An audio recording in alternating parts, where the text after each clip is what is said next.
Madam President, I ask that this letter be entered into the record. Objection. Urgent message. We are 282 former career employees who proudly served our country at the Department of Justice. From prosecutors, special agents, and intelligence analysts to immigration judges, grant managers, civil rights attorneys, and more. We all carried out our duties faithfully, regardless of who occupied the White House, until we no longer could. Each of us left the department either voluntarily or involuntarily because of actions taken by this administration. Our fidelity to the Constitution and our dedication to our country did not end when our jobs did. Now that we've left the department, we believe it's our duty to sound the alarm about this administration's degradation of DOJ's vital work and its assault on the public servants who do it. It is incumbent on all of us to fight for the Justice Department before it's too late.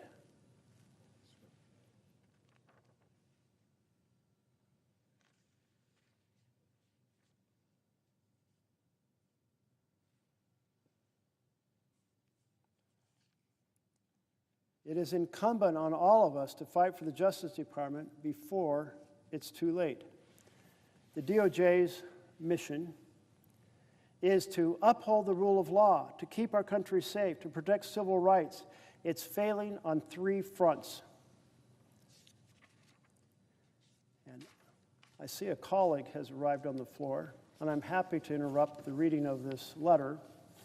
But because of your own background, I suspect you might possibly have some question related to some of these miscarriages of justice.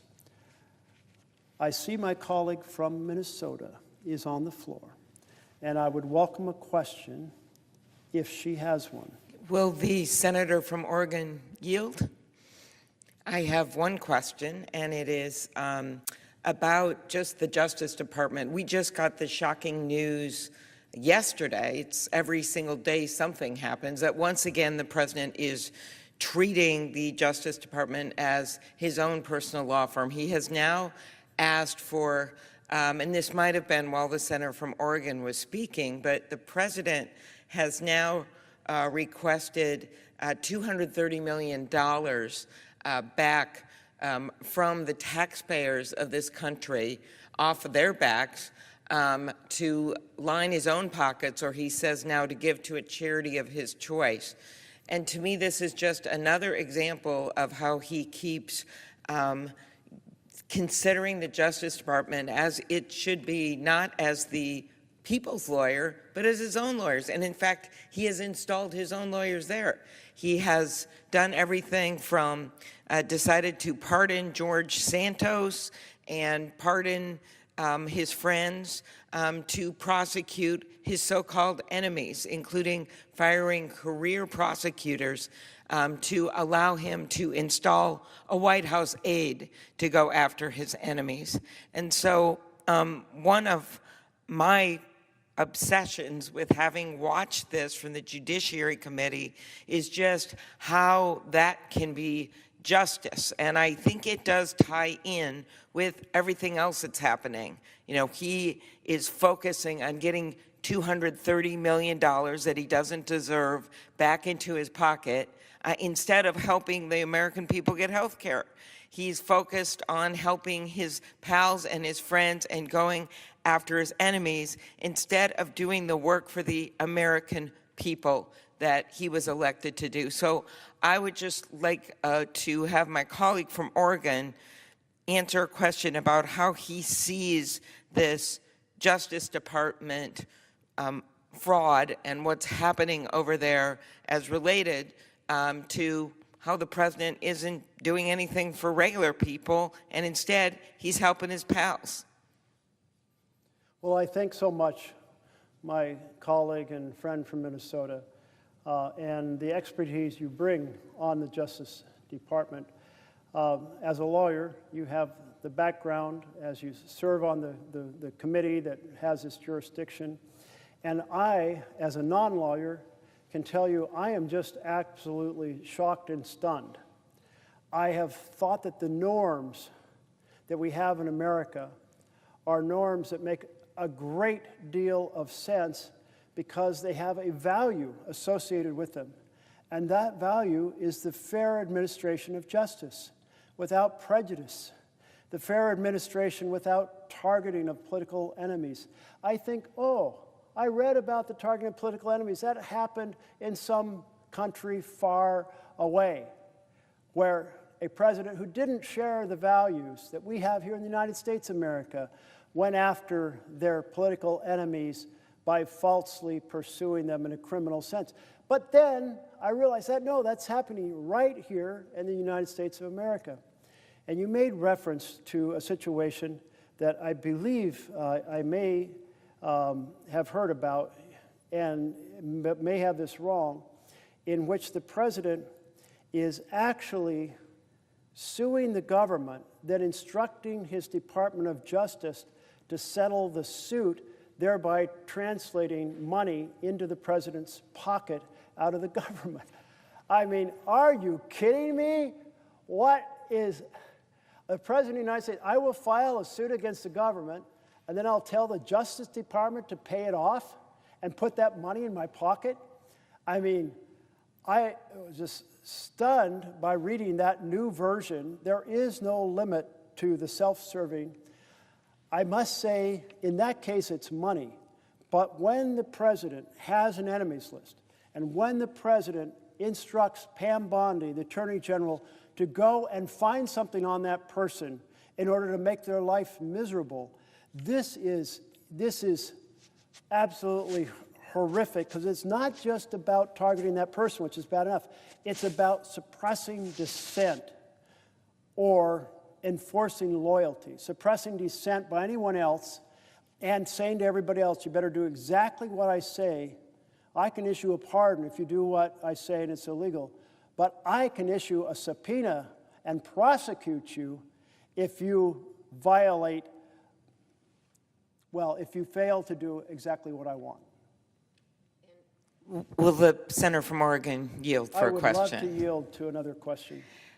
So when you look at how this all started, I think about all of these people who have stood up, as you are standing up today. I think about career prosecutors in the Justice Department who have basically said, no, I am not going to do the bidding of the president, whether I was appointed during a Republican presidency or a Democratic presidency, whether I personally vote Republican or vote Democrat. I have a job to do, and that is follow the laws of the United States.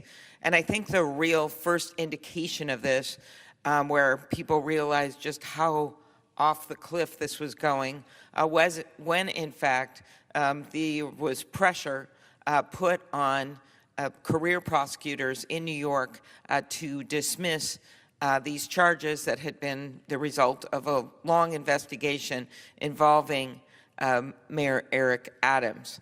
And what I remember from that time was Danielle Sassoon, who was a very, very well-respected conservative prosecutor, someone that came up through the Federalist Society, who had clerked for conservative justices, that she decided to resign rather than do their bidding because she felt that it wasn't consistent with the law, that was against the law. And then another career prosecutor named Hagan Scotton, who was a decorated veteran who had clerked for then Judge Kavanaugh and Justice Roberts. He said, when asked to file a motion in that case, you may find a fool or a coward to file that motion, but it won't be me. And those words always echo in my mind. I say to the senator from Oregon, as he stands up today, of these people through these last months, whether it is standing to march with their kids on their hips, whether it is to stand up, as so many of us have done in this chamber, to fight for health care, whether it is people who, like the statistician at the Labor Department, simply doing her job, willing to stand up and give the facts of what the job numbers were, and then the president didn't like it and had her fired, which I always thought was ironic when it's about jobs numbers and then you lose another job. But in any case, he just fired her, or going after governors at the Federal Reserve, or deciding which states he's going to take funding from.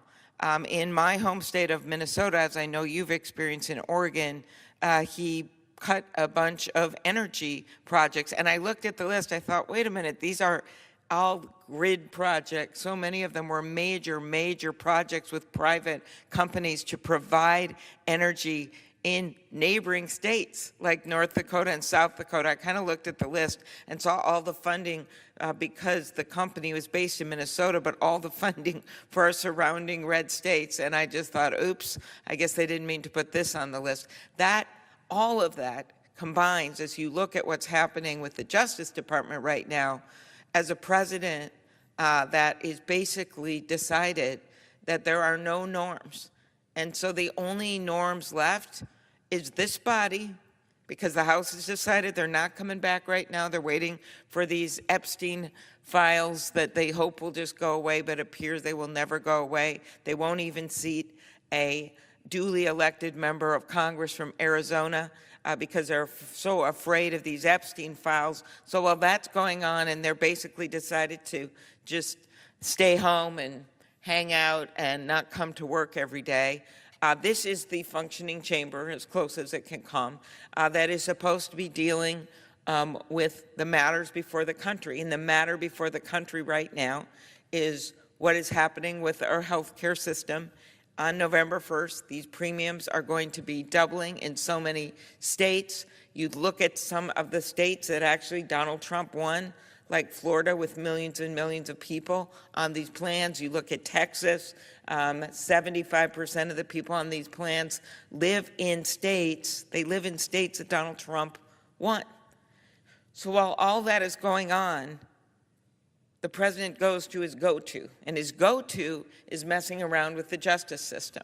He literally pardoned someone, as in George Santos, who claimed to be a world-class volleyball player, producer of the Spider-Man movie, and was actually simply a fraudster that the entire Republican leadership in the House of Representatives booted out of the House of Representatives. The president says, I'm going to bring this guy back too. Because every single day, it's that strong arm techniques. Doesn't care if it leads to more violence, doesn't care if it violates the oath of these lawyers in the Justice Department, doesn't care if people get fired, doesn't care about, what does matter? What does appear to matter is making news that day. What does appear to matter is getting on, dominating the news that day. Not our country, not the rule of law, but the one thing I can say, and I ask this of my friend, the senator from Oregon, because the president seems to think this, but does in fact trump the Constitution? Isn't it a fact that our laws and our Constitution, which has withstood wars, withstood the Great Depression, withstood Watergate, withstood all these things. Why? Because people stood up, as the senator from Oregon is doing today. Judges stood up, as we're seeing across the country. There are Trump-appointed judges that have made decisions time and time again contrary to this administration because it's against the rule of law. We saw that in the tariff case, those tariffs that are burdening the small businesses in our state. We saw a Trump-appointed judge, a Reagan-appointed judge, an Obama-appointed judge join together and say the tariffs are illegal. So this is happening. Judges are standing up. Our constituents are standing up, as we saw over this last weekend, millions and millions of people standing up in what was the most biggest peaceful protest in the history of this country. And yes, Congress needs to stand up. And that's what the senator from Oregon is doing today. Standing up and saying, this is not normal. This is not normal to have a Justice Department that is doing what they're doing. So I do ask the senator from Oregon, despite him not being a lawyer, to talk about the fact that Donald Trump cannot trump the Constitution of the United States. I thank so much the question my colleague from Minnesota has laid out. In fact, at least 8 or so topics that I'm going to enjoy addressing. But your final point, does Trump trump the Constitution? Do we have kings, if you will, in the United States of America? And the answer is, under the Constitution, obviously not. And I so appreciated the name of Saturday's demonstration. 7 million people demonstrating at some 2,700 sites across America saying no kings, and many versions of the most creative possible statistics laid out, of pictures laid out in that process. But you are absolutely, your question, there are no kings under our Constitution. But the President, in all of these things that I've laid out through the course of the night, the attack on the rule of law, the continuous effort to suppress free speech and free press, attack on due process, attack on the law firms, attack on the universities, the use of violence, and the weaponizing the DOJ, all of it is the way a king acts. So, in fact, we are in the middle of an authoritarian takeover. It's not down the street. It's not around the corner. It is here right now. And speaking of being here right now, I see my minority leader is on the floor from New York, and I would welcome a question if he has one. Well, first, thank you, and I do have a question for you. I want to commend you for your fortitude and your strength on a subject that is so important to the future of this country, not only for our generation, but for our grandchildren. We need a democracy, and my question is this. In many authoritarian regimes, there are many characteristics, and we see a lot of this happening in Hungary, in fact. Orban has had his friends take over the media. Orban has used the prosecutorial authorities as a weapon, as Trump has turned our whole Justice Department into an attack dog to go after his enemies and help his friends. And we see this in so many other countries. Now, there are many people in the United States say it can't happen here, and our roots of democracy are stronger and deeper, certainly, than in Hungary's. But the danger is real. And could my friend, and I so respect what he has done all night, could my friend just elaborate on the question, it is different here, but why can we not be complacent when we've seen what happens in other countries like Hungary, like Turkey, and of course, even more severe dictatorships? When people say it won't happen here, why should we, even though we're different, why should Americans from every political corner, Democrat, Republican, liberal, conservative, be fighting this authoritarian rise in this country led by Donald Trump, who, as you said, wants to be king? I so appreciate the question from the minority leader from New York. And one of the things that I certainly felt was, this can't happen here. Our institutions are too old. We have 200 years of practice. We have features that have helped reinforce our constitutional framework. We have a solid middle class. We have a good education system. We have deep traditions in the House and Senate. We have norms that reinforce our constitutional understandings. And yet, it turns out that my confidence that authoritarianism cannot take hold in America is wrong. And one of the things I have done over the course of the night is to read multiple chapters and commentary to professors who looked at countries all over the world, including Hungary, and said, here's how it happened. They said, we used to think about the end of a democracy as being something done by men with guns. They burned down the presidential palace, they shot the president, maybe they killed his family, they tore up the Constitution, and they said, here's the New Deal. But now, that rarely happens in comparison to the new version in which democracies are put into the grave. And that new version is by elected individuals who start to erode the separation of powers. And if you think about it that way, you just really need three things to become an authoritarian state. You need a Congress that says our role is to just back up and do what the president says, a rubber stamp Congress. And in large part, we have that right now. I can't tell you how many times colleagues have said, I can't take that position because it would upset the president, even though I'm not happy about the situation. Well, so there's that. And then there is, you need a court that confirms or conveys more power to the president. And we have seen court decision after court decision that have conveyed more power, like Trump versus United States, saying the president is above the law. And you combine the president being above the law, as long as it's shielded by an act of government, and pardon power, and now the whole executive branch feels, well, we're all above the law. And then the president comes into office and just starts ignoring one law after another. I think a real early one that got a lot of attention was the firing of inspector generals. And of course, the law says you have to fire them for cause. And the law says you have to give 30 days notice. But the president didn't either. And in the end, he didn't really get the courts saying you can't do that. And then Trump says, you know what, I'm just going to start establishing tariffs around the world. Well, tariffs are not a power delegated to the president. The very first bill the U.S. Senate ever worked on was a tariff bill. They spent 3 weeks assigning a tariff to different things, a keg of nails or a barrel of molasses and so on and so forth.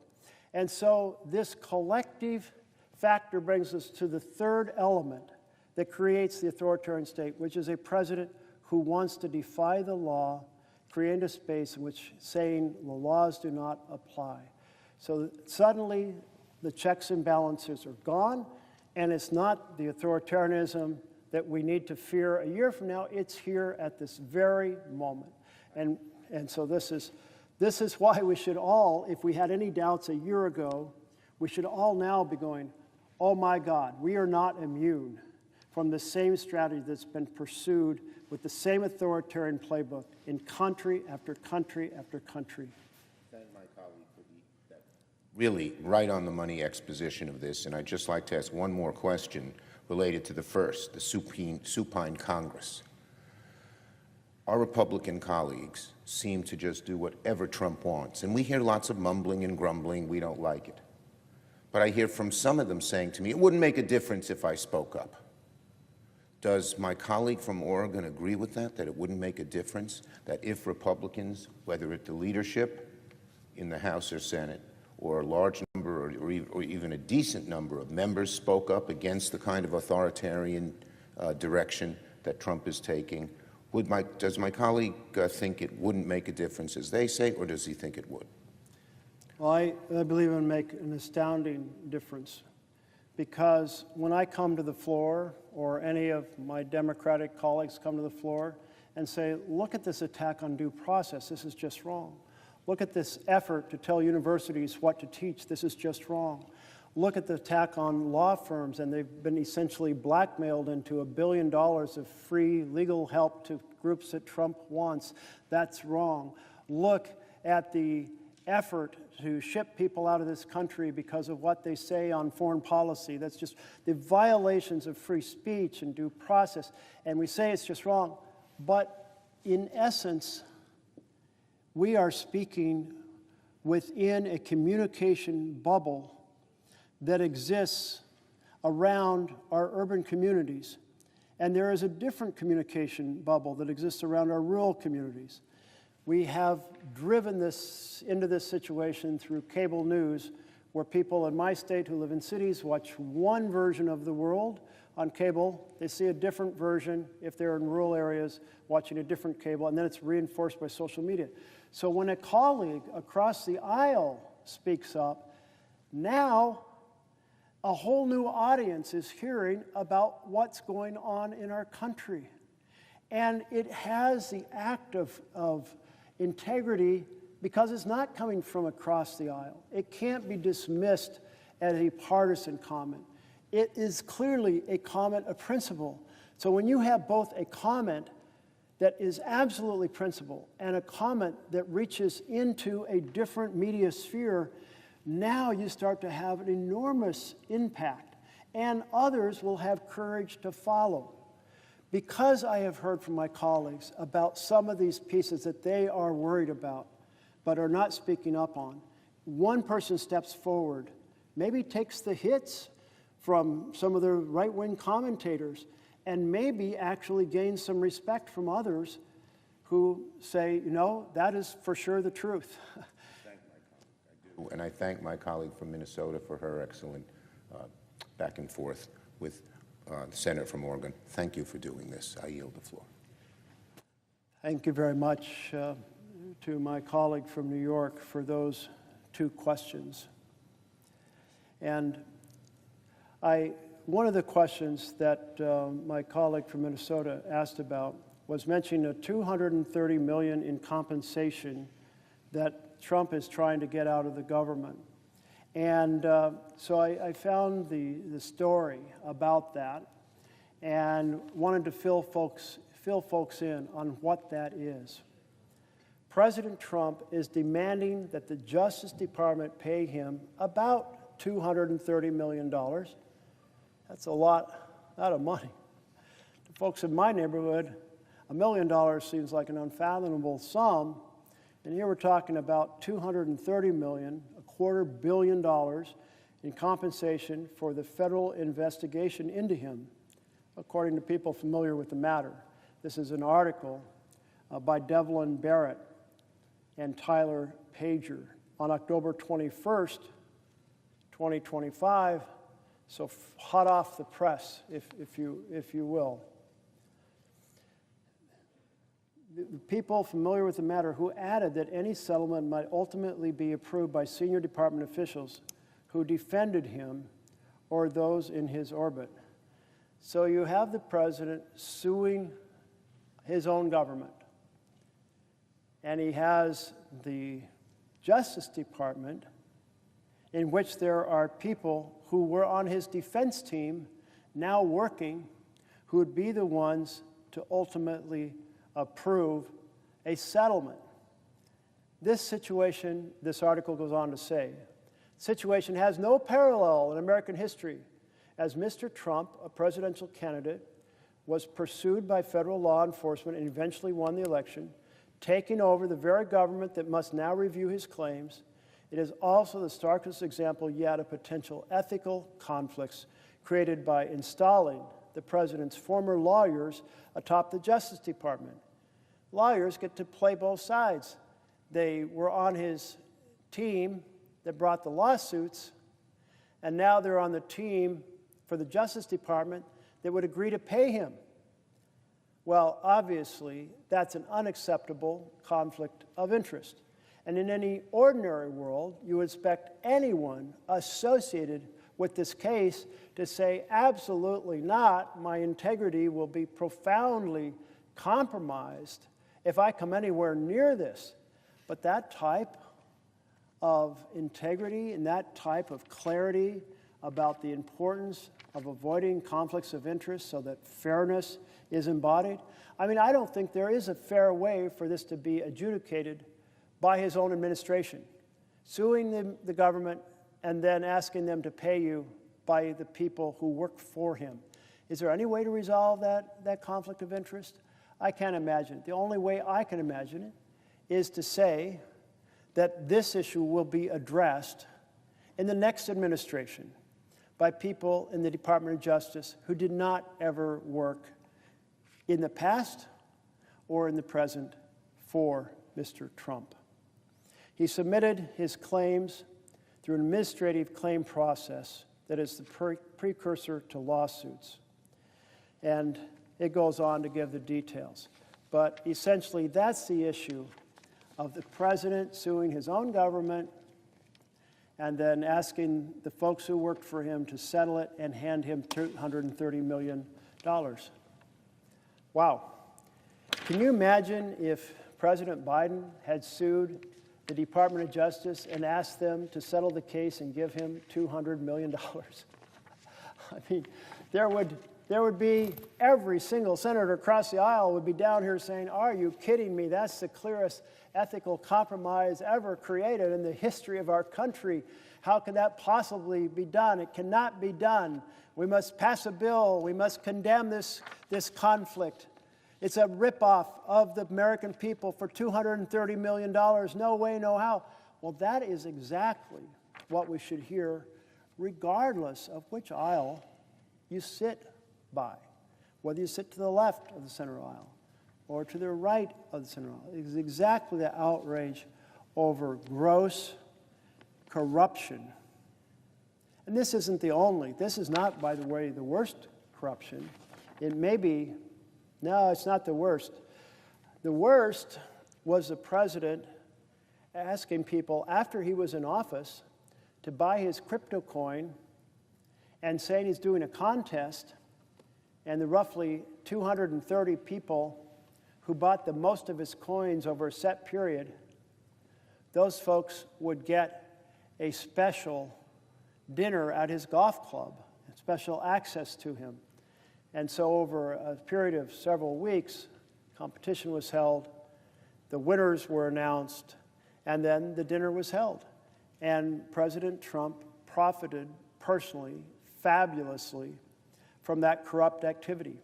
Essentially, there are two types of crypto coins, or more than that, but one of them is called a stable coin. And in a stable coin, you're essentially saying, I'll give you $1 and you give me $1 stable coin, dollar denominated. And I can use that cryptocurrency coin in ways I can't use an actual dollar. And meanwhile, you get to keep the dollar I gave you to buy the crypto coin. You get to invest it. So if, for example, someone buys $1 million of those coins and holds them for a year, well, then the president's company gets the interest on that $1 million, however they invest it. And there's restrictions, or at least there's supposed to be restrictions on how you invest it to make sure that it maintains its value. So essentially, it's probably invested in very safe bonds. But still, hey, 4% on $1 million? Well, let's see. 10% would be 100,000. So we're talking about $40,000.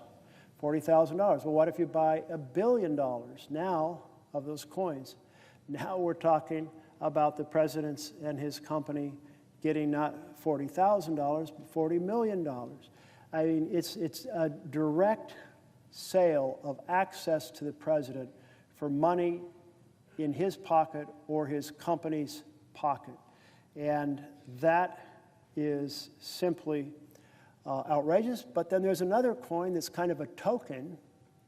And what can you do with this token? And the answer is not much, but you're just giving your dollars to buy the token, and the president or his company keeps that money forever. So that's even a more direct, instead of just getting the interest off the money that he holds until the coins are redeemed, in this case, he's keeping the money forever, selling you a useless token. He keeps the money. It's basically like saying, hand over your wallet. I'll take cash out of it. Thank you very much. It's as close to a straight bribe as anything you can imagine. And we had a vote here on the Senate floor saying that none of us in the Congress or in the high levels of the government will be allowed to participate in this type of a system. You want a new senator to come in here and he or she will offer a new coin, and somebody comes along and says, yeah, I'll take 10,000 of those, just like handing you $10,000. It's a bribe. And unfortunately, for reasons I don't understand, My colleagues across the aisle, they voted it down. They want to let this crypto corruption continue. Now, is there something wrong with the bill that needs to be adjusted? I'm all ears. I'm looking for a partner across the aisle to say this type of corruption is wrong, and I will join in partnership. Let's write the bill together. Let's go over the old bill together. Let's fix it if it needs fixing. Let's find allies on both sides of the party. But so far, not a word from any of my colleagues saying they want to actually address this crypto corruption, that much more corrupt issue. My colleague from Minnesota had a list of other issues that I wrote down somewhere. See if I can find the piece of paper I wrote them on. She had so many good ideas for me to address. And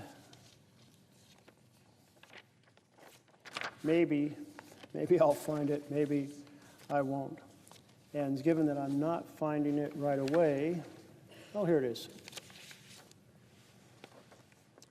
So she asked about the $230 million scheme, and I've now shared the answer to that.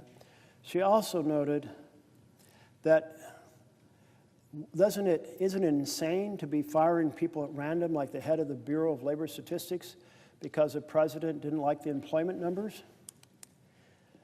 Yes, it's crazy and damaging because now nobody trusts the new numbers. Are the new numbers accurate? They're afraid to put out probably the right numbers because if they look bad, they're going to get fired. Or maybe they'll just kind of bend the assumptions just by a little bit here and there and have it all add up to get them maybe an extra 0.5% or percent of employment, mislead us about where the economy is headed.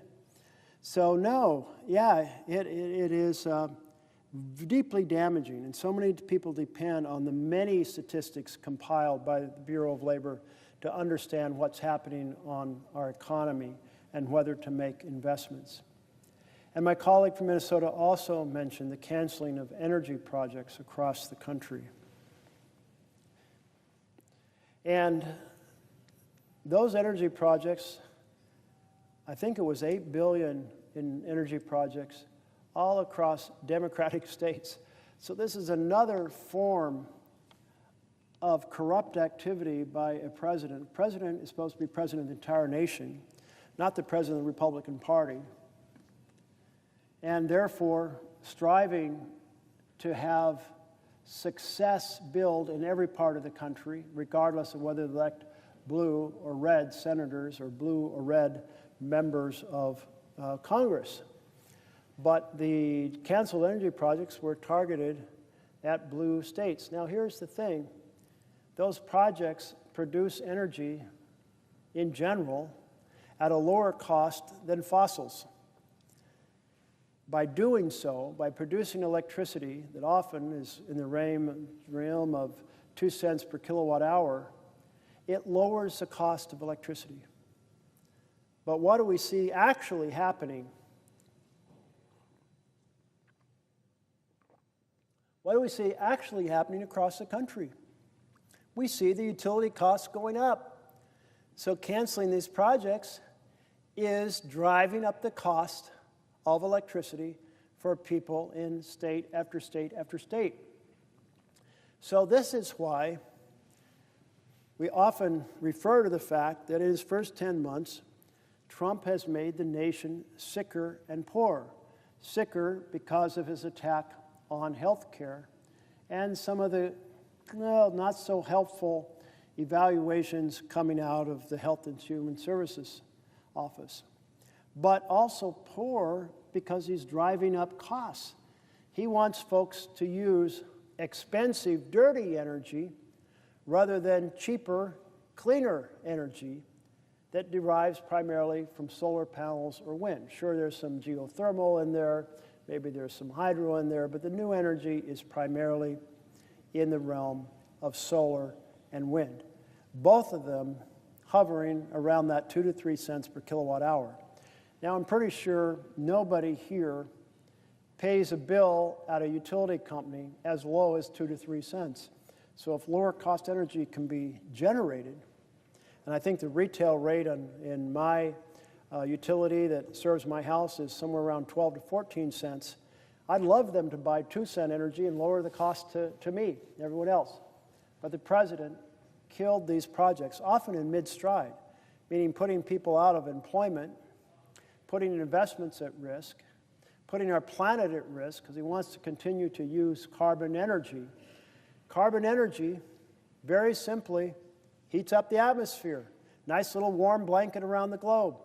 We see it in so many different ways in my home state. So not only is the fossil energy more expensive and dirtier in terms of breathing the air, it's also overheating the planet with carbon dioxide and with leaked methane. Methane can be many multiples more powerful in trapping heat than even carbon dioxide. So both of these fossil fuel products, one from combustion and one primarily from leakage, methane, provide significant damage.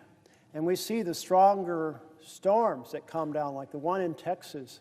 And you can't track any one storm and say it was specifically about climate. When there are a lot more storms with a lot more energy, that happens because there's a lot more energy in the atmosphere because the atmosphere is a lot warmer.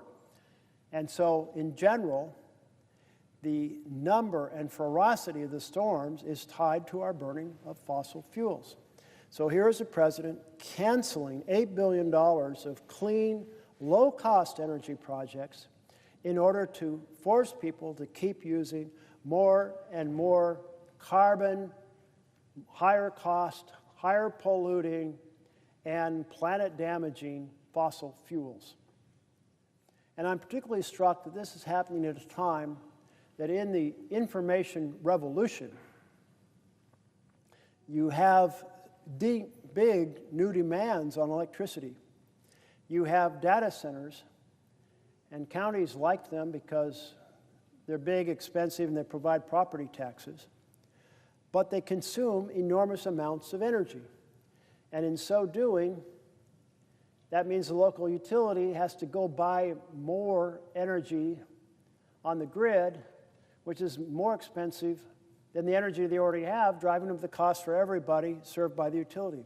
So some states have started to say, no, you build a data center, or you do crypto mining, or you do AI processing, you need to pay the fair cost of your activities and pay a higher rate for that electricity than the homeowners, so the homeowners don't get shaken down to subsidize these activities.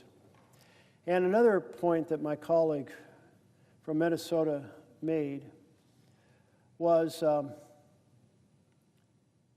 the impact on small business of what is going on. And yesterday, I had folks from small business who were touring Capitol Hill, holding meetings from Oregon, and there were lots of folks from all corners of the country coming in to say, we are troubled. We have a couple major problems. And those major problems, they listed, one is the tariffs. Because how can you plan for the future when the tariffs go up and down? How do you know what country will buy your products or won't buy your products? How can you make a decision to build a factory under those circumstances? Sure, if there's a high tariff put on your competitor and you happen to have a factory, for a while you can just make a lot more to meet the domestic demand, so maybe that comes out all right. But if it's a permanent, we're going to build more factories, no, those decisions are not happening when the tariffs are fluctuating. Plus, of course, what the president is doing is taking power not delegated to the president. There is no law that gives the president the power to adjust tariffs. So it's being adjudicated, but the courts are slow. In fact, you think very slow when you think of the fact that he's been doing tariffs on his own with no authority to do it for a very long time now in his presidency. The second thing the small businesses said was the Republican bill that doubles the price of insurance on the exchange is absolutely horrific for small businesses because, in general, small businesses buy their insurance on the healthcare exchange. They aren't large enough to strike their own independent deal and get good rates, so they buy their money on the exchange. And without the same level of tax credits, their costs will, like for other Americans, be roughly doubled, a projected 114% interest increase. So that's more than doubled. And so this is the phrase, Main Street is Pain Street, because Main Street small businesses can no longer afford to buy insurance because of the bill that my colleagues across the aisle passed, the bill that Trump called the big, beautiful bill, but many of us called it the big, ugly betrayal because it hurt families by helping billionaires. Doubling the cost of insurance on the exchange on average to give tax breaks to billionaires. Attacking Social Security, which in combination with the changes to the exchange will put 15 million people out of insurance. That's a lot of pain. And we know just how damaging it is when people go out without insurance because we've been there before. We know they don't go to the doctor when they get sick. They don't go to the doctor until they get really sick, and then they go to the emergency room. And by then, a modest illness can become a major illness. A small tumor can become a life-threatening tumor, or maybe an untreatable, metastasized cancer that is a death sentence. And then we have the fact that without insurance, they can't pay the bill. So there's less revenue for the clinic and less revenue for the hospital. And so now the clinic and the hospital are going to have to cut back their programs, which affects the availability of health care for everyone in the community. Maybe it's the maternity ward that goes, because those are very expensive. And that means that instead of going to the hospital in your town in rural Oregon, maybe you have to drive 70 miles to get to another hospital. And do you want to do that if your baby is coming in January or February and you might be in the middle of icy roads or snow drifts? No, I don't think so. And do you want to have to drive 70 miles to get your prenatal exams and your prenatal classes that teach a little bit about what to be prepared for? No, that's a real loss of quality health care to lose programs out of clinics and to lose programs out of hospitals. So the invitation is open to fix this. We have laid out a bill, a continuing resolution, that fixes it. So I invite my colleagues, come and join us and vote for the bill, or at least have your leadership come and sit down and negotiate over this bill. Because maybe you have insights, maybe we can find adjustments and do the right thing for America and fix this healthcare mess. I don't think that it's good policy to have created this mess. I certainly don't think it's good politics to have created this mess. So we'll help you out of that hole. Let's fix this for the American people. Do the best what's right for the American people. And certainly one of the groups that will be very happy for us to address this are the businesses, the small businesses on Main Street. When those small businesses come in and say Main Street is now Pain Street because of the tariffs and because of the attack on health care, you've got a whole lot of stalwart community members who are speaking the truth to power. They're coming to us and saying, here's the situation. Here's what I'll have to pay. Here's how it's so much more. One of the entrepreneurs yesterday, the business owners, said he had, if I believe he said he had 4 employees. Then he talked to at least 3 of them, and they all basically said they weren't going to buy insurance, not at this double the rate. They were going to take the risk, the gamble, that they would not get sick. And maybe they'll be lucky. Like any other gamble, Maybe the dice will roll in their favor. Maybe next year they'll buy insurance, and maybe that'll be the year that they need health care and they'll have insurance to pay for it. But we know that when there's a whole group of folks who don't have insurance, a bunch of them are going to get sick. And then they're going to be really sick by the time they go to the doctor. And then they're going to get treated in the place of the most expensive care. And then they're not going to be able to pay the bills, so the revenues will suffer. And there we are, back in the situation where the clinics and hospitals are cutting their programs, affecting the availability of good health care everywhere in the community. Well, I think those are the bulk of the points that my colleague asked questions about from Minnesota. So I'm going to return now to reading this urgent message from recent Department of Justice alumni decrying the attacks on the Justice Department. And since it's been a while since I actually was in the middle of reading this letter, I think I'll start from the top again in order to make it coherent.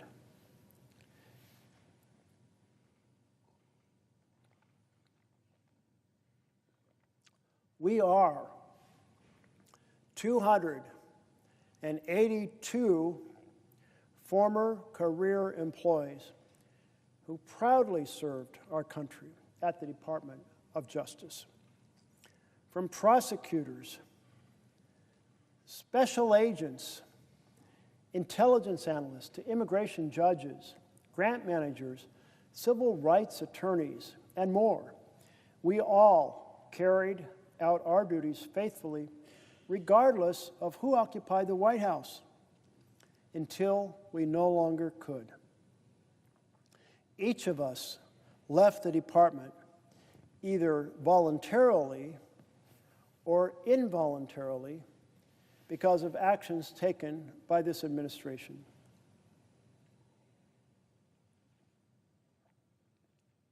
Our fidelity to the Constitution and our dedication to our country did not end when our jobs did. Now that we've left the department, we believe it is our duty to sound the alarm about this administration's degradation of the Departments of Justice vital work and its assault on the public servants who do it. It is incumbent on all of us to fight for the Justice Department before it's too late. Just as I've come to the floor to ring the alarm bells about authoritarian control taking over America, here are these employees from the Department of Justice in this letter are saying they are ringing the alarm bells before it's too late. Let's find out what they have to say. The next paragraph goes, Department of Justice's mission, DOJ's mission, is to, quote, to uphold the rule of law, to keep our country safe, and to protect civil rights. It's failing on all three fronts. The Justice Department cannot uphold the rule of law when it carries out the president's retribution campaign and protects his allies, violates court orders, evades due process requirements, directs attorneys to violate their ethical responsibilities, and fire its employees without notice or cause in violation of civil service laws. It also cannot keep our country safe when it ousts FBI employees, prosecutors, national security experts, and ATF officials, shelters offices that prevent community violence, shutters offices that prevent community violence, and dismantles drug trafficking operations, purges the attorneys who enforce laws to protect the environment, and shifts highly trained special agents away from counterintelligence and counterterrorism.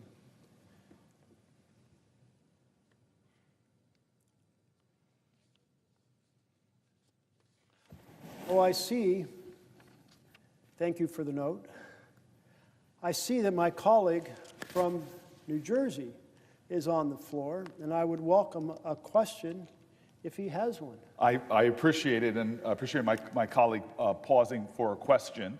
And I just want to first say, as I present my question to him, how grateful I am for his stamina and for his strength, but more even importantly for his insightful truths that he has been telling now for well over 14 hours. And in many ways, we see a tradition in this body of being a deliberative body, but it seems now more and more that deliberation is giving way to what the founders never imagined, which is simply conceding to anything that the President of the United States wants. We were born to check and balance the presidency. We are the Article I branch of government. And as my colleague here rings the alarm bell, it is clear to me that the alarm bell he's ringing is not a partisan alarm bell. It's not left or right, it's right or wrong. It's about asserting the Article I branch of the Constitution's strength, its purpose, its constitutional intent. And that is to provide oversight. That is to provide advice and consent. That is to provide the check and balance that we need. And for hours now, what I have been seeing is my colleague, Jeff Merkley, has time and time again been laying plain facts that would not play no matter what party a person is from. A president who is encroaching again and again and again on the constitutional prerogatives of the Article I branch of government. And the result of this is that people are hurting. And I really want to get my colleagues' response to this. The fact is, right now, you have a president not going through Congress, not working with Congress, but undermining congressional intent by gutting and cutting programs, gutting and cutting agencies, gutting and cutting bipartisan approved resources for our states in ways that threaten and undermine the well-being of Americans. We see him approving a tariff policy, not one that has gone through this body. In fact, I would say not one that people in this body would even agree on, that is hurting American farmers, that is driving them to their knees. They want trade, not aid. And as a result of that tariff policy, it's not only hurting the bedrock people who put food on the table for Americans and people throughout this world, but it's hurting consumers by driving up grocery prices. What my colleague continues to point out is how these violations of our constitutional norms and traditions, the insult and injury done to our Constitution, has a real-life impact on the lives of Americans, making us poorer, making us sicker in our lack of access to health care.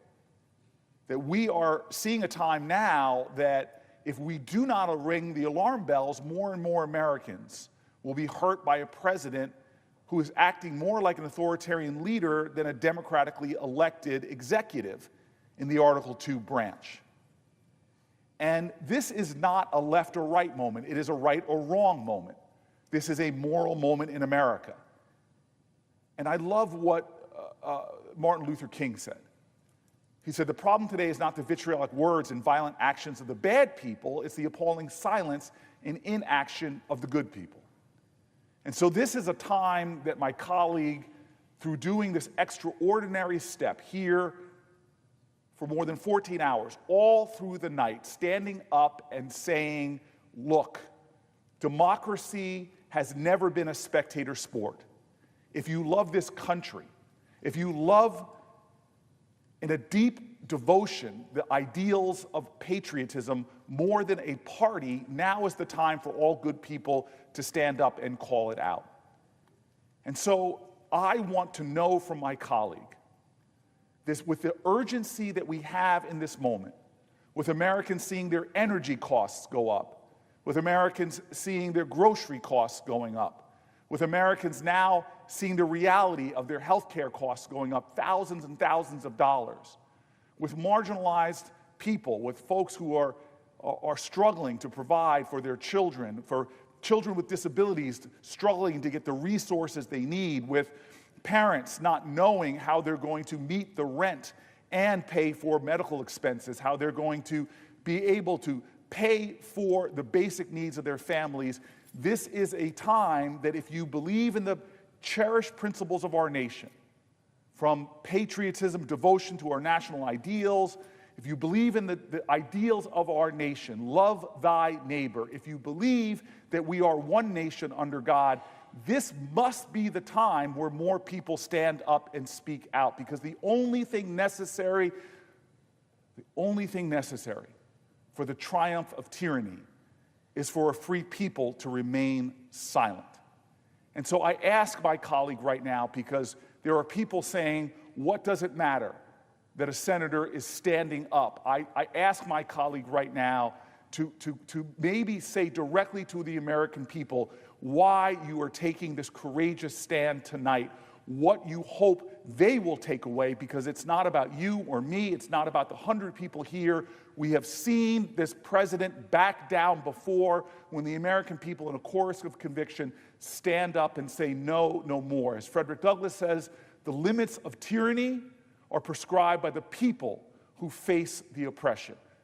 I ask my colleague, what is the message that you are trying to send with this courageous stand, with this incredible endurance, with this strong speech you are giving today? To my colleague from New Jersey, the message most important is that the tyranny has already arrived. It is not down the street. It is not around the corner.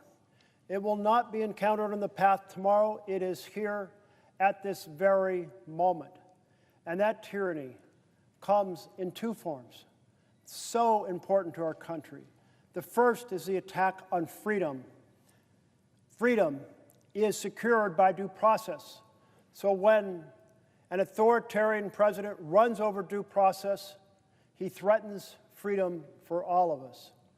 When an authoritarian president says, I will dictate through research grant control what universities teach, he's stealing the academic freedom of our independent universities and really gutting the vision that people go to universities to explore ideas and to learn, not to receive propaganda written by a government. If you want that version of the world, that's not freedom. That's found in tyrannical governments. That's found in China, not here at our universities in the United States of America. When he proceeds to say we are going to control law firms by suing them and taking away their security clearances and extorting them to put $1 billion of free law into causes the president wants, that is a form of tyranny against the free enterprise of law firms to have the clients they want and serve the people they want. I read an article sometime in the middle of the night that was about the profound impact on nonprofits that are out of favor with the president, and therefore they're not getting the legal help that they had in the past, and how that affects their largely impoverished clients. So there's damage that ripples through the universe from these attacks on freedom. And now is the moment where we have seen the fundamental separation of powers disappear. No, I thought of these robust branches of government, the executive, the Congress, the judiciary, each valiantly defending their role in order to preserve the checks and balances of this beautiful document we call our We the People Constitution. But what happens if the Congress is controlled by a party that says our goal is to do what the president tells us? Suddenly that check and balance, the president is gone. What if the court, the Supreme Court, says we want to, regardless of what's written in the Constitution, hand more power to the president? And they say, you know what, we'll make the president above the law, which they did in a law case last year. And suddenly you have the three elements that create tyranny in place of freedom, or authoritarianism in place of a republic. And those are a rubber stamp Congress, a deferential court, and an aggressive authoritarian personality with a good plan. And he came in with a good plan called Project 2025. And the chief engineer on that Trumpian tyranny train is Russell Vought at OMB. So every essential element of the authoritarian takeover of the United States is here right now. Now, you mentioned a reverberation about how the president's policies are making people sicker and poorer. And here is the connection. When you have an authoritarian government, it basically operates to the power of the billionaires. And so we saw it at the inauguration. We saw the billionaires standing behind the president. We saw Elon Musk standing behind the president. We saw Jeff Bezos standing behind the president. We saw Mark Zuckerberg standing behind the president. And when you do that, you're okay pursuing legislation that hurts families while helping billionaires. And that is the theme of what we have seen. Here's a picture of the billionaires lined up behind the president.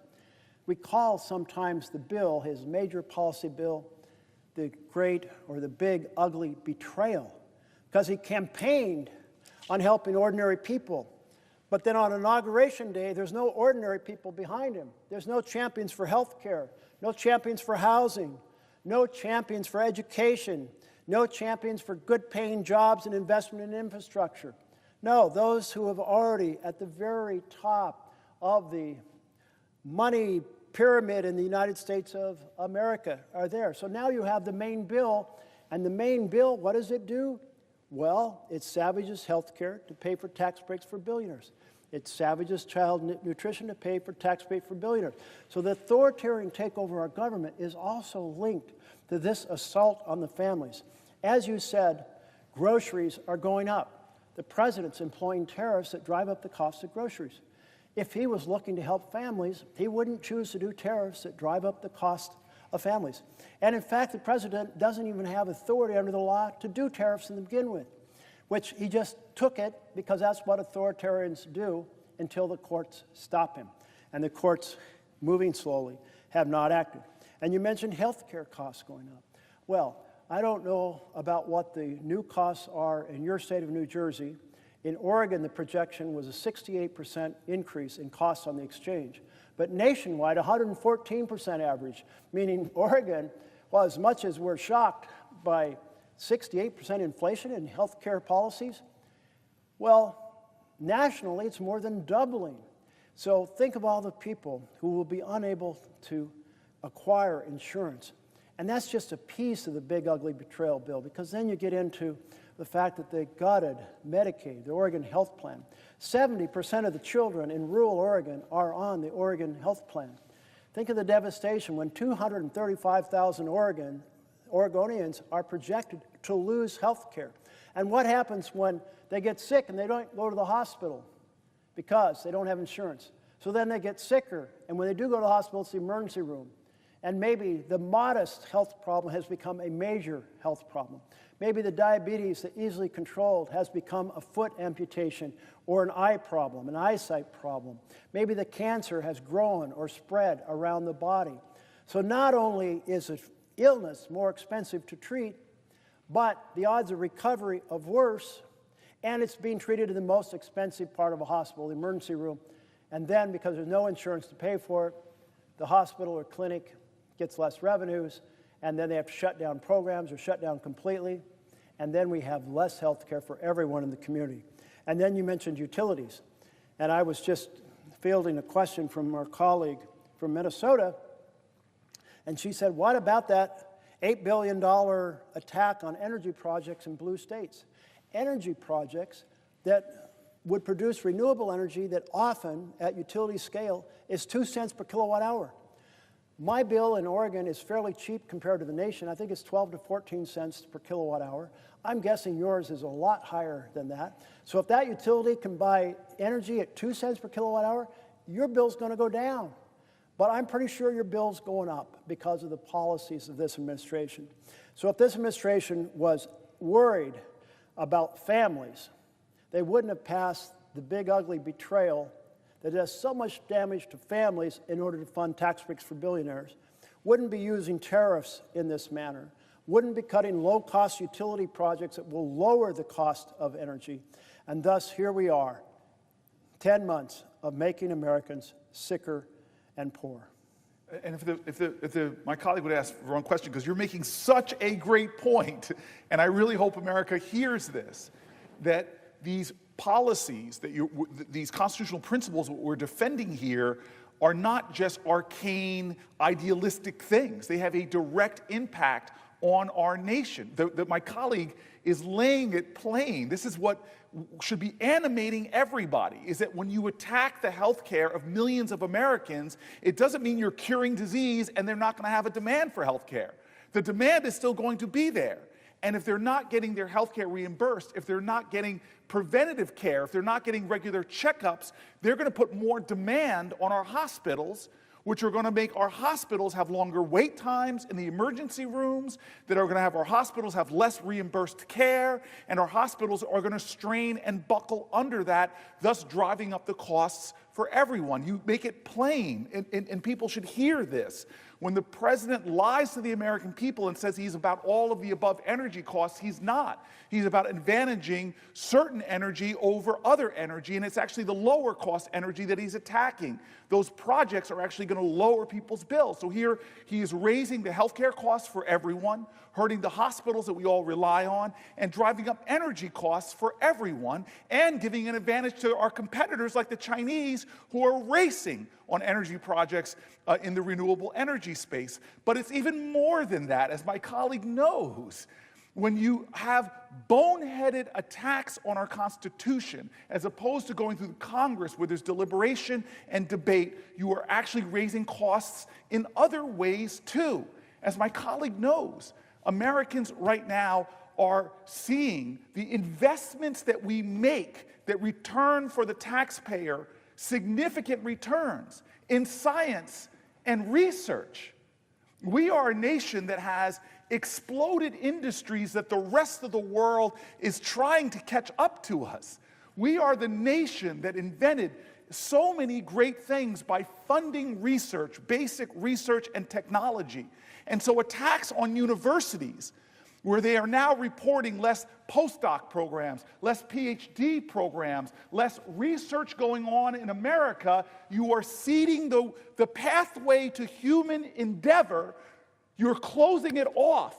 As my colleague was saying, attacks on universities, making them come and bend a knee. Those universities are saying, no, I will not bow to you, you are not my king. And then that king, wannabe king, cuts fundings to our greatest research institutions, not in America, the greatest research institutions on the planet Earth that have spawned new innovations, from quantum computing to fission and fusion, to robotics, to medical sciences. When you cut off the resources to those things, you are starving the goose that has been laying the golden egg for human endeavor, for industries and more.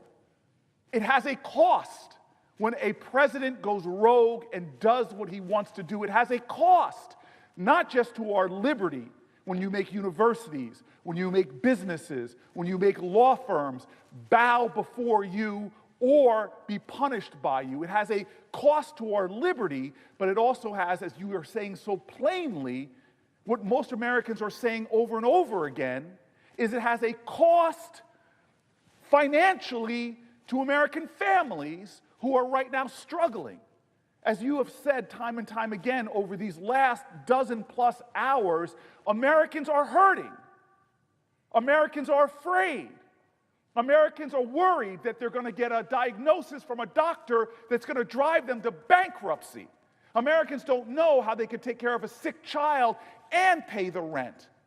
And this is directly being attacked by a president who is doing things that are driving up their energy costs, who are driving up their medical costs, who are driving up their grocery costs, and who's failing to make the investments that keep America ahead of the competition we are seeing in places like China. It is boneheaded. It is financially imprudent. It is hurting America as well as our constitutional framework. The genius of our founders in this great experiment that is now 250 years old, that has put us at the top of all of humanity in innovation, in human success, is now being jeopardized after 250 years by a president who is claiming authorities that the Constitution and our framers never intended to rely to be in the executive. And so, God bless America, my colleague from Oregon is giving a master's class today. A master's class now for 14 plus hours, closing in on 15. A master's class in helping people understand not just constitutional principles, but how all of us are invested in this Constitution, how all of us are invested in making sure that nobody steps outside of those constitutional authorities, because when it does, we have seen what has happened when McCarthyism rose. We have seen what's happened when demagoguery trumps common sense, common cause, common purpose, and a shared devotion to that flag. And so I ask my colleague right now, we haven't even had a year of this president, and we have watched things happen where this body has not even called an oversight hearing, when our very national security was in jeopardy, when you have Americans at the highest level of our Defense Department using a commercial app with reporters on it to release classified information. We didn't hold one oversight hearing. When we took the extrajudicial step to blow up speedboats, there has been no oversight into that claimed attack on people that were allegedly smuggling drugs. We are constantly not doing our job, which is not a partisan one. It is to hold this president in check, that no one operates without accountability and without transparency, because power is corrupting. And when you let someone do what they want to do, when they want to do it, without a check or a balance, it is corrupting. And we know that because we have the most corrupt president, dollar for dollar, of any president we've ever seen, through his crypto schemes, from him exchanging his authorities for compensation that makes him a richer man. Unchecked power leads to corruption. Our founders knew it and designed this system thusly. And so I ask my colleague now, that sense of urgency of a president who has been in office nearly 10 months, if my colleagues in this body do not start standing up and doing their job, holding hearings on his tariff policy, holding hearings on his agricultural policy, holding hearings on his healthcare policies, and I say that generously because they're not policies, they're not thoughtful, they don't reflect the wisdom on both sides of the aisle, they are hurting people. If we continue to let this president proceed unchecked, if we continue to let him flaunt the rules of our Constitution, if we continue in open eyes to do things like he is doing right now by ripping apart the White House, not going through any of the process whatsoever, that is literally contrary to the laws of what the people's house, not Donald Trump's house, the people's house, if we continue to let him go in this way without checks or balances, I ask my colleague, what are the consequences that you fear might happen in the next 10 months where this president, who wants to be an autocrat, is in the White House? The consequences of the failure of oversight are enormous. This is not one of the checks and balances people often talk about. They talk about Congress having the responsibility to define which programs will be funded and how much, under what rules they'll operate on, and the president has to execute those programs, therefore a separation of powers. And by holding on to that responsibility, we serve as a check on the effort for an authoritarian to be the force that decides which programs are funded and how much they're funded at and how much rules or what the rules will be they operate under. And we're seeing that transfer of power right now from the Congress to the president, because the president's deeply engaged in essentially the equivalent of a line item veto by slow-walking funds, by freezing funds, by impounding funds, by slowly getting to the end of the year, and then by filing a rescission request at the end of the year, watching them magically evaporate when the last day of the fiscal year comes. This fancy term called a pocket rescission. Absolutely, all of these are part of a line item veto strategy, and the president just implementing the programs willy-nilly the way he wants, as opposed to following the instructions from Congress.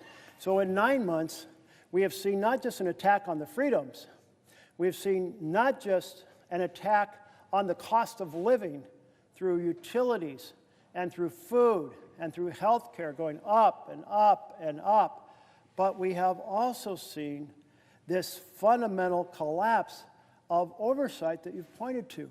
If this much damage to the checks and balances can be done from January to October, if this much damage has been done to costs that Americans experience from January to October, if this much damage can be done to American freedoms from January to October, then that next 10 months, that's amplified because the administration's in full gear now. They're not diverting attention trying to get a Secretary of Defense confirmed. They're not diverting attention trying to get the head of the FBI confirmed. No, they're in full gear now with this set of instructions that flow from this plan, Project 2025, developed by our current director of OMB, Russell Vought. And he is one capable individual who has a belief in the supreme primacy of the executive branch, calls it a unitary executive, and that the president should make the decisions about what's funded and how it's funded. The president should make the decisions about the rules for those programs.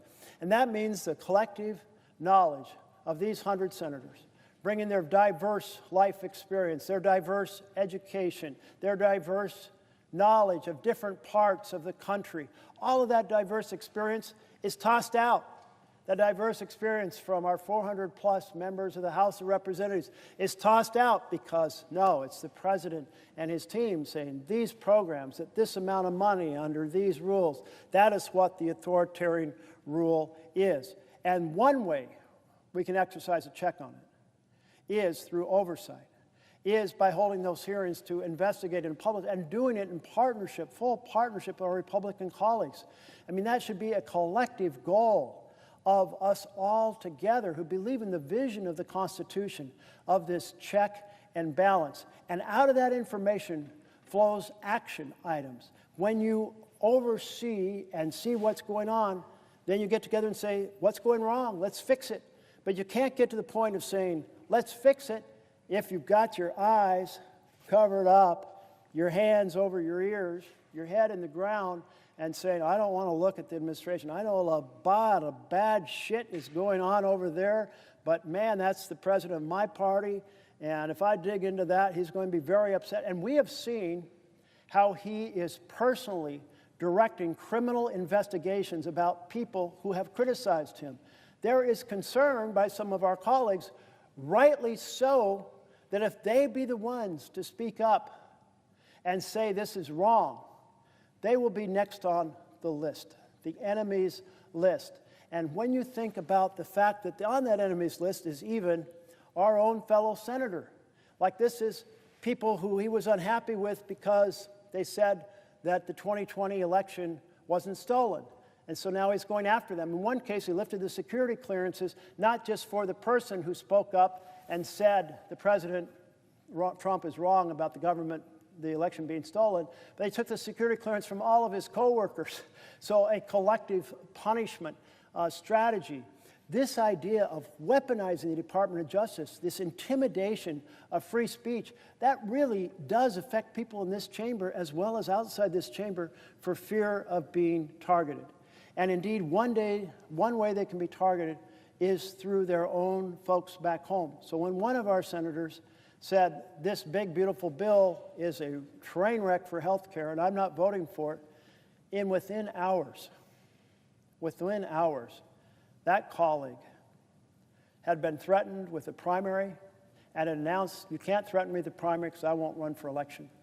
everyone else looks at that and goes, that's the power that is being brought to bear to create a failure for there to be oversight, for there be people speaking up, because I know across the aisle as many people care about the vision of our Constitution and our responsibility to sustain that framework for our freedom, for our financial success far into the future, for the generations to come. I know they care about it, but right now, they're looking, we've got a powerful executive who can bring the world down on me.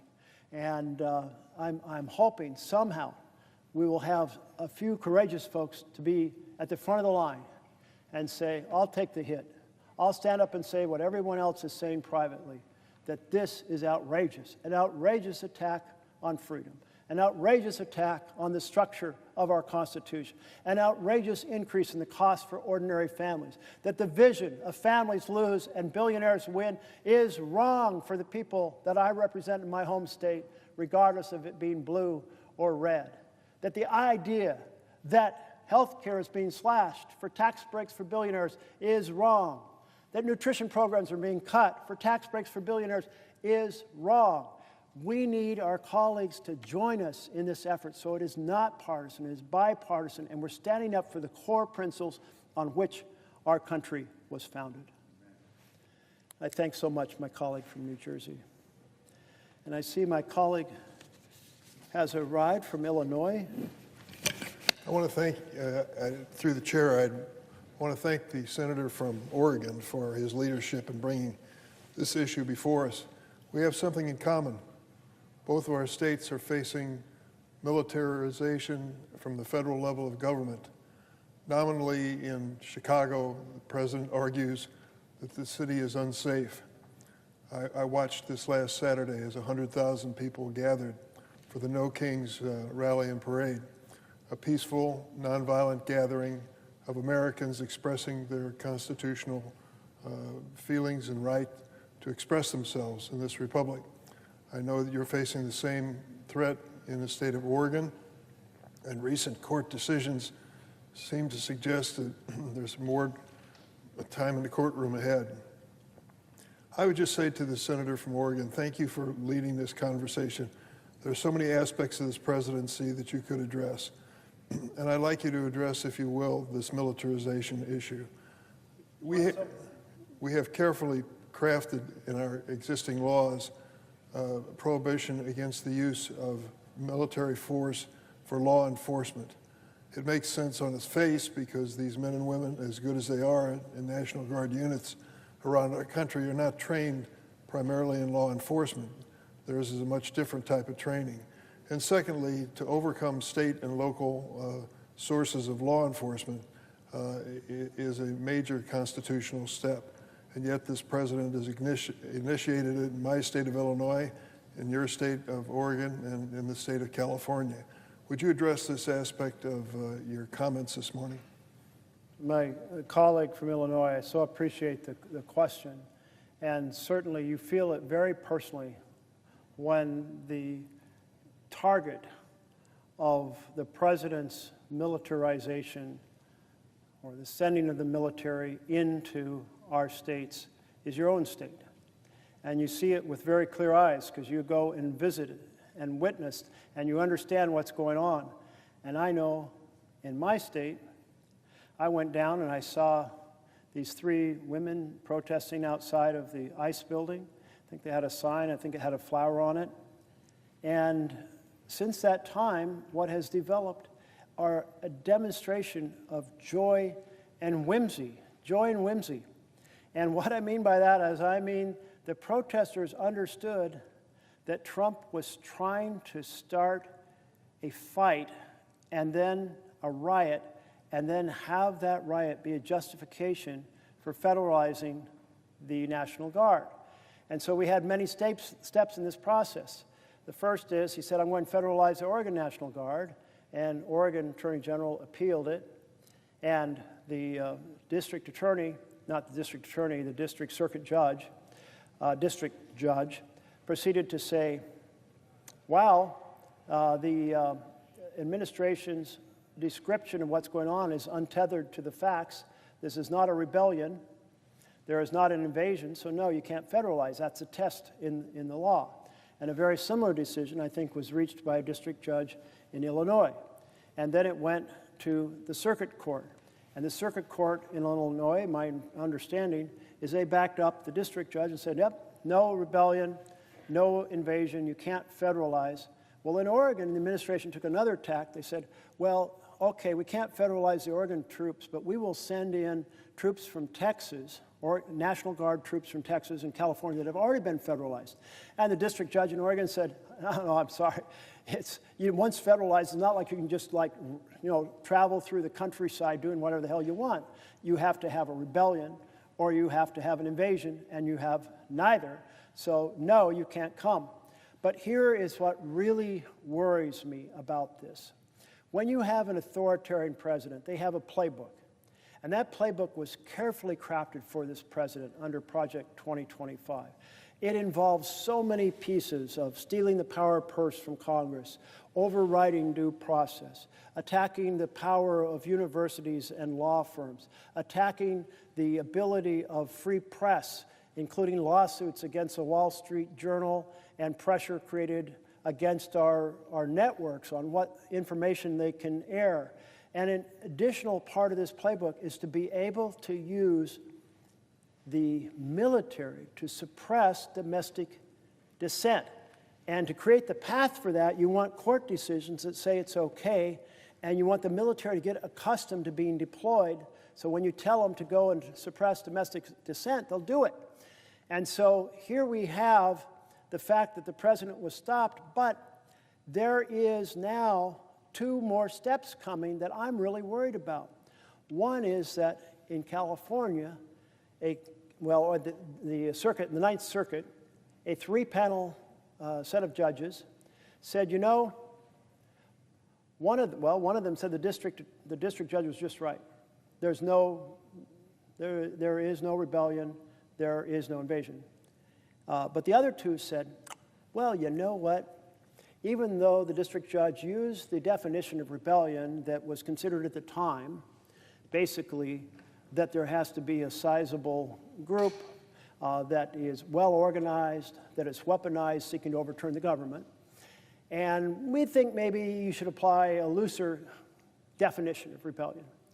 And then instead of looking at the facts on the ground at the time that the president wanted to federalize the troops, look back a few months when there were a few more arrests, and maybe that's a justification to say there's something like rebellion. But most importantly, you should give high deference to the president. And this is what terrifies me, because I'm afraid that the Supreme Court may issue a decision even soon on a shadow docket on the Seventh Circuit decision, and they'll say, yeah, it's a rebellion if the president says so. And that is insane. That opens the door to using the military anywhere the president wants, anytime, against our citizens, violating the fears of our founders who didn't want a standing army to begin with because they felt that it threatened freedom, because they knew chief executives are tempted to use standing armies against their own people. That's what kings do, and that's what authoritarians do. So they were terrified of having those standing armies. And then we had the whole concept developed after the military was used in Reconstruction, that's enough. Military needs to defend the nation, not be used. So we have the Posse Comitatus Law, and the Posse Comitatus Law says you can't use the military for domestic action, but there's an exception to it, the Insurgency Act, and who knows what's going to happen with the interpretation of that act. So I really appreciate your bill that says the military cannot be used for law enforcement, because right now the courts could give the green light to the president to use troops and federalized National Guard in exactly that fashion. And we need to close that avenue down and do it fast, because we got an authoritarian president bent on being able to use military against the people of the United States. If the senator from Oregon would yield for another question, you recall as I do how many times candidate Trump and even President Trump spoke before rallies supporting his cause and railed about the murderers, terrorists, rapists, criminally insane and sexual predators who were coming across the border and threatening us. And his argument was that it was that fear of criminal activity by them that warranted his federal intervention in many states, including our own. I just wanted to give one example that is timely and tells the story. First, let me say that fewer than 30% of the people who are being detained by ICE, fewer than 30%, have any criminal conviction whatsoever. These people may be here out of status. For example, they came in on a student visa and stayed when they should have left, or came in here in a tourist visa and stayed when they should have left. But to brand these people that are being detained now in the streets of Chicago, for example, as criminals, violent criminals, as the president described them, is totally unfair. I tell the story of a church that I visited just a few days ago in Chicago, Christ Lutheran Church on Wilson Avenue in the Albany Park section, which is a largely Hispanic section of the city of Chicago. The pastor of that church, Tom Terrell, told me that after his service a few days before, it ended at noon, and as his parishioners were leaving to walk home in the neighborhood, as they do every Sunday, ICE arrived in an unmarked truck and stopped this gathering of his parishioners and started questioning them and asking them for identification and papers. This is becoming common in Chicago. When others noticed it, they came to their front porches and out their front doors and started blowing whistles to let people know that ICE was in the neighborhood conducting this. ICE panicked and as a result of it threw down a tear gas canister in front of these people who'd just come out of church and then got in their unmarked vehicle and left. This kind of activity is far beyond protecting us from the most dangerous criminals who might have come across the border in times past. It is an intimidation and an effort to have people so afraid that they will either not participate in the economy, that they will not be going to church, and many of them are afraid to send their kids to school. Where is this leading and why? I'll tell you, I think you share from what you said, the senator from Oregon, my feelings that this is not the end of it. It isn't a temporary thing. It is a long-term commitment by the president to militarize neighborhoods, particularly those in blue states and cities like Chicago. And what is the purpose? Not just to spread fear, but when the election comes, which is another few months away, of course, but when the election comes, to discourage people from voting in those neighborhoods, if not disqualify them. Does that sound like an outlandish idea from a president who refused to accept the fact that he lost an election? It doesn't to me, and it becomes a reality every time I come home. This president argues that there are dangers in the streets of Chicago. 2 weeks ago, the streets were overrun by 53,000 people who didn't live in Chicago. It's called the Chicago Marathon, and they had 53,000 participants and their supporters. A calm, peaceful, quiet, great day in the history of Chicago. And for him to characterize this as a criminal city and one that needs military occupation is totally unfair and doesn't reflect the reality. This last Saturday, as I mentioned, over 100,000 people gathered without violent incident. And a reminder that cities like that are being besmirched by the president are still solid places to live, with their challenges and problems, of course. But beyond that, it certainly doesn't merit the military presence the president is suggesting. So I'd ask the senator from Oregon, do you feel that there is a long-term plan to this militarization by the presidency? Well, to my colleague from Illinois, the answer is absolutely yes. The president, as you mentioned, campaigned on the argument that there were violent criminals and they were going to be sent home, who were here without documentation. Again, and in fact, if I understood a recent court decision, he was given some permission to continue targeting people because of their skin color or their accent. And the idea that as we go around America, and we're mostly a few generations removed from being immigrants, more recent immigrants are going to have accents, and we have worked towards the vision of being a race-neutral society, that people are now being allowed to be targeted by ICE because of their skin color, it just is, to me, a horrific embedment of discrimination. And I think that the president intends to pursue this aggressively for every moment that he possibly can, as long as he is in office, and beyond, to the degree that he can help drive future administrations. We saw it through his entire first administration. My first real involvement over the immigration began when I read a speech by our then Attorney General, who said, what we're going to do is separate the children from the parents and send the message that you don't want to come to America. And I said to my team, I'm sure I didn't read that correctly. I'm sure I didn't understand that correctly, because no American administration, not a red administration, not a blue administration, would ever deliberately harm children in order to send some political message. And a member of my team said, well, there's one way to find out. You can go down to the border. And I thought, you know, I've got this weekend free. So I went down to the border, and it's how I became the first member of Congress to go into a warehouse at the border and see the children being taken away from their parents. I will never forget this wire cage with about 8 or 9 kids in it, lined up by height because they were about to get a meal and they'd been told to line up by height. And the youngest was just knee-high to a grasshopper, you know, basically tiny little guy, maybe 4 or 5. And I could see these kids looking through the wire screen, trying to see if they could see their aunt or uncle or their father or their mother or their sister in some other cage in this big warehouse. And I walked outside and talked to the press about it and was just stunned. And I think the nation was stunned. And the president formally reversed that policy a bit of time later. But he never reversed the drive to attack people based on their skin color. Who do we see he wants to allow a free pass into the United States?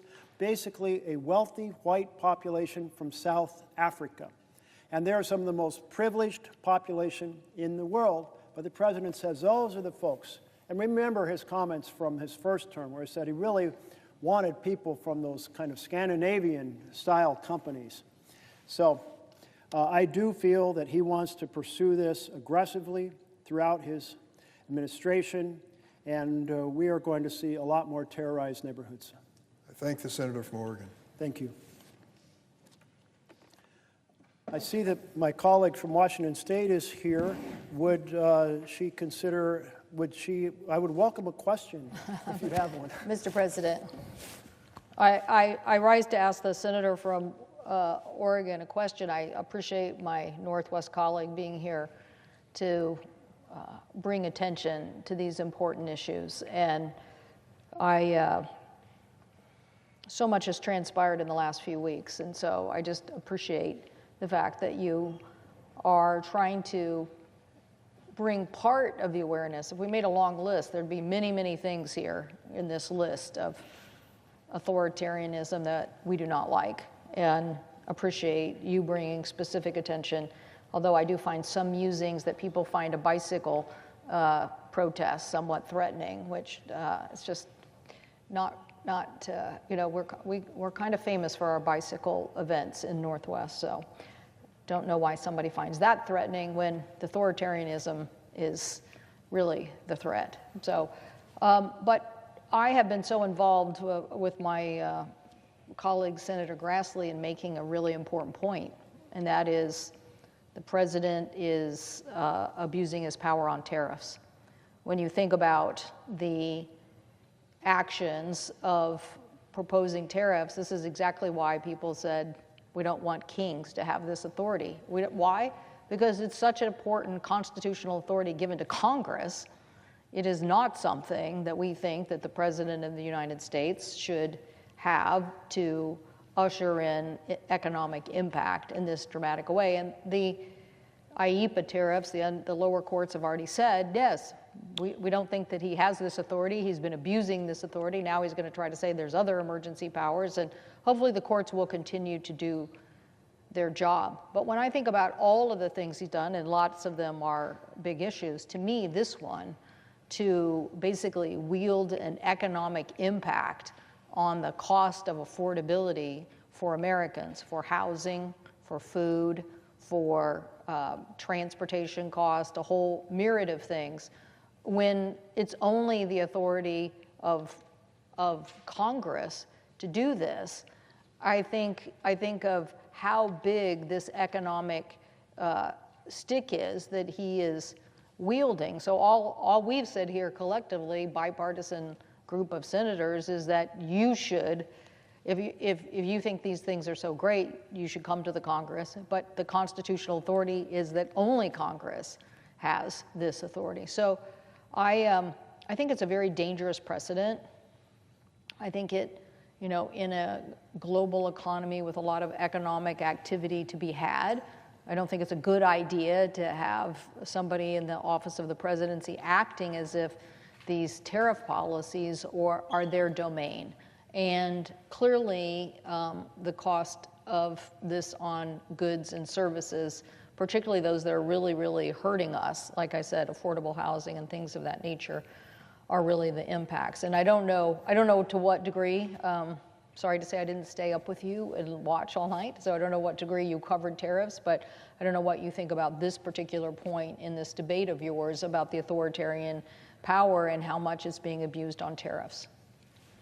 I so appreciate the question from my colleague from Washington State, and I'm heartened to hear of your work across the aisle with Senator Grassley to try to address this question of tariffs. The very first bill ever considered by the U.S. Senate was a tariff bill. So you can imagine our 13 colonies, they got their 26 senators, they're gathered in a fairly small space, and they're going, no, I want for a jug of the tariff on a jug of molasses to be this, and on sugar to be that, and so on and so forth. And over the course of 3 weeks, they reached agreement on a couple hundred products, and the one person who kept notes through this whole thing, a daily diary, got frustrated by, now we're going back to the same product we considered 3 days earlier. But in 3 weeks, they considered a whole lot. But the point is, it was Congress that was deciding the tariffs. This was an inherent power to the president. And there is no law that has delegated power to the president to do a tariff. Tariffs have been done by law. That means they are a bill that occurs here, and it is a bill that becomes the actual tariff when it's signed by a president. But the president, we've never delegated that power, and I'm not even sure if we tried to, if the court would say you could delegate it, because the court sometimes says you have responsibilities as Congress that you can't delegate. You cannot delegate the design of how much money goes to certain programs and whether or not they can be canceled. You cannot delegate that. And so here we are with this enormously destructive tariff policy. Now, count me in if there is a slight tariff on goods from very low wage, low environmental, low labor standards countries. Count me in to encourage a little more of the factories to be in the U.S. But for people to make investment decisions, put those factories in the U.S., you have to have a stable tariff regime. You can't have the tariffs up one side and down the next. And so no companies are making decisions about building factories right now. They may say, well, for a few months, because there's this big whopping tariff on Vietnam, maybe we should build a factory here, but wait, that tariff may change. And oh, it did change on Vietnam. And think about the chaos that comes in our foreign policy, because here's Vietnam, a country that we are trying to induce to be a significant manufacturing partner with us rather than products coming from China, and to be a force in the region to counterbalance China to somewhat, and we treat them in an arbitrary and capricious way. Well, there goes years and years and years, decades really, of rebuilding a relationship with them. Or Brazil, the president just says, I don't like the fact that their strong-arm former president is being put in prison for trying to overthrow their democracy. I mean, really? Okay, but you're going to put a tariff on them and 50% tariff? Or last week it was going to be 100% tariff on China after China said they were going to control their strategic minerals. It's chaos. And what I heard from small businesses yesterday, they said, we've got two problems. that are making Main Street into Pain Street. And the first is the tariffs. They are affecting either the inputs for our products or how we sell our products, or just the uncertainty that is causing people to buy less. And all of that's a problem. And they said the second problem is most of us buy our insurance on the exchange, and because of the not so beautiful, what I like to call the big ugly betrayal of a bill, the average cost of that's going to double across America. And this one owner said, I think I understood him to say he had 4 employees and that he'd talked to 3 of them. They had each said, I'm not going to buy insurance. I looked it up on the exchange, the price has doubled or done something like that. I'm not doing it. I'm going to take the risk. And we know where that leads. That leads to people not going to the doctor when they need to go. It leads to small problems being big problems. It begins to big problems being treated in the emergency room, the most expensive place. So I do think the tariffs are absolutely, we need to reclaim that power here in Congress and being rationality and a theory behind it, a theory that will help make America more prosperous, but not this crazy fluctuating up and down that leaves everybody struggling to know what plant should they grow in their field, what product should they produce in their factory, should they produce more, should they warehouse them, or should they shut down? I mean, no one knows. Mr. President, if I could, the senator from Oregon, if you had time for another question on this point, you know that the Pacific Northwest is a big export economy. We have many ports. People may not know, but we probably export a significant amount of soybeans. And I don't know if the senator is aware that this is a crisis now. These growers, particularly in the Midwest, are on their heels over this. This is having huge economic impact, and it's a constitutional authority by Congress. And instead of our colleagues dealing with this authority and dealing with the fact that their own constituents are getting run over, they're still, ignoring the fact that the president is abusing these powers. So I don't know how much you're aware of this, but it is these kinds of activities that lose you shelf space, go to some other country, and then when you try to get it back, the country's already in business with somebody else. So this is affecting our growers across the United States. It's time for our colleagues to admit that this is an abuse of power and help us rein it back in. And so I so appreciate your efforts here to talk about authoritarianism, and I appreciate your comments on tariffs specifically, but here to vote and take care of their interests if you're going to have somebody at the White House who's just going to run over them. And I hope that we can continue to emphasize this. And of course, obviously, on the healthcare cost, we put out a report now I think 4 weeks ago, about the high cost of healthcare being implemented because of the lack of the ACA tax credits. But by the way, guess what was in that report? That tariffs were also having an impact on the cost of healthcare. So it is impacting us on healthcare, the very underlying issue of why we're here and trying to get some relief for the American consumer as now they start to see these bills and see the choices that they're going to have. But tariffs are affecting our economy in a very significant way, and it's time for our colleagues to say this is not the authority. They have a chance to sign on to our bill. They certainly could sign on. There's 7 Democrats, 7 Republicans. They certainly could sign on and say that they support that. I don't see anybody on the other side of it making a case that the president has this constitutional authority. It's more that they're just silent. And America needs to know that our economy is being hurt by tariffs, and it's an abuse of power by the White House. So thank you. I appreciate my colleague's question regarding particularly the soybeans. And my understanding is that China was a major consumer of soybeans, and they have bought exactly 0 beans. Massive amount in the past. But now when you go from huge tonnage, ships and ships full of soybeans, and then you drop down to 0, wow, the overproduction of soybeans, how do I, price drops on them, what do I do, how do I store them, they're going to go bad, where else in the world can I find a market, can I get China back when all this fuss ends? And meanwhile, Brazil is stepping up in the soybean world to provide that supply, and will, it's so often, once you lose that relationship and that trust, and the personal connections, it's very hard to get those customers back. So I understand the distress for our farmers. And just one example how the capricious tariffs, the massive fluctuations are so devastating.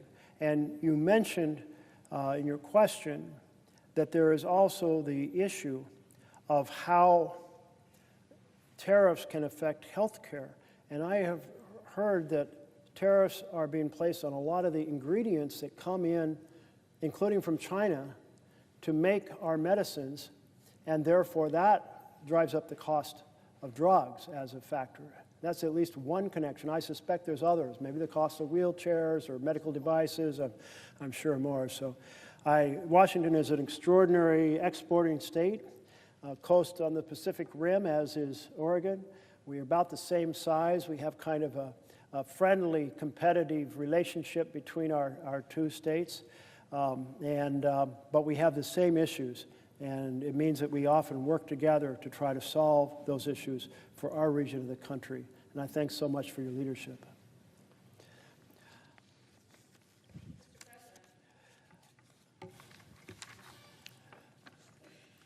I see my colleague from Minnesota is on the floor, and I would welcome a question if she has one. If the senator from Oregon would yield for a question, I appreciate that. I have a specific question, but I'd like to just actually follow up on the interesting conversation you were having with Senator Cantwell from Washington about soybeans, because I represent Minnesota, a very large soybean state, and when I was just home in Minnesota last weekend, I heard a lot about what's happening with soybeans, and you're exactly right. Senator Merkley, we're having a bumper crop of soybeans. The beans are pretty much out of the field, and Minnesota farmers and producers are trying to figure out what to do with those beans. And because of Trump tariffs, the market for China, the Chinese market for soybeans has been decimated. Trump tariffs have completely ruined that market. And as I think you said, Senator Merkley, these export markets for American agricultural products, it's not like an on-off switch. It's not like a pipe that you just open or close. These relationships in these export markets are incredibly important. And so what's happening here is American and Minnesota farmers are looking at this as they're seeing, okay, Trump tariffs have made U.S. Soybeans basically non-competitive.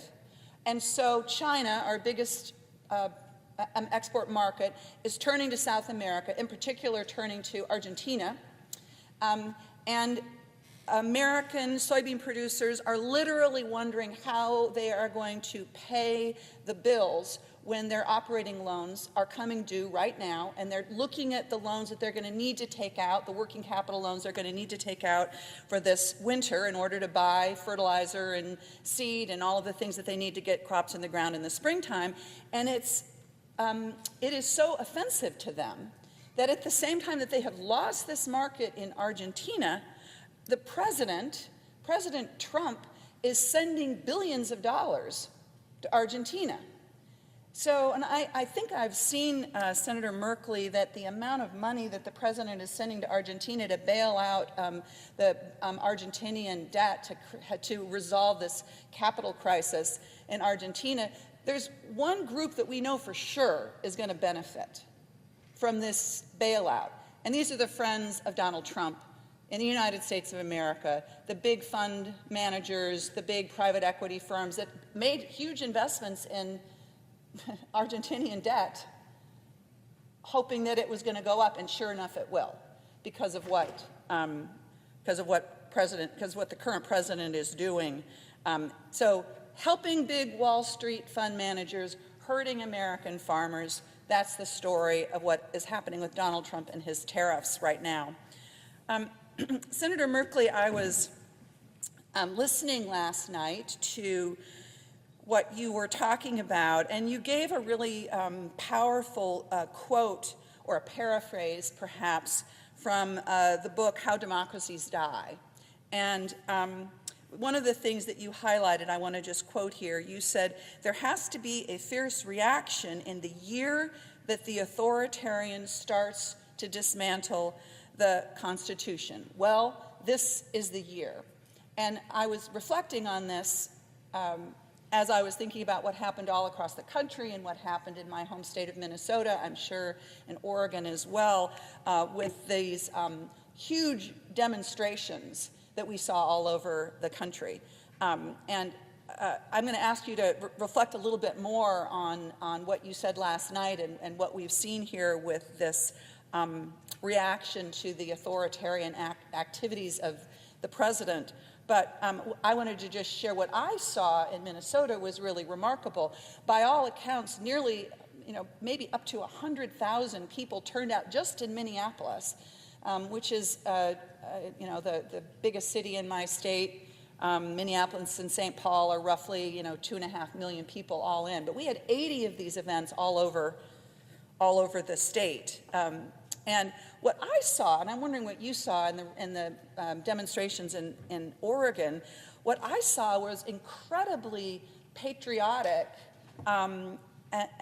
people showing up, people who love their country and want to keep it, people who understand that in this country we swear allegiance not to a king, but to our democratic values and to our Constitution.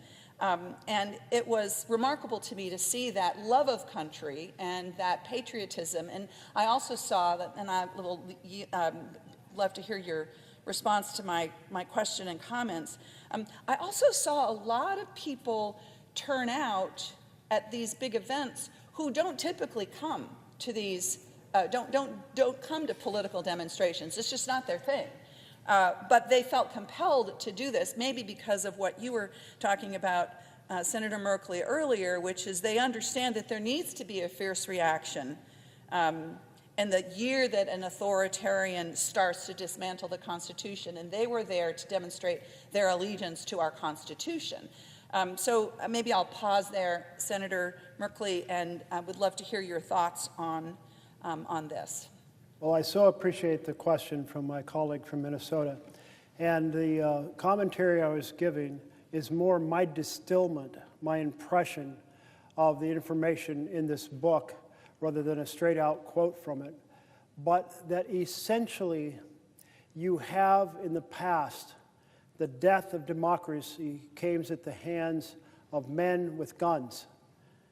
Now it's coming through people who get elected. And after they get elected, they work to erase the separation of powers. They try to get a legislature that will be more of a rubber stamp and say, we'll do what you say. Well, suddenly the whole vision of Congress laying out the programs and the amount to be spent and the policies is supplanted by Congress just saying, well, what did you want us to do? Okay, we'll do that. And then the Supreme Court hands more power. And we've seen that happen here in the U.S. as well, certainly with the Trump versus United States, where the Supreme Court found invisible ink in our Constitution. I'm pretty sure neither of us can go through here and find anywhere in Article 1, and certainly not in Article 2, which addresses the executive, that there is any sign that they want the president to be considered above the law. And yet that's what the court said. So, to the broader question of how, once you are in this authoritarian takeover, what are your odds of stopping it? And in general, the authoritarian works to entrench the authoritarian rule. So people get knocked down when they speak up, and then other people are afraid to stand up and become more timid. The press gets a little more careful after getting sued. Wall Street Journal got sued for $10 billion. Maybe gets a little more careful about what it says in its newspaper. The network, which is threatened with the possibility of losing its broadcast license, or the network that's threatened with the possibility of a merger opposition, may say, okay, you know, we're going to change our programs. We're going to get rid of that program that Trump doesn't like, or we're going to get rid of that comedian that insulted Trump. And you start to see these effects pile up and they grow over time. So in that first year, if there is not a reaction from the people, then people assume two things. Oh, that sounded outrageous to me, but maybe it's not so bad. Maybe that telling universities what to teach, having the government tell them that isn't so bad. Maybe telling the broadcast news what to put on air isn't so bad, and so forth. It's like maybe kicking people out of the country for exercising their free speech on college campuses isn't so bad. No, if nobody's protesting, it's like, oh, well, maybe that's not so bad. And makes it easier for the authoritarian power to get a deeper and deeper grip on the system and become the status quo. And that's why you need a protest in the first year to say, no, this is breaking the norms. This is breaking the law. This is violating the Constitution. And we are not going to take this assault crushing our freedoms. We are going to stand up and say, hell no. And then people go, oh, well, I thought those things were pretty outrageous. And look, there's somebody or some group or some force I can get behind to help know that I'm not alone. Because as a normal citizen, what power do I have? But if someone else is organizing and speaking out, and that's why this march, No King's March, was so important. 7 million people, 2,700 locations. You had an incredible set of demonstrations in Minnesota. We had a credible set of demonstrations in Oregon. And I went to one at a very small town. It's kind of just a few stores and gas stations. And it's in a pretty conservative county. And boy, 200 people were out on the road with their created signs. And I was really struck, especially by talking to veterans who said, you know, I volunteered. I went to war overseas because my country asked me to do it. And it was framed as you have to defend this country and this set of freedoms that we cherish so much. And I'll be damned if a president of the United States is going to take away what we fought and died for, a president who never bothered to put on a uniform. And I thought those were powerful words that I appreciated from our veterans. But that's why that first year is so important, that people know that this is not okay and that others are willing to organize and resist and push back. And then the second piece of that is the next election, because the goal of an authoritarian president is to make it more and more rigged, the elections. And if we want 3 examples, one right now is the president's trying to consolidate a voter registration list from states around the country, making it easier potentially to manipulate that list in the next election. A second factor is Trump's trying to get states to gerrymander in order to produce, basically divide up blue districts by attaching little pieces of it to red districts so that the blue district disappears and you get more Republican House members and less fair representation of the diversity of America, so the gerrymander. And then he's complaining about vote by mail. You have vote by mail. In Minnesota, we have vote by mail. You're one of the highest turnout states. We sometimes say we're the highest turnout state, and then sometimes I look at the stats and go, I think Minnesota might have beat us out a little bit on one election or another. But the point is that the integrity of vote by mail is so high because it cannot be manipulated on election day. And we see that manipulation in so many forms on election day, where precincts are moved so people don't know where to go. False information is put out where to go. They're put where there's no parking if you don't want people to vote. The machines don't work. The staff doesn't show up. The lines are long. People are intimidated. They're told they can't pass out water to people standing in line, which just seems like a horror of a possibility that people passing a law saying you can't give people water who are standing in line wanting to vote. And all of those factors really play a big role. That's why Trump wants us to vote on Election Day. More ability to manipulate the outcome of the election. So those are 2 incredibly important things. And then I wanted to just say, what is going on with Argentina? that we are sending them money, $20 billion and maybe $40 billion, in order to help them with their debt, which is owned by a bunch of Trump's friends. So they bought it for pennies on the dollar, and now they're going to become mega rich. And where did we pass a bill saying you can send $20 or $40 billion to Argentina? What happened to America First? This is Argentina first? I mean, this is the corruption of the president's friends first? What policy is that? I want to see that on a hat. It is, no, an outrageous. I mean, you think about $40 billion. That's approximately $100 for every single person in our country contributing to bail out Trump's friends who bought up Argentinian debt. No, hell no. I don't know what authority he's doing that under, but let's take it away. Let's get our Republican partners to join us in saying that we should take it away. If the senator would yield to one more question. Yes, I will yield for a question. I want to just follow up on something that you talked about with the attempts by the Trump administration to consolidate and get some control over our voting process in this country. One of, I think, the strengths of our country is while we should have high national standards for free and fair elections, we have control over elections at the local level. And that gives our electoral system a lot of resilience. I want to just thank our Secretary of State in Minnesota, Secretary of State Steve Simon, for refusing to provide to the Trump people our voting rolls and data about our voters as a way of protecting our local control over our ballots. And I want to just follow up also with what the senator from Oregon was talking about, with the way that the president is ignoring the rule of law, ignoring the Article 1, ignoring the powers of Congress. And I was thinking a lot about what the preamble of our Constitution says. I mean, the preamble of our Constitution says, "We, the people of the United States, in order to form a more perfect union, establish justice, ensure domestic tranquility, provide for the common defense, and promote the general welfare, and secure the blessings of liberty to ourselves and our posterity,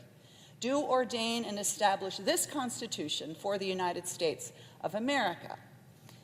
That is the promise that we all make each other in this great democracy.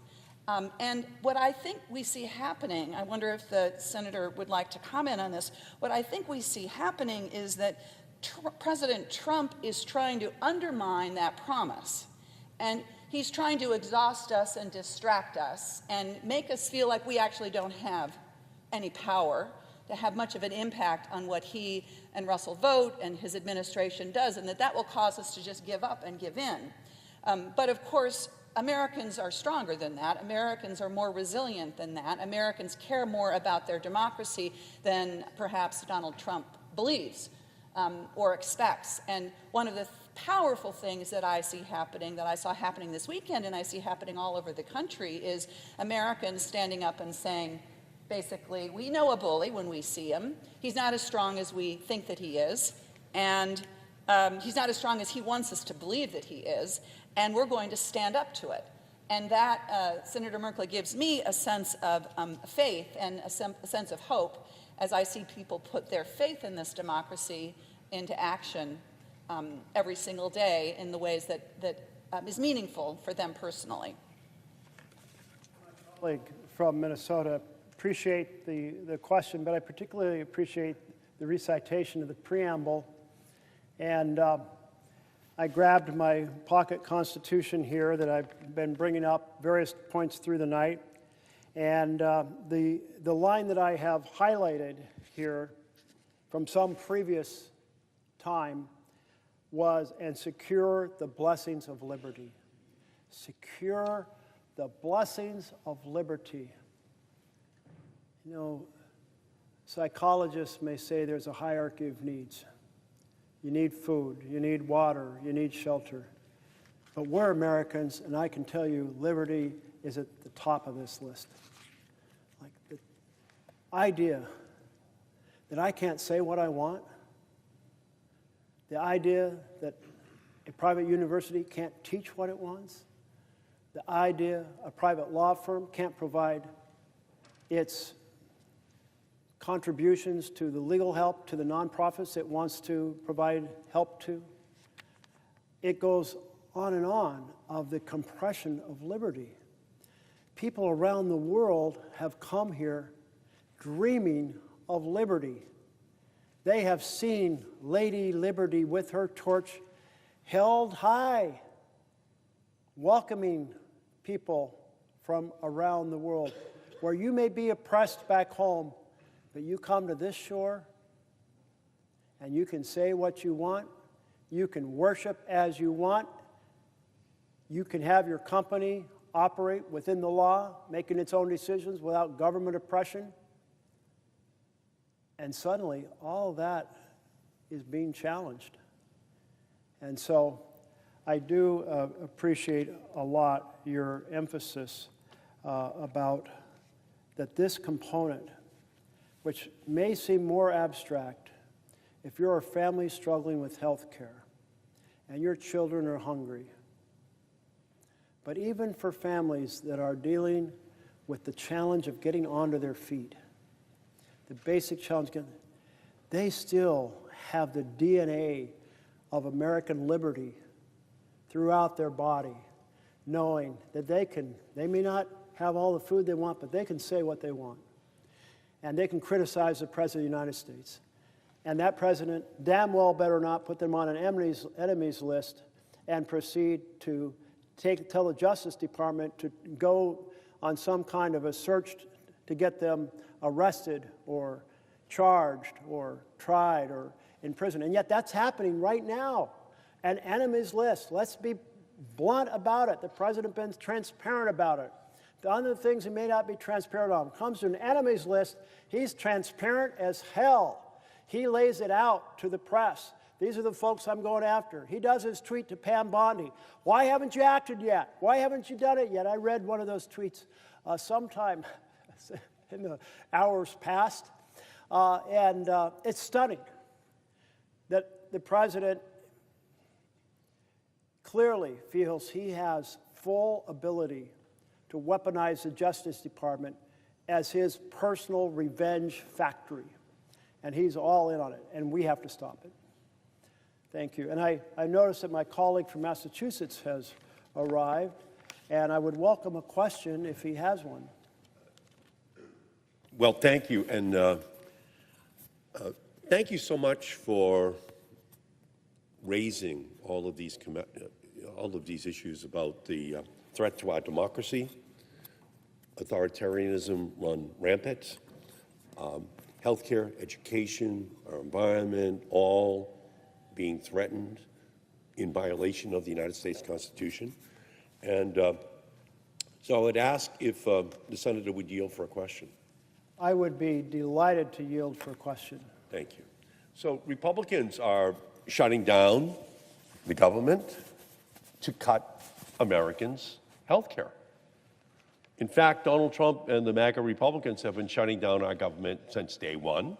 We are witnessing a Robin Hood in reverse as Republicans make deep health care cuts and steal from those most in need, all to pay tax breaks to CEO billionaires in our country. And as a result of Trump's big ugly bill, over 320,000 Massachusetts residents could lose insurance coverage. That's almost 5% of the entire state. The Commonwealth could lose over $2 billion in Medicaid funding annually, with Massachusetts hospitals losing $424 million each year, erasing 19,000 healthcare jobs in the state of Massachusetts alone. And after ripping healthcare away from hundreds of thousands of Massachusetts residents, MAGA Republicans are now willing to dramatically raise health insurance costs for even more families.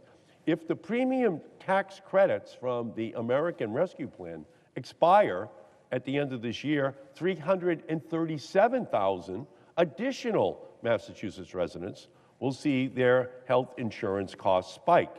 And in the process, our residents collectively will lose $425 million in tax credits each and every year, averaging over $1,300 per enrollee each year. Some could see their premiums surge over $1,000 a month, leaving them an annual premium of more than $25,000. So this healthcare premium bomb is about to go off all across our country, on kitchen tables. Dramatic increase. Republicans want to jack up the cost of health insurance, forcing families from Boston to the Berkshires, from Portland, Maine to Portland, Oregon, to make difficult choices to make ends meet. So right now, thanks to these tax credits, a couple in their 30s earning $50,000 in the city of Boston with 2 children could pay just $4 a month for their health insurance premiums. But soon, if Trump and MAGA Republicans decide to let these credits expire, that couple will receive a notice in the mail that they will have to pay $176 a month, a 4,000% increase, costing thousands of dollars more per year. A 62-year-old couple living in Watertown who earns $86,000 a year could pay $1,700 more each month. A 58-year-old living in the Berkshires making $32,000 a year could see their premiums increase by 170%. And last week, Democrats on the Small Business Committee, on which I serve as ranking member, released new data showing that over 10 million small business owners and their employees rely on the Affordable Care Act's enhanced premium tax credits to afford health insurance. Small businesses are the heartbeat of our economy, but Republicans are turning Main Street into Pain Street. Republicans are making a Jenga tower out of our health care system. They remove one block, access to Medicaid, and then another, health insurance tax credits. They already have put us into a health care crisis. But they don't stop there. Republicans have cut or frozen over $1.3 billion in grants to Massachusetts from the National Institutes of Health for life-saving medical research and clinical trials. They're gutting our public health workforce by revoking temporary protected status for Haitians and Venezuelans and directing ICE to terrorize lawful immigrants who are disproportionately health care and human service workers. We know these cuts will have even worse impacts on Black and brown communities. Right now, 60% of Black children rely on Medicaid for their health care. 60% of Black children in our country rely upon Medicaid for their health care. If these cuts go through, millions could lose access to checkups, asthma treatments, and mental health care that keep families healthy and children in school. It would leave parents with impossible choices between medicine and meals, and restrictions on Medicaid don't just trim budgets, they cut into lives. And with each Jenga block Republicans remove from the tower, Americans' health care becomes more and more unstable. And we know how Jenga ends. The tower collapses. That's where we are heading right now.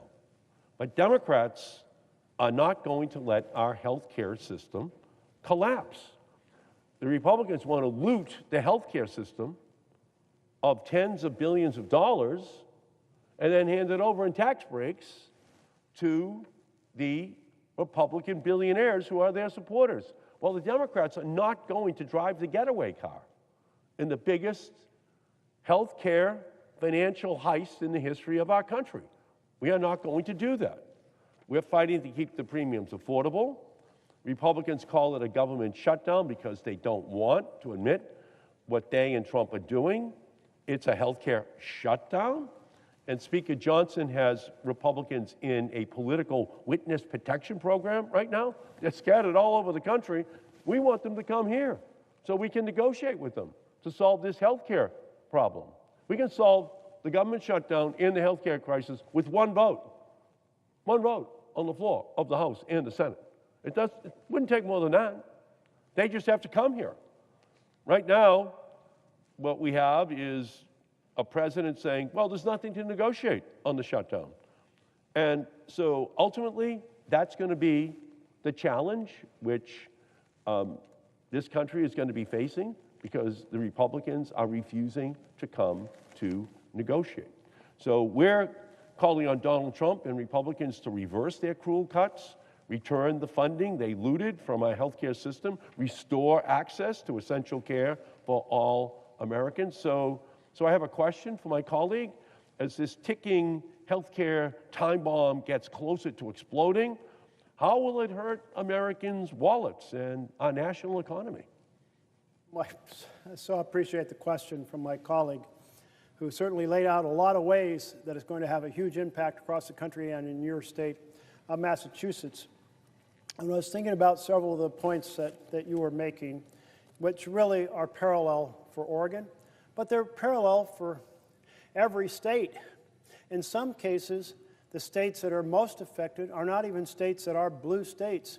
And that is certainly true for we're talking about these tax credits, because 75% of the folks who access the tax credits on the exchange are in states that President Trump won.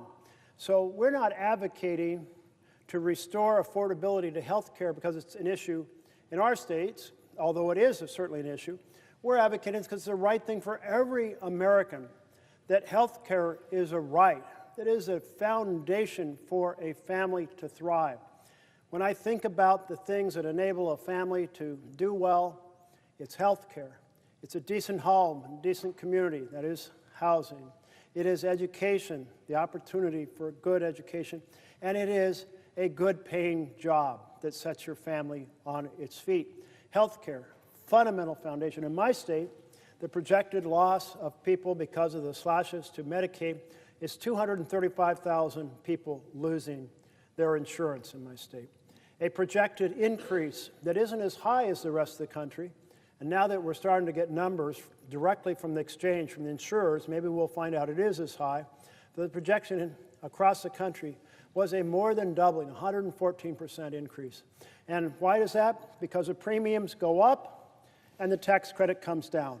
So a gap that was this big becomes a gap that is that big. 114%. In my state, projected 68%. Now, am I happy that that's less than 114? Yes, if it's true. But here's what I know about inflation in a fundamental item.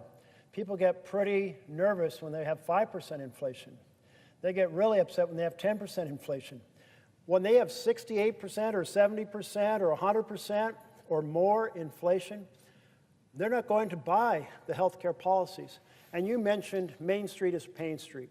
Maybe I heard you say that in the past. If so, thank you, because I've been using that phrase, and I'll try to give you credit for it, because it may well have been in something I overheard you say. And I talked yesterday, because we had folks representing small businesses visiting here on Capitol Hill, and one of the individuals said there are two things that are causing us a lot of pain, and I couldn't resist. Main Street turned into Pain Street. And he said one is tariffs, and the second is the health care. He said so many of us small business owners, we don't have enough to negotiate with a Kaiser or Blue Cross. We have our folks, our employees, go to the exchange. And, he said he'd talked to 3 of his 4 employees, if I got the numbers right, and he said it doesn't sound like any of the 3 of them are going to buy health insurance. They're going, if it's that expensive as what it appears when I go online right now and I see the premiums up and the tax credits down and the gap in the middle that I have to fill in too big for what I earn, I'm just going to take the gamble. In various forms, it sounded like that's where his staff were in. And he knew that any one of them might win that gamble. They might get through a year without a health care problem. But if there's a group of them, a few of them are going to have significant problems. And then they're not going to go to the doctor because they don't have health insurance. And then the problem's going to get worse. And when they do go, a small problem becomes a big problem. And when they do go, they're in the emergency room, which is the most expensive place to provide health care. And the preventive care disappears, which is such a big piece of what we tried to do on the exchange. Either you get insurance in which you are covered for pre-existing condition, insurance that your children can stay on your policy to age 26, insurance where preventive actions are free because an ounce of prevention is worth a pound of cure, and tax credits that make it affordable. You eliminate that affordability factor, we're back where we were. And I tell you, that impact on rural Oregon, it is devastating because rural Oregon is less affluent than urban Oregon. So there's a higher percentage of folks who are on Medicaid, our Oregon health plan. And when it comes to children, we're talking 70% of the children in rural Oregon have the Oregon health plan. What does knocking 235,000 people off do?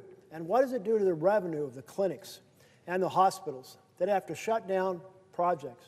Or according to the Sheps Institute, 300 hospitals across the country will probably be forced out of existence, and they won't even have a hospital. They won't have any programs.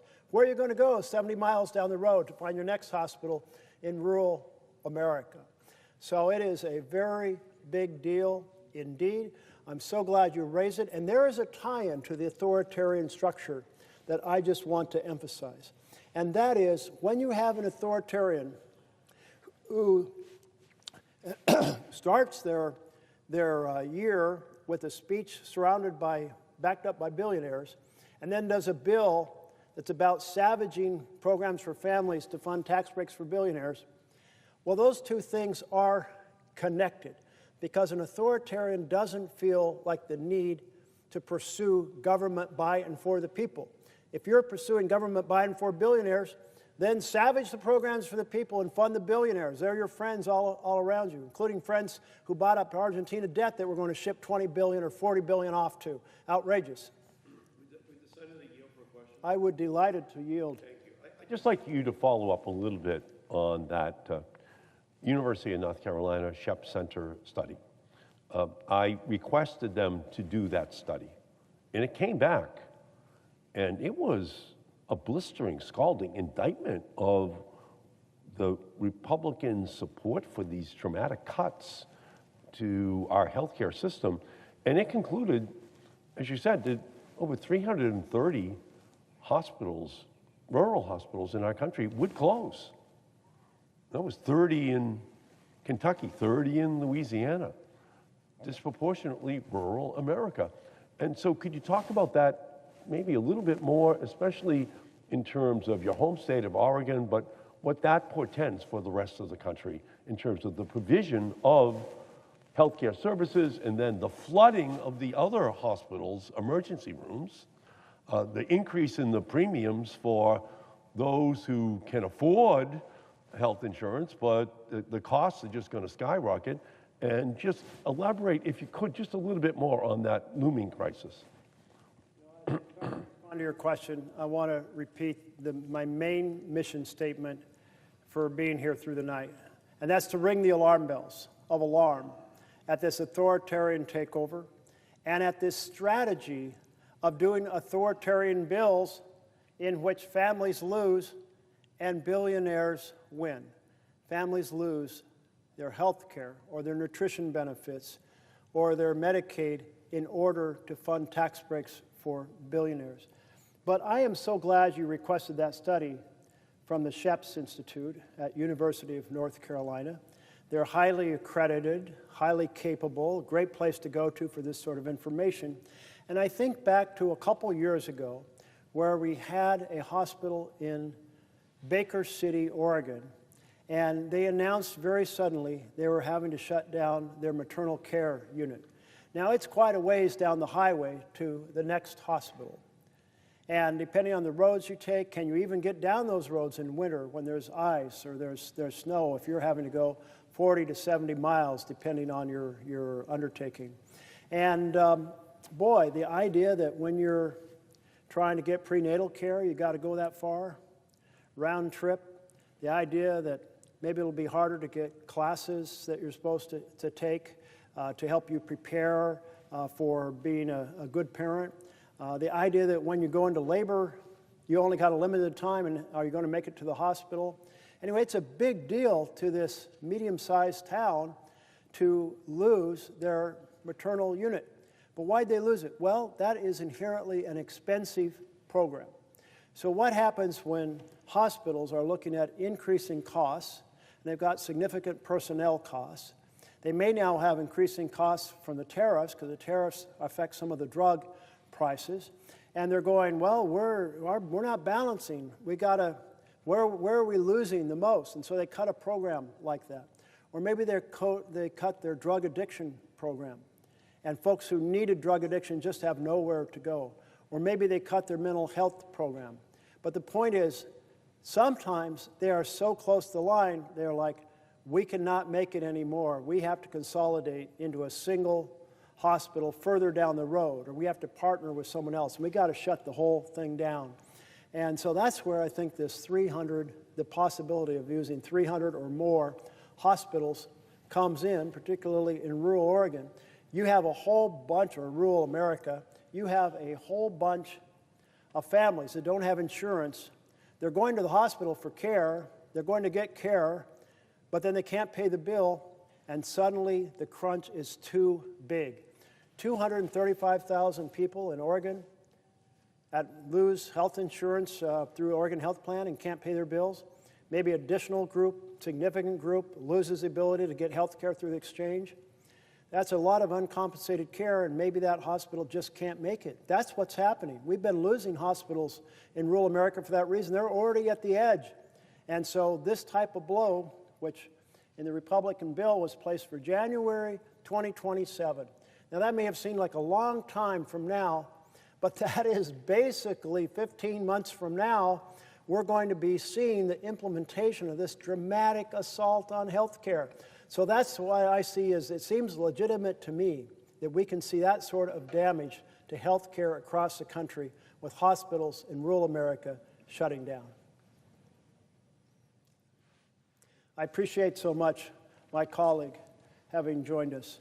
And I see my colleague from Connecticut. If you happen to, let me see what the right thing to say here is. If you have I'd be willing to yield for a question if you have one. Mr. President, thank you, Senator Merkley. And let me just say how much I appreciate, your colleagues appreciate, many Americans appreciate the labor that you have put in to raising these alarm bells tonight. And I would appreciate the chance to ask you a question. Listen, Question. Thank you, Senator Merkley. Having done this before, I know that the language is important. So you and I have had a number of conversations over the past 6 months about the importance of being straight with people about what is happening in this country. I'm sure that a lot of our Republican colleagues on this floor look at what you have been doing overnight, look at some of the similar speeches that I and others have given on the floor, and think that we are engaged in pretty remarkable hyperbole, right? This is the United States of America. Our democracy is going to survive forever. This is not authoritarianism. This is just a different version of democracy.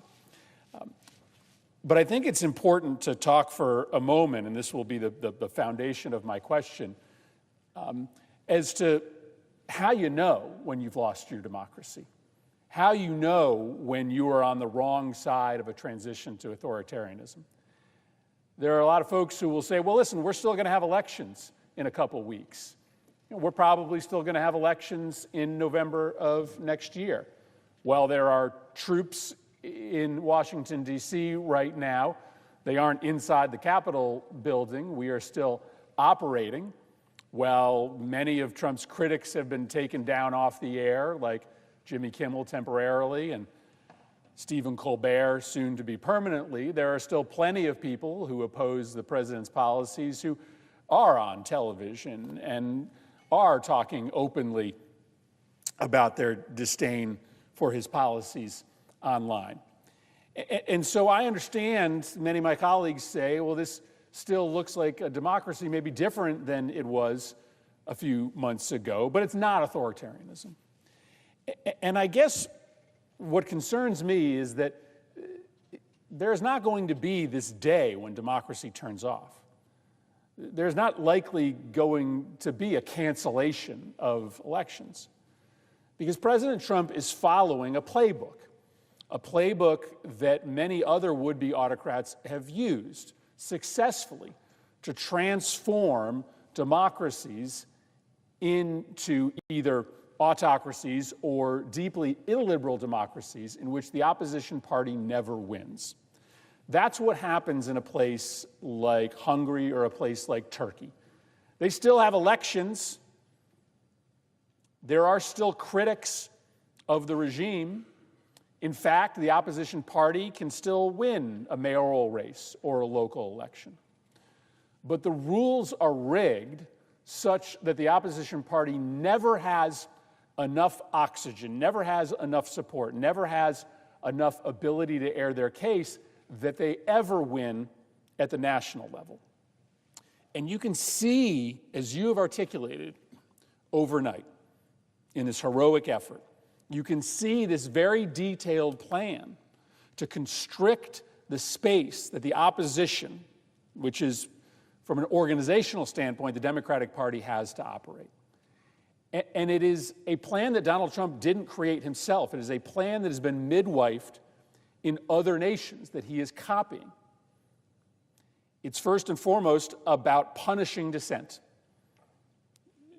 targeting individuals who have been critics and using government power, whether that be the Department of Justice or the FCC, to silence those critics. It's about commandeering the spending power of the federal government to say, if you criticize me, you are not going to get federal spending. Right? Just a few weeks ago, the president canceled all energy projects in Democratic states. Just in Democratic states. A clear signal and sign that if you speak up against me, you are not going to get federal funding. It's about using the military to try to disincentivize protests and mobilization, especially in places like American cities where there are a lot of folks that oppose the president. And then it's about rigging the rules. The president has been openly targeting Act Blue, which is the primary way that Democrats raise political contributions. It seems as if he may try to shut down the vehicle by which people make contributions to Democrats. He is instructing Republican states to do something exceptional, which is to change congressional boundary rules outside of the normal schedule, so that even if he's deeply unpopular, even if Democratic congressional candidates get the majority of votes nationwide, that his party will still control Congress because they have rigged the rules of how these boundaries are set. And so whether it be the seizure of spending power, the use of the military, the manipulation of federal regulatory and law enforcement powers to quash political dissent, or the rigging of the rules to make it much harder for Democrats to be able to win in elections, it's a comprehensive plan. And I guess my question to you, Senator Merkley, is this. How do we know when we've lost our democracy? Do you agree with me that it is very likely that we are still going to have elections? They just aren't going to be free and fair elections. That not every single opponent of the president's will be thrown in jail, just enough so that it quells the interest of the public and of corporate leaders and of civic leaders to speak out. That not every critic of the president will be taken down off the air, but enough such that media companies will figure out that if they want their next merger approved or if they want their license to broadcast continued, they better just tilt the coverage towards the president and just make sure that they don't have too much criticism on the air. This is my worry, that there are a lot of, frankly, our colleagues, and there are a lot of Americans out there who believe that our democracy is still alive until the day when it dies. But we're not going to know that day. There is just going to be a moment at which the president has successfully rigged the rules, punished dissent, seized so much power that the minority party doesn't have the ability to win a national election. We'll still exist as a Democratic Party, but just like the opposition parties in Hungary and Serbia and Turkey, we won't be in a position to engage in a way that gives voters an actual choice. So my question to you is, do you share that view of how his campaign of repression of political speech is happening? And do you worry that people are just waiting around for that epiphany, that conflagration where the democracy disappears, when that may not be how this plays out? My colleague has described very well the way this works. In the past, in general, you had military coups. People with guns stormed in, took over, shredded the Constitution, tossed it out, had command of the armed forces, and indeed, it was an observation even at the start of our country. I had this quote from Madison during the Constitutional Convention in 1787. A standing military force with an overgrown executive will not long be safe companions to liberty. The temptation to use that military, the means of defense against foreign danger, have been always the instruments of tyranny at home. And so men with guns charged in, took over. But now we have a very different form in which democracies fail. It's the erosion of the checks and balances of the Constitution. So let's take a look at how those are being eroded. Well, we see that we have changed the rules of the Senate, so we are now doing mass confirmation of the president's list of desired individuals. I think, did we not have a list that was well over 100 the other day? No consideration really of whether they are suitable at all to serve in the desired positions.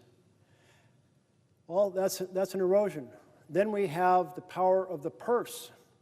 And the vision is that in a democracy, the decisions on what programs should exist, how they will operate, and how they will be funded are made by the Congress.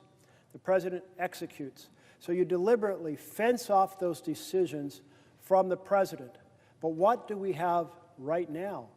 We have those decisions being made by the president of the United States of America.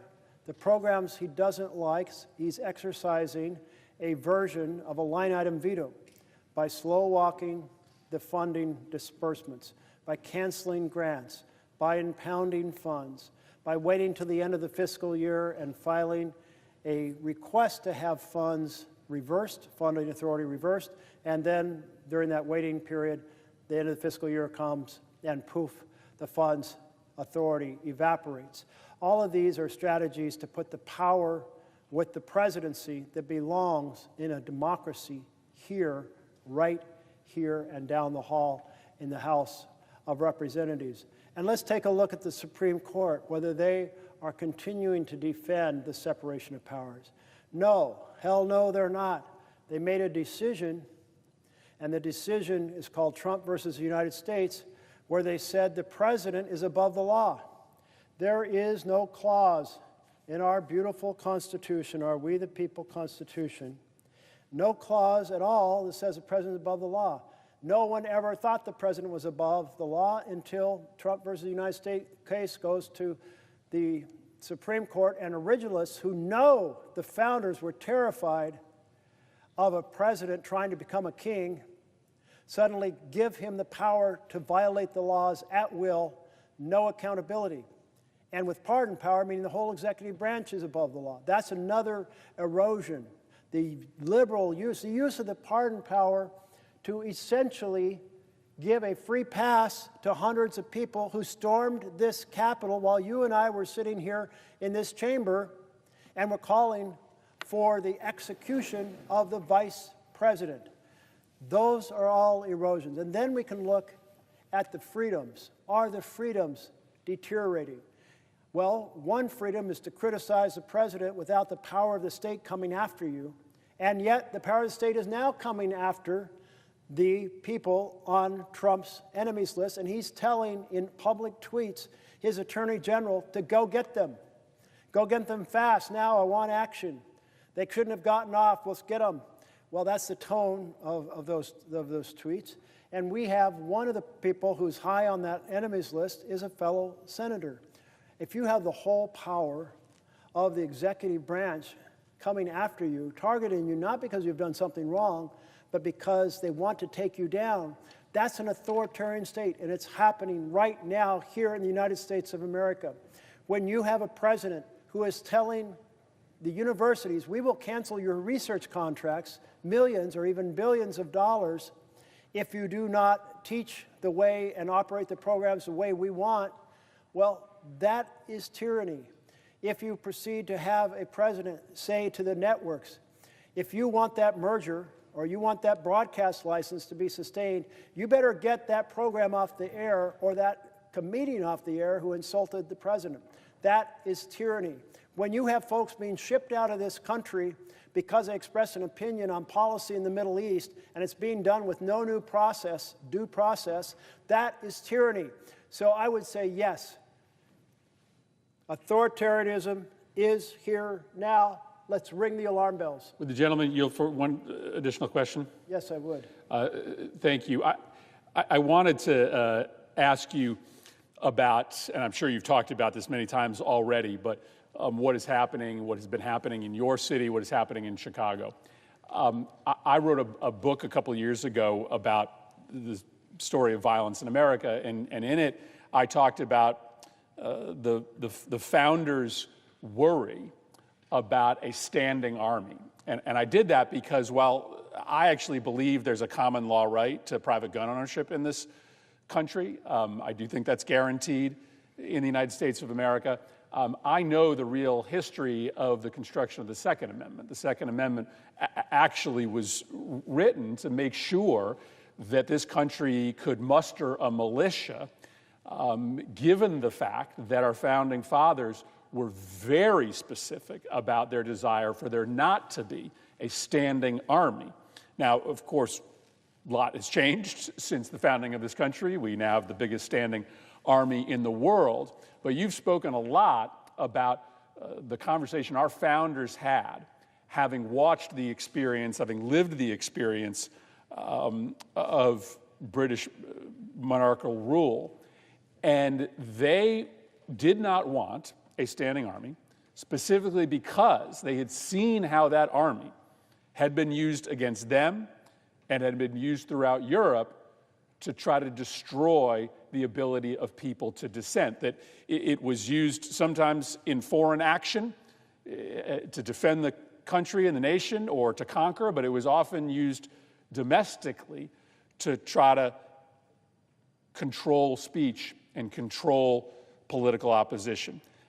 And so our founding fathers, I think, would be watching the deployment or the planned deployment of the U.S. military into the streets of this country with the same kind of alarm that you are bringing to this speech overnight, because this doesn't have to do anything with public safety. This is a means to try to intimidate people into not speaking out. You've described scenes in Portland where you have the military essentially trying to provoke conflict. And they're trying to provoke conflict in part to just make it seem as if things are out of control in neighborhoods where things are not out of control, but they're also just trying to scare people into not coming out and protesting. Listen, it's absolutely understandable that an American citizen who has never engaged in political speech or political protest but thinks this moment is extraordinary and wants to raise their voice would think twice before going out onto the streets if they were potentially facing the barrel of a gun from a member of the U.S. military. That's intimidating, and it's intended to be intimidating. And so as you've talked about our founders' worries about how this country could fall into despotism, what do you think they would say about the use of the military today, 250 years later, to try to politically intimidate U.S. citizens in our cities? Well, I thank you for that question. And I start with their strong thought, let's not let this happen. Let's not have a standing military. It's expensive and it's too big a temptation for our executive to use it against the people the way we had seen in so many other places. That second stanza, or that second phrase of what Madison said during debate at the Constitutional Convention, the means of defense against foreign danger, that's the Army, have always been the instrument of tyranny at home. That's using the Army against your own population. So that's why they were so worried. Over time, the security demands of the country and a variety of various wars, we did pursue a standing Army and a standing Air Force, and we expanded and so forth. Got the Marines, got the Navy, and we have the militia, the National Guard. And I think they would say, you've been pretty lucky so far that the understanding was so deeply rooted that these could not be used against your own population except in extraordinary situations. And one of those extraordinary situations would be if the civil rights of individuals were being disturbed and you needed a deployment to help restore them because the local forces wouldn't protect those civil rights. And it's written into the law in just that fashion. And that's why there was a deployment to help students go to school, black students be able to go to school when folks were trying to block them to go to school in the South. That's what that deployment was about. But then you have this other standard that they can only be deployed if there is an invasion or a rebellion, and just an understanding that that's a high test to meet. But the concern is you can have an erosion of the common understanding that it's a high test. And we saw that in two of the justices in the three-judge panel out in the Ninth Circuit. And they said, well, you used a definition, district court, that was appropriate for the time the laws were written, and that would normally be enough, but maybe you need to have a more flexible version of rebellion, of definition. And maybe you need to go back in time a few months when there were a few more arrests, and maybe that gives a stronger case to recognize that the president might be able to deploy. And you should give high deference to the president's interpretation, separate from the facts. And I mean, just that last point, high deference to the president's view. And what it says is it destroys the barriers put in place, the standards put in place. No longer do you need a rebellion to be allowed to use federalized National Guard in America. No longer do you need evasion. You just need a president to say, looks like a rebellion to me. And we have, therefore, that's what happens with an authoritarian president. They're not hesitant to say that. Former presidents have been hesitant to say that because they have a deep sense of their role in protecting the norms and the values that include defending our freedoms.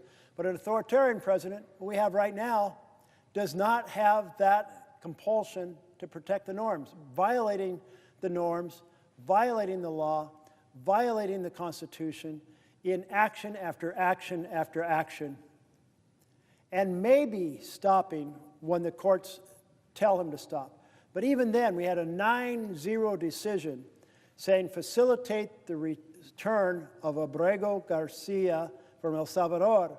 And what did the president do? He ignored it. Those are all indications of the scary state in which we are at this moment. I thank my colleague very much from Connecticut, and I see that my colleague is here from Maryland, and I would welcome a question if you have one. Well, I was going to ask if my colleague would yield for a question. I will yield for a question.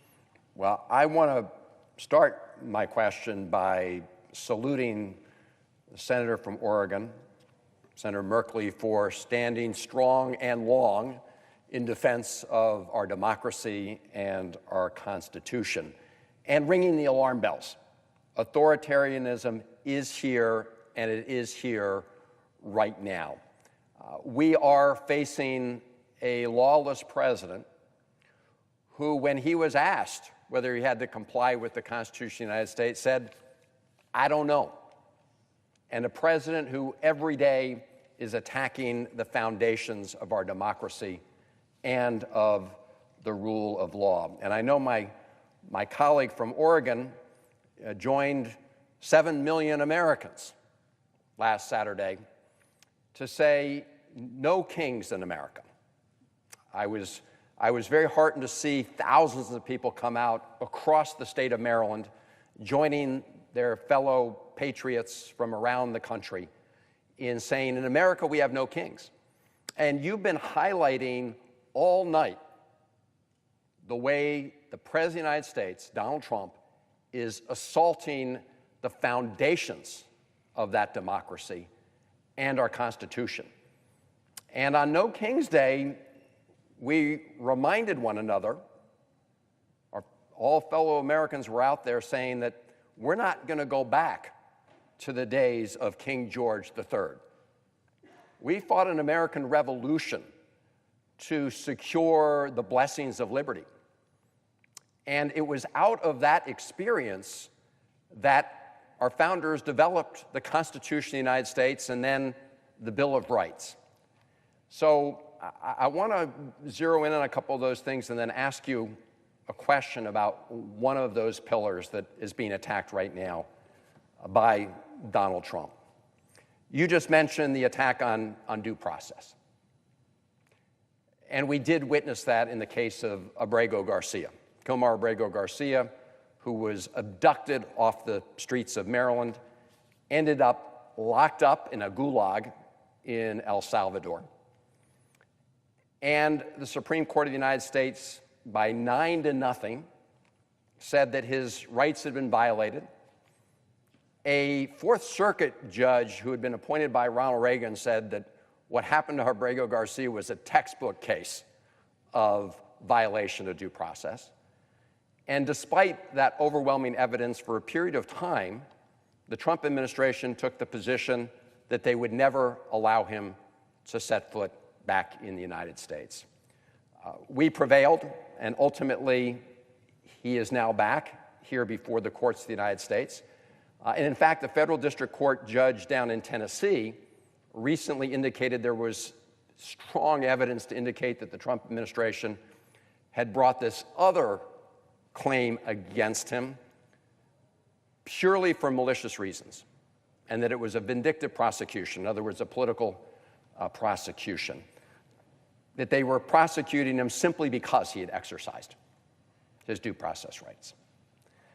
It should not be a liberal or conservative, Democrat or Republican idea that in the United States of government, in the United States of America, we are not deprived of our liberty without due process, right? As you've been saying all night, that was a foundational principle based on the experience that we had under King George III, where people could just be abducted and without due process arrested.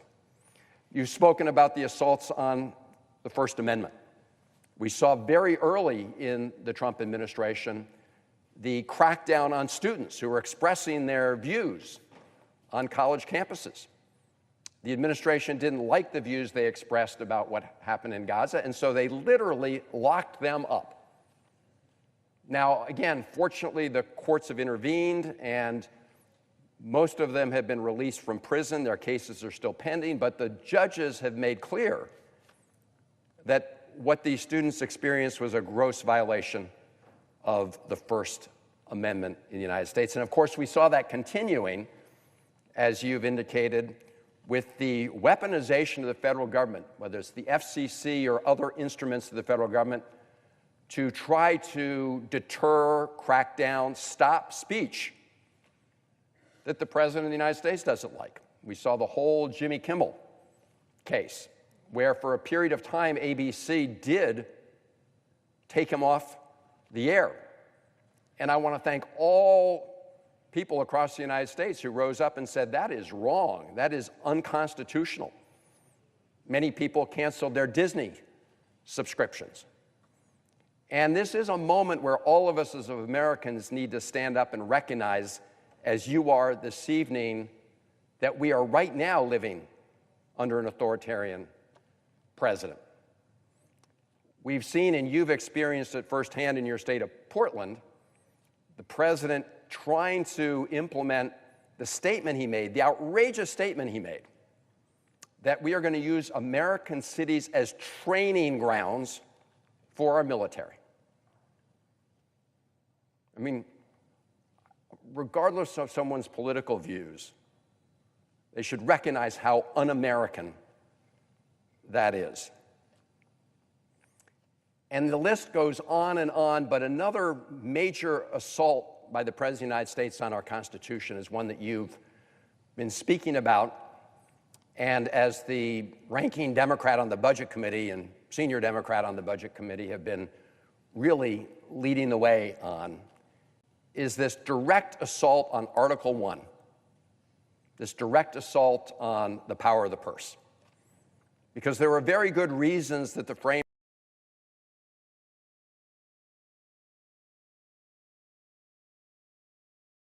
invested the Congress with the power of the purse, and that power of taxation and the power of spending the people's money to make sure that our budgets reflected the will of the American people.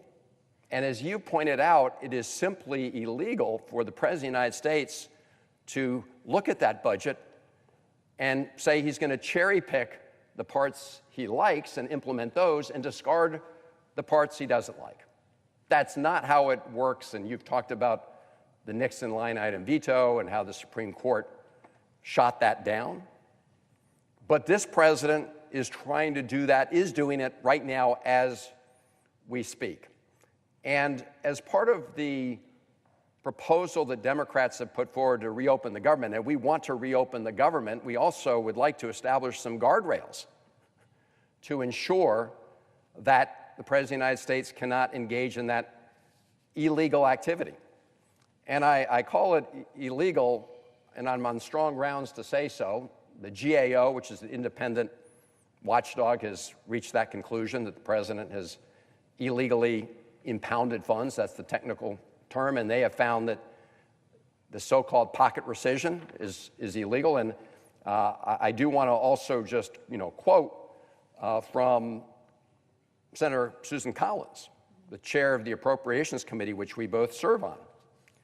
And she goes into a good description of why this unilateral impoundment of funds is illegal and unconstitutional. And she says, and I'm quoting here, "Any effort to rescind appropriated funds without congressional approval is a clear violation of the law." It's one of our Republican colleagues, Senator Murkowski, who's also on the Appropriations Committee, has also pointed out that this is an illegal action. It's one of a series of illegal actions the president has taken.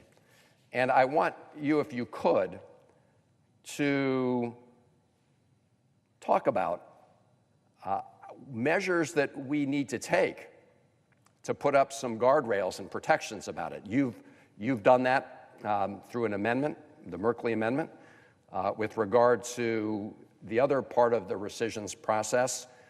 You've spoken eloquently about this issue, but if you could just go to the heart of the matter, why the president's unconstitutional withholding of funds is a direct assault on our democracy and the vision our framers had of checks and balances. When they said checks and balances, they didn't mean a blank check for a lawless president. So maybe if you could, Senator Merkley, if you could talk to that and answer that question. I very much appreciate your zeroing in on this question of how the president is violating the law and the Constitution by taking the power of the purse.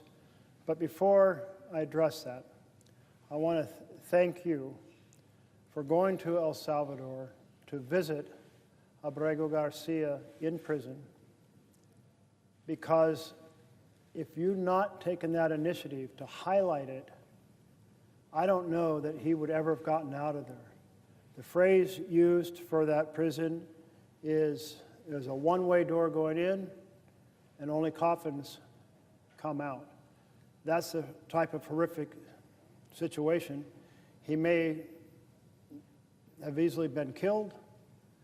He may have suffered the deprivations of that prison, been affected by health issues, and he may never have gotten the attention necessary for the administration to finally help facilitate his removal.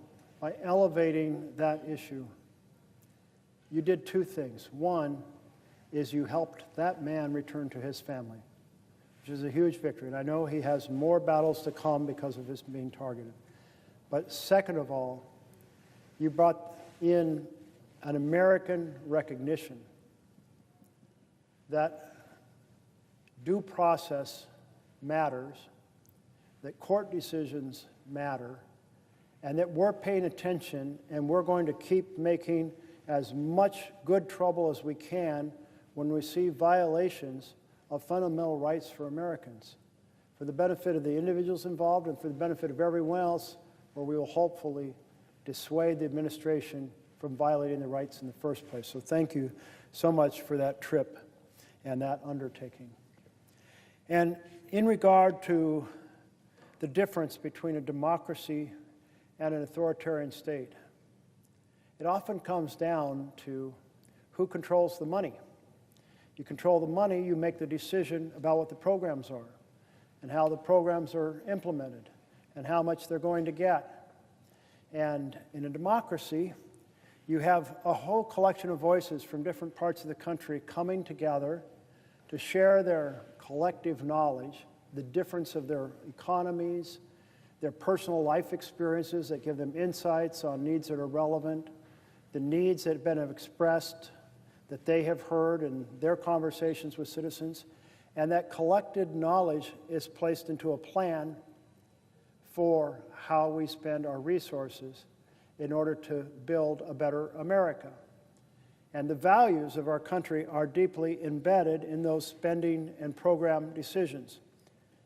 But in an authoritarian state, you have one individual, a man, potentially a woman, and that individual says, this is the way it's going to be. I like these programs, and I'm going to fund these. Those other ones, forget about them. And that, then we're in a dictatorship. And the president is exercising every effort to secure that power over programs. And it's not doing it secretly. Mr. Russell Vought, who was the OMB director at the end of the last Trump administration, and who is the architect of Project 2025, is very open, even before his hearing before the Budget Committee, saying, I believe in the unitary executive, and that the president can make the decisions and can impound funds. I don't agree with the Supreme Court decisions of the past, and I think we get the Supreme Court, we're going to get a different decision this time around. And we did get a little taste of that just recently in a shadow docket decision in which the question was, if the president submits a request to reverse a funding decision, that's called a rescission, but reverse a funding decision, submits it within the last 45 days, and there's a 45-day grace period in the law that the president doesn't have to disperse the funds, and therefore you reach the end of the fiscal year and poof, now you're outside the window, and that money evaporates. The authority to spend that money evaporates. So that was the strategy that was tested with the court, and I expected the court to say the following. In the rescission law, it says no rescission, no undoing of the existing spending, is in fact legitimate unless it's been submitted to the House and Senate and voted affirmatively by the House and Senate. Now, the House and Senate don't have to, well, they don't have to do the whole proposal the president sends. They can pick pieces. But the pieces that pass both chambers, then the president can shut down that spending. But in this case, there was no vote of the House and Senate to undo existing law. And yet the court said, well, we're giving deference here to the president. And since the fiscal year expired, well, we'll not cancel that strategy. So they empowered what is essentially, yes, Mr. President, you can slow walk the funding, file in the last 40 days a proposal to undo the funding, never get a vote on it, and you can wipe it out on programs you don't like. So the court has given much more power on this, where previously the courts said, it's very clear in the Constitution, the power of the purse is with Congress. It says it right there in Article 1, and hell no, you can't delegate that to the president. And hell no, you can't impound the money. But in this case, a court that is much more deferential to giving power to the executive did exactly that. So this is a huge concern that the court has greenlighted a fundamental violation of the vision of the Constitution and delivered a tool that we might see used repeatedly. My hope, like yours, is all 100 senators will join together, or at least a significant majority of both sides, and say we are going to protect our constitutional prerogatives. And so we are going to put in a clause into any spending bill and say, yes, there is a 1974 bill that says the president can submit a proposal to undo spending that has been approved, but the provisions that we pass in this bill are exempted from that power. They cannot be undone through a simple majority, what was passed through a supermajority. They cannot be done in a partisan basis, what was done on a bipartisan basis to address the wealth of understanding about what different parts of the country need. So that's the proposal that we need to put into each bill. Every bill saying, yes, these can be undone by future spending, but we do that all the time, by the way. We do a FY26 bill and we say there's 2-year and 3-year money in there, and it's clear that that money's not needed for that program, and we undo it. But that's done by a bipartisan basis to undo a bipartisan decision, not a partisan. Will the senator yield for a question? Yes, I would be delighted to yield for a question. First of all, my question starts with a thank you, Senator Merkley, for raising the issue of the growing threat of authoritarianism in our country. I thank you for noting and being a champion of the very principle that our country was founded on, which is that we are a country, a government of, by, and for the people. And as I think about what that principle means, I think about the fact that in a democracy, what our founders wanted to ensure was that our governing bodies, our elected officials, would in fact be accountable to the people. So what does being accountable to the people you represent mean? Well, about 50 years ago, this Congress came together and in a bipartisan way passed something called the IDEA, the Individuals with Disabilities Education Act. Why? Because families all across this country, from every political persuasion, understood that their children with disabilities could learn and thrive if they had access to public education just the way other kids did. And because families spoke up, because individuals spoke up, we now have seen 50 years of IDEA, special education, in our schools. We have more work to do in that direction, to be sure. We need to get more resources to our local schools the way the IDEA originally promised we would from the federal government. But because families demanded it and their elected representatives heard them and listened and acted and believed they were accountable to them, the quality of life for children and families with disabilities has improved exponentially. Then I think about Medicaid expansion.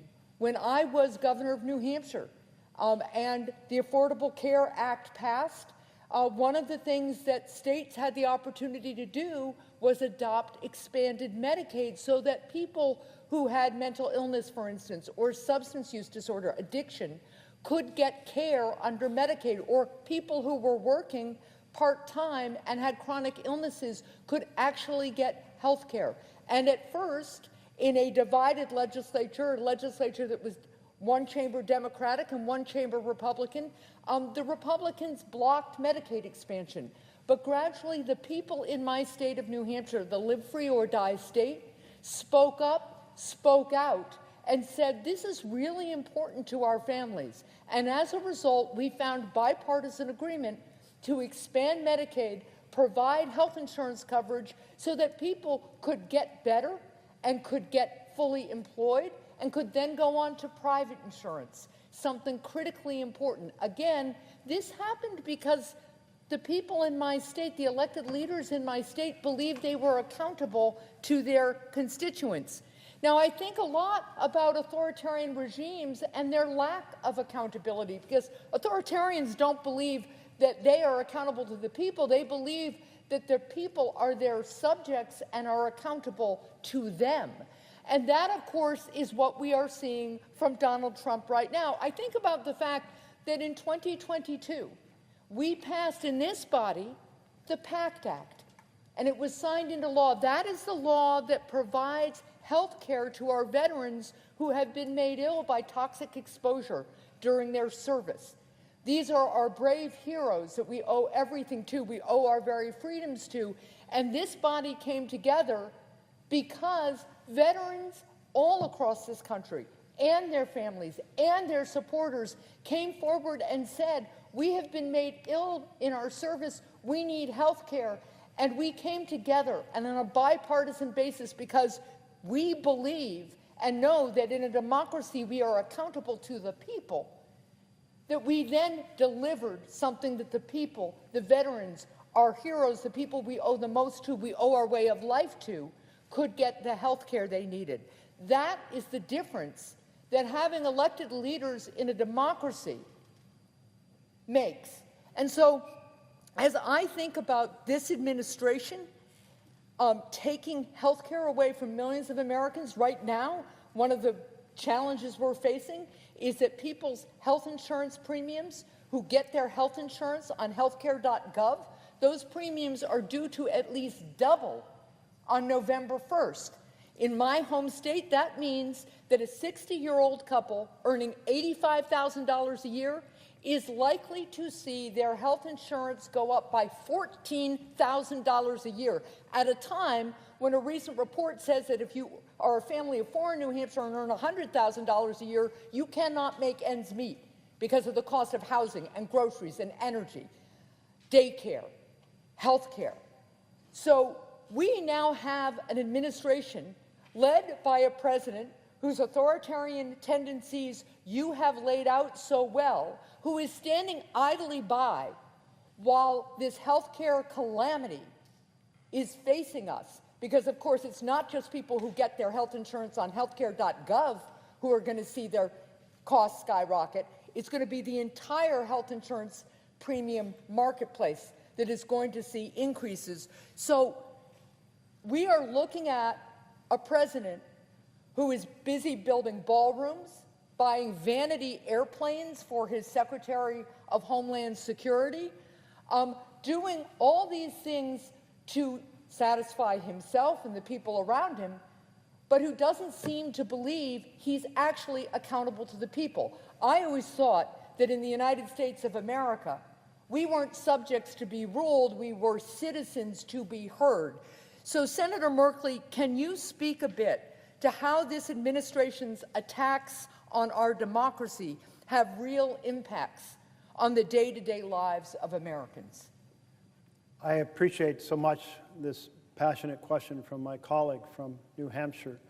And there's no one here among the 100 senators who have spent more time working on issues of disability, bringing their own life understanding to bear to help millions of people across this country. And when we expanded the folks eligible under standard Medicaid, it had a huge impact on the availability of health care for disability. And then the additional work we did to try to say health care is a right, it's a foundation. Let's build a system where everyone has access. But the way you have framed the difference between a democracy and an authoritarian power is powerful. Under democracy, leaders are accountable to the people. And I'm pretty sure that these 100 senators all think about the fact that people elected them because they said they would lead on certain issues and carry the fight, and that they have a responsibility to follow through and make it happen, to honor that social contract they have with their voters, that they're accountable to them. And if they're not accountable to them just in terms of their work that they do here, they're going to be accountable at the next election. But the attitude of the president is very different. And as you put it, in an authoritarian regime, it's more like the leader believes the people are accountable to the leader. And wow, what a difference that makes, because suddenly there's no need to worry about the health care of the people. And you can lay out legislation that does damage to the people, but takes good care of the rich and powerful, because that's the world you live in, and you want to help those folks, and that's just okay because you're not accountable. And that's the connection we see between the authoritarian presence of the president, who proceeds to attack and diminish due process, free speech, academic freedom, free press, proceeds to weaponize the Department of Justice to go after his list of perceived enemies, and then strives to create conflict in order to send the military in to address the conflict and expand his authoritarian power. So that's one world. But on the other end, we have the legislation he championed. And how could a leader accountable to the people do a bill, support a bill that cuts 15 million people off health care in order to fund tax breaks for billionaires, or run up 30 years of debt, 30 trillion over 30 years, to run tax breaks for billionaires? That debt is going to haunt us in the future in terms of being able to do basic programs in healthcare, housing, education, infrastructure, job creation. And the answer is because he's an authoritarian leader. And that's how these two things are connected. And these real impacts that you're talking about are so evident. Child nutrition programs, savaged to do tax breaks for billionaires. And here we are in this Republican shutdown designed to ensure that the cuts to health care continue. And there's more damage to come to ordinary people. States will run out of their women and children funding. States will run out of other basic programs. Food banks are going to run out of food probably because of the additional burden that they're sharing. And not one element on the president goes, I'm accountable to the people. I'm supposed to be here driving welfare for our entire nation. I can't let the health care go double in price, as you pointed out, on average across the country. I can't allow a program go into effect 15 months from now. In January 2027, there was millions of people losing their Medicaid. And then even in that bill, he has a third attack on health care, which is to change the way that states can receive or develop their match.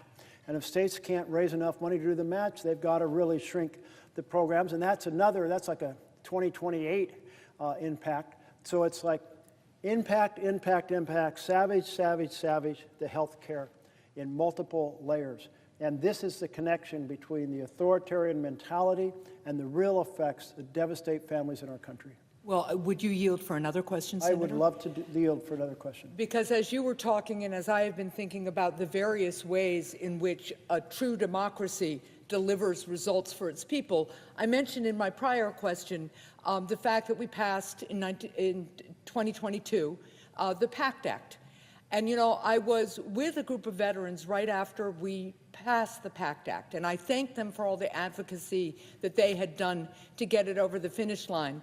And then we got talking about the war in Ukraine and why it was so important to stand up with the Ukrainian people who are fighting for the very freedom, for the very form of government that we so cherish, our democracy. And I found myself asking them the question, and I'll ask it to you now, Senator, would Vladimir Putin take care of his veterans the way the PACT Act proposes to take care of our veterans? So what are your thoughts about that?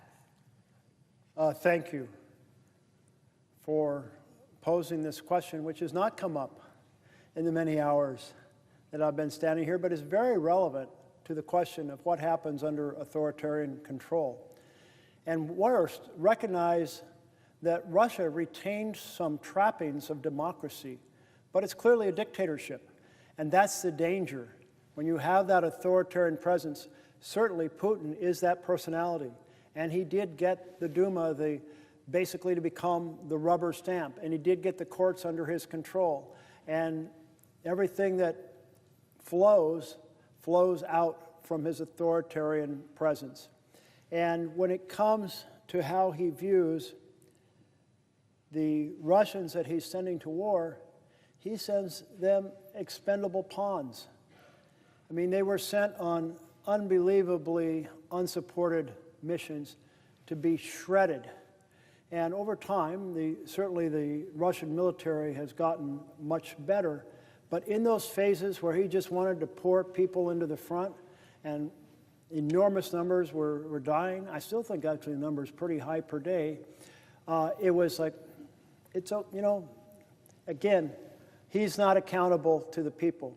And one thing he did, which was very effective, is control over the press.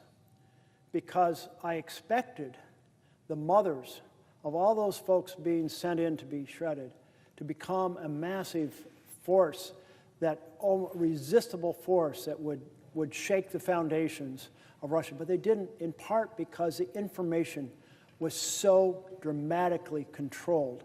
And this is where even these early stage efforts to control and discourage dissent, or I guess you could say uncomplimentary programming by our networks or by our newspapers, the suits that have been filed against CBS and ABC and told basically you have to pay off these suits if you want the government to do its basic function to approve your mergers. The attack on public broadcasting and the attack on the Wall Street Journal and more. I mean, the list is long. But when a president, an authoritarian president, wants to control the press and at least discourage, make people think twice about challenging him. I mean, a $10 billion suit against the Wall Street Journal, I don't know where that will end up. But I imagine there are folks thinking, do I need to be more careful in what I say in this story? Oh, my news agency might get kicked out of the White House briefing. Oh, that's another strategy to cut off. So you have, the answer is no, I do not think the PACT Act, which said, hey, our soldiers were exposed to these chemicals, and there's a lot of diseases that flow from that, and we should absolutely make sure they get treatment. And we shouldn't put them through a long list of, oh, maybe somehow, somewhere you have to prove it. How do you prove that disease, when we probably started, but how do you prove it?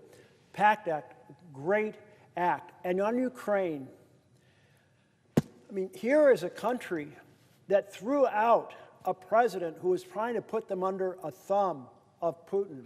Here is a country that said, we're not asking you to come to fight with us, but give us some arms. We are fighting for our own freedom. This is a country that said, we reject the idea of having a dictatorship, Putin style. We want to preserve democracy with our freedoms, and we're willing to die and fight for it. That is the American vision. That is Lady Liberty. That is the best of what we have in America. And the Ukrainians stood up to Russia and have done a phenomenal job against extraordinarily large country with massively more resources, and they are still in the fight for their future and their freedom. I see my colleague from New York is here. I had a few questions earlier this morning of my great colleague, and once again, his strength, his indomitability, and his caring about this democracy, which we all know is at risk, is just amazing. And so my question relates to something he touched on before in his discussions with our great senator from New Hampshire. There are so many ways this administration is trying to rip apart democracy. And one of them, you mentioned a minute ago, is the threatening of media to just do what Trump wants. And the man who's head of the FCC seems to be an instrumentality of that. Trump has said, things they say I don't like should not be put on the air. And they've held over the heads the broadcast licenses of some of our great media companies. In other ways, they're getting some of their friends to take over some of our media companies. And isn't one of the greatest blows to democracy, I would ask my colleague, one of the greatest blows to democracy when we don't have a fully free press? And has it been a hallmark of so many of the countries that he has mentioned that are autocracies or absolute dictatorships to have no free press, so no information can come out? And doesn't that dramatically hurt the American people when government is shielded and can do whatever it wants and hurt as many people as it wants because you don't have a free press? Doesn't it really shouldn't it really frighten every American that this is a large step on the road away from democracy, towards tyranny, and towards authoritarian government? My colleague from New York, absolutely. Benjamin Franklin wrote that whoever would overthrow the liberty of the nation must begin by subduing the freeness of speech. And I'll just roll into that, speech and the press. And we have seen what Trump has done. He sued CBS News for $10 billion because he didn't like the way that a program was edited on the television. There is no way that that suit would ever have held up in court. But what happened? CBS said, we are involved in a merger, and that merger involves Paramount, controlling shareholder, and they wanted approval for a sale of Paramount to Skydance. And Paramount was CBS's parent company. So here is President Trump holding the approval of that merger over the head of the network to get a payment for himself out of the company. And that was a $16 million in the end. But then CBS announced it was canceling The Late Show with Stephen Colbert, top-rated late night show. Surprisingly, 3 weeks after CBS canceled it, the merger was completed between Skydance and Paramount. Trump didn't like all the things Colbert did to make fun of the president. You know, you can judge a freedom of a country by how much people feel that they can say funny things about the president. And I've thought many times, I come to this floor and I criticize the President of the United States. I've come to this floor and criticized the Democratic presidents for things they're doing. And I do not leave here thinking someone's going to jump out of a car, grab me, throw me into a van, I'm going to be disappeared or tortured. Yet that is so common in authoritarian settings.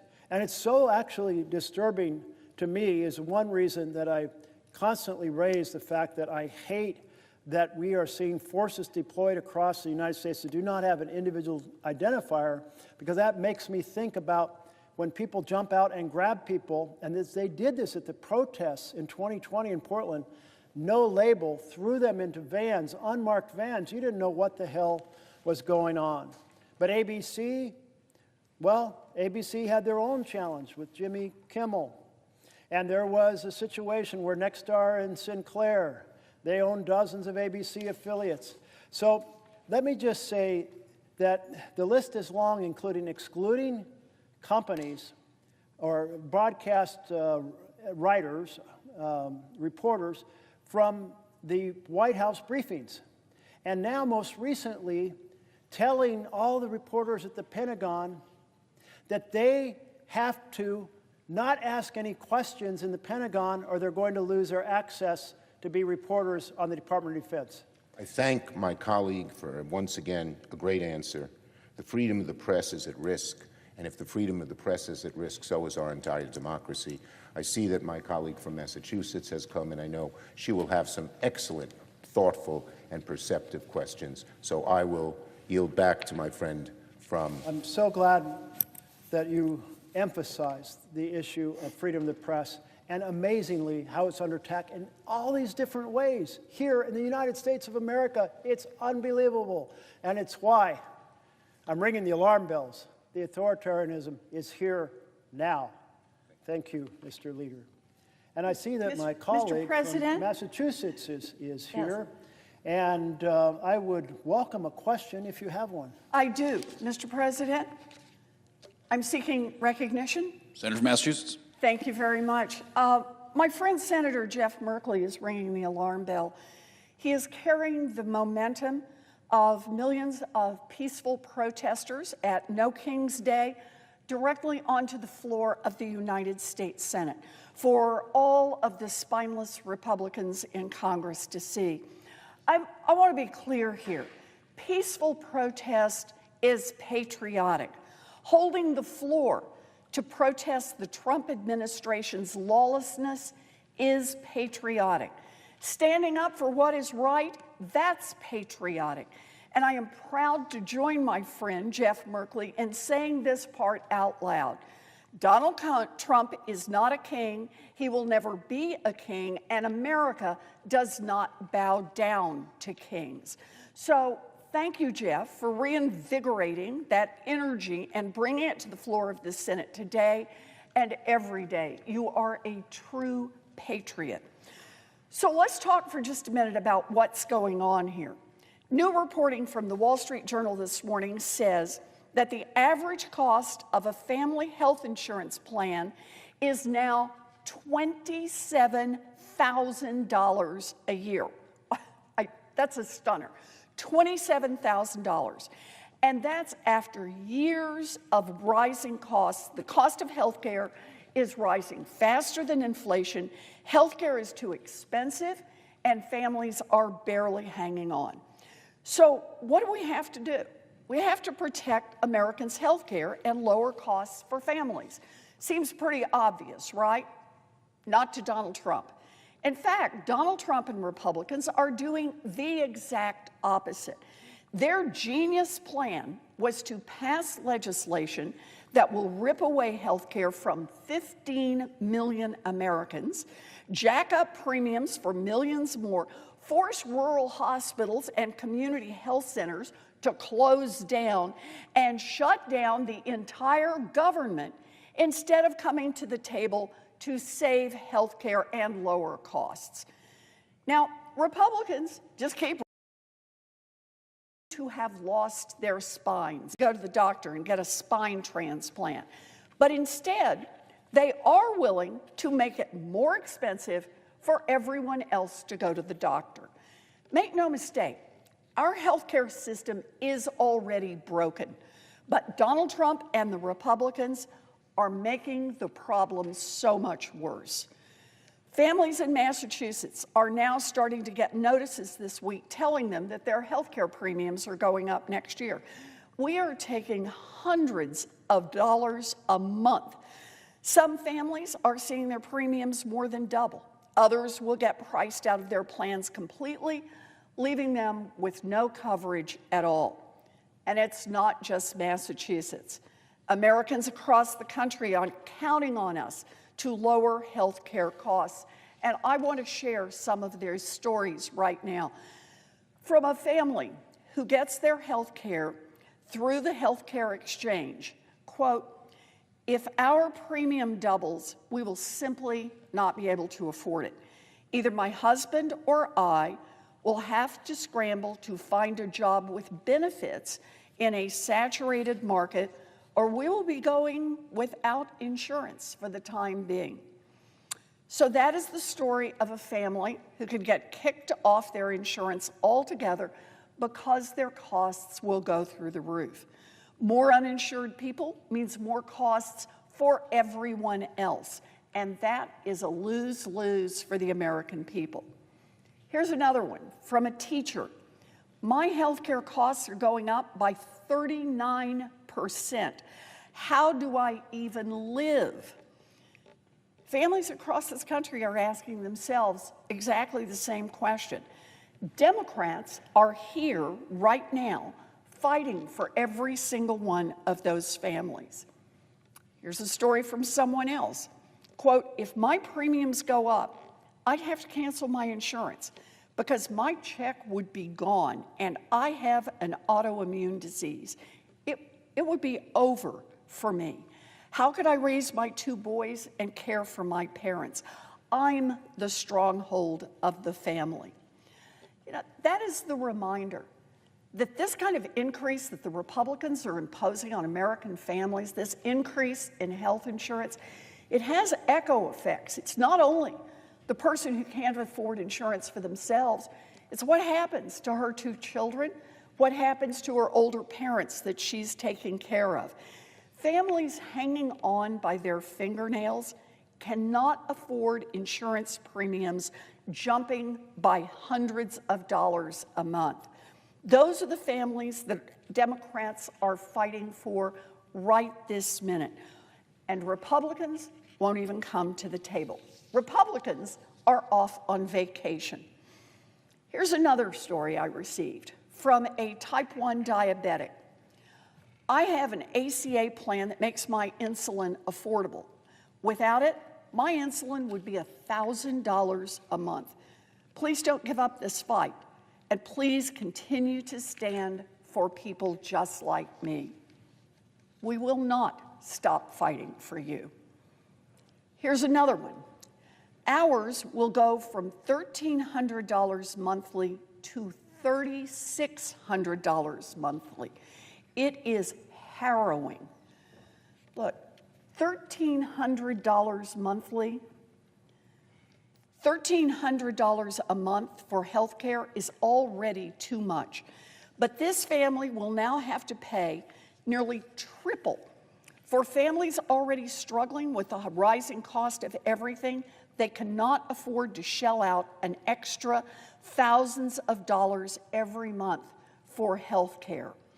So you're hearing all of this right. Americans are struggling to get by.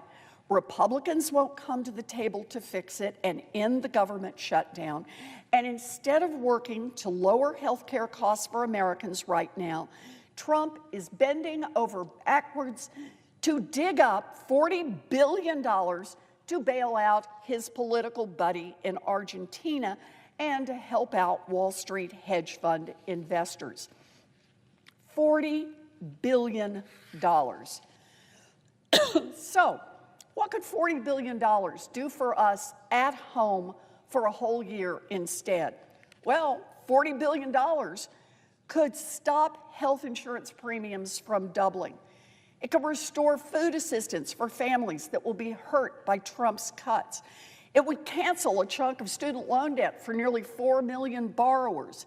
It would fund public media. It would restore cuts to humanitarian aid and USAID.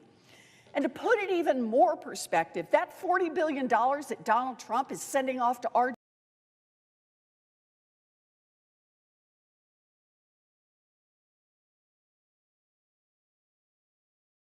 Argentina, it could fund childcare for military families for almost 20 years. It would fund the Consumer Financial Protection Bureau to stop big banks and giant corporations from scamming people for almost 50 years.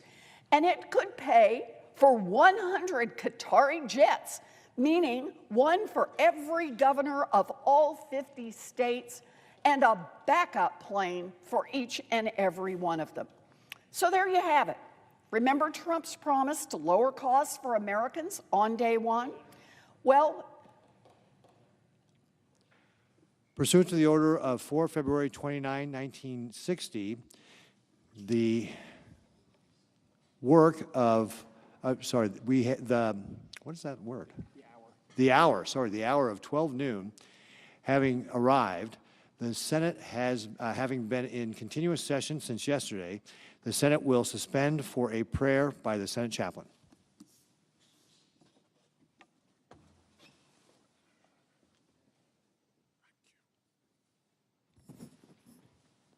Let us pray. Eternal God, who alone spreads out the heavens and rules the raging of the sea, we cry out to you, refusing to believe that the problem of this government shutdown is too difficult for you to solve. Lord, you have been our help in ages past. You are our hope for years to come. Today, give our senators a faith that will not shrink, though pressed by many a foe, that will not tremble on the brink of any earthly woe. We promise to give you all the glory for the great things you have done and will do. We pray in your mighty name. Amen. Thank you, Chaplain. The Senator from Massachusetts. Very much. You know, I want to go back to this point as I tee up the question for Senator Merkley here, and that is Donald Trump right now is sending $40 billion to Argentina. And I just want to go through the list again about what could we do with that $40 billion if we kept it right here in the United States. $40 billion would stop health insurance premiums from doubling. $40 billion would restore food assistance for families that will be hurt by Donald Trump's cuts. $40 billion would cancel a chunk of student loan debt for nearly 4 million borrowers. $40 million would fund public media. $40 million. Mr. President, retaining the floor, I yield to the question that's being posed by my colleague from Massachusetts. The Senator from Massachusetts has the floor. I yield the floor. If the Senator from Massachusetts wishes to, oh, no, I think. I yield for a question to be posed by my colleague from Massachusetts. The Senator from Oregon is recognized. Thank you very much, Mr. President. I see that my colleague from Massachusetts is here and has gotten half of a question out. And if you'd like to continue the question, I yield you to, I invite you to give me a question. Okay. Almost there. Am I recognized to do that, Mr. Chair? Mr. President? The Senator from Oregon has the floor and has yielded you for a question. All right. So as I was saying, I was talking about what the $40 billion that Donald Trump is sending to Argentina could be used for here at home. And that is to stop the doubling of health insurance premiums, to restore food assistance for families that the Trump administration is cutting, to cancel student loan debt, to fund public media, to restore humanitarian aid and USAID. Or, to put it in a different perspective, that same $40 billion could fund child care for military families for nearly 20 years. It could fund the Consumer Financial Protection Bureau to stop big banks and giant corporations from scamming people for almost 50 years. And it could pay for 100 Qatari jets, one for every governor in the United States, plus a spare jet for them. So there you have it. Remember Donald Trump's promise to lower costs for Americans on day one? Well, instead, Donald Trump is bailing out his, quote, favorite president, unquote, and bailing out rich Wall Street investors who invested in Argentina debt. The American people are begging us to do something about the skyrocketing cost of living. They are crying out for help.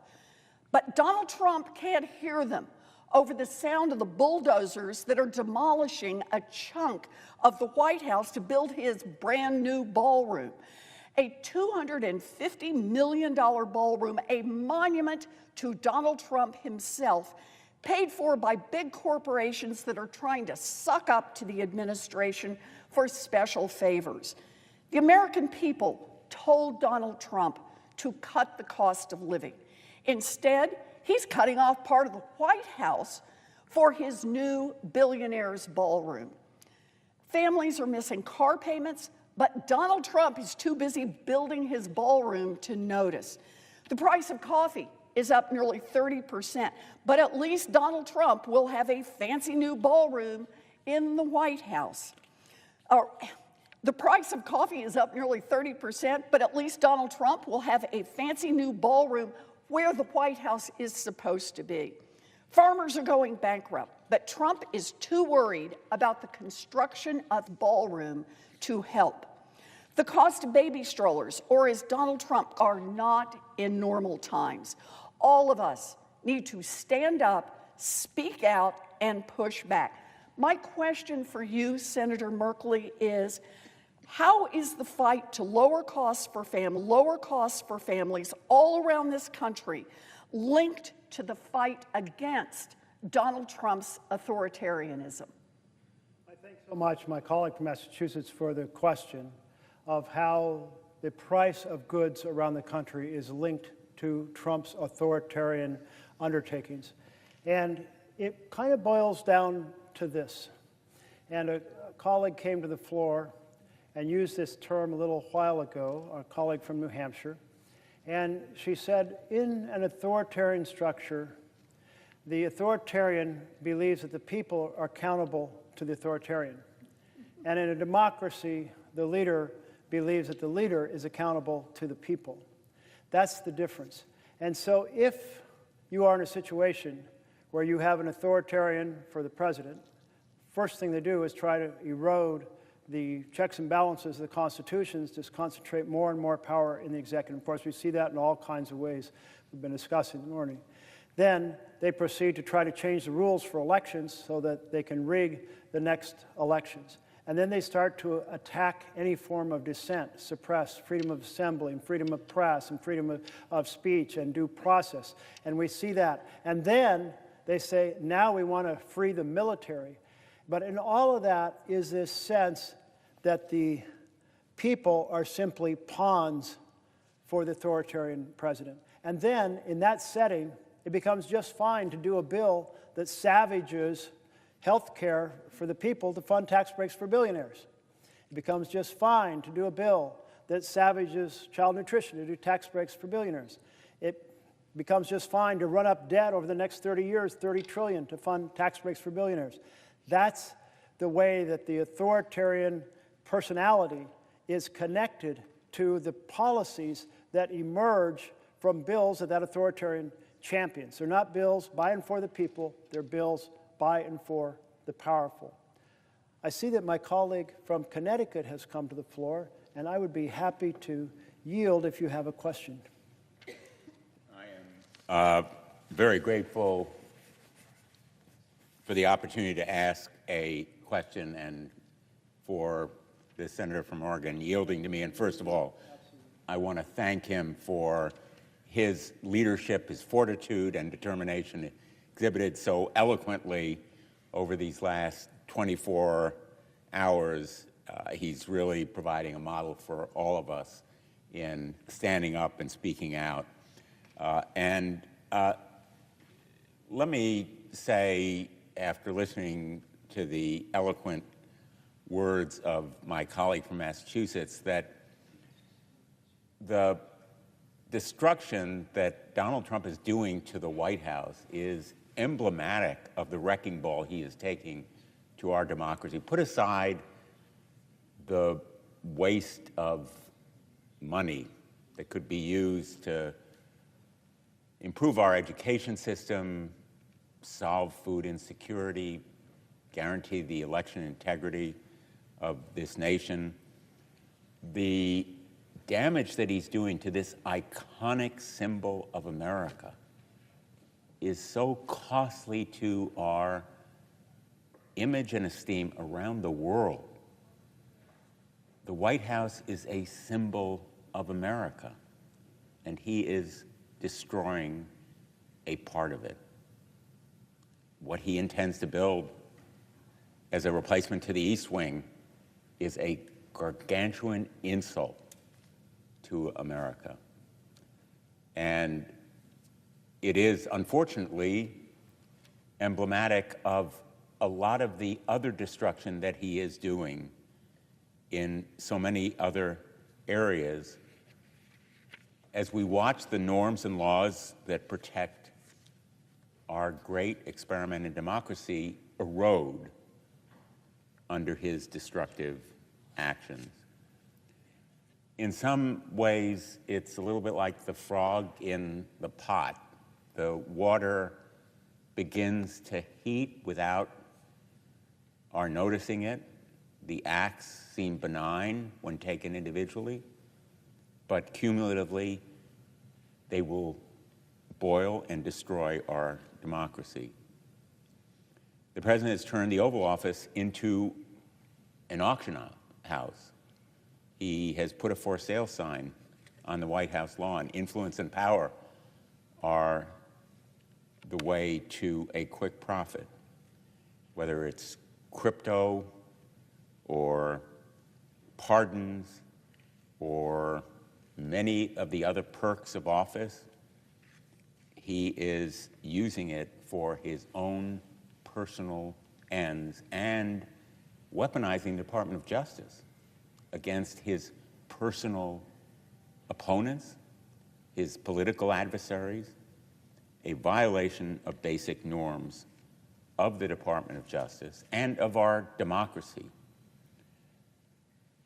He is prosecuting political enemies in courts that he's filled with MAGA zealots and a Department of Justice that's run by his personal lawyers, and he's punishing constituents of Democrats by canceling billions in federal programs and firing dedicated public service during a government shutdown when he simply fails to find them worthy. Last week, he announced that the administration is sending $20 billion in bailout money to Argentina, perhaps another $20 billion in private funding. And what he is doing in tariffs has been eclipsed by all the other stuff, but it hits Americans in their pocketbooks. Groceries are skyrocketing in price. Americans are finding it more difficult to put food on the table, and farmers are being crushed by these tariffs as well. Healthcare, the tax credits that make healthcare insurance affordable to millions of America will end at the conclusion of this year because he has failed to provide leadership in extending them. And that's why the government has been shut down by Republicans, because they have refused to agree to extend those health care tax credits. But maybe most alarmingly, as is visible in the streets of Oregon, California, Chicago, Los Angeles, is the deployment of our military, our National Guard. And the Senator from Oregon has spoken so powerfully and eloquently to bring a critical lens to this desecration of democracy and the impact on our military itself, because they are being used for a purpose that goes against the fundamental purpose of our military in this country. The Founding Fathers were deeply worried about the use of a standing army, potentially within the homeland. And many were opposed to a standing army because of that concern. And so we have laws, posse comitatus, that forbid the use of the military against American citizens on American soil. The health of our republic depends on the proper use of our military against foreign adversaries and threats from abroad.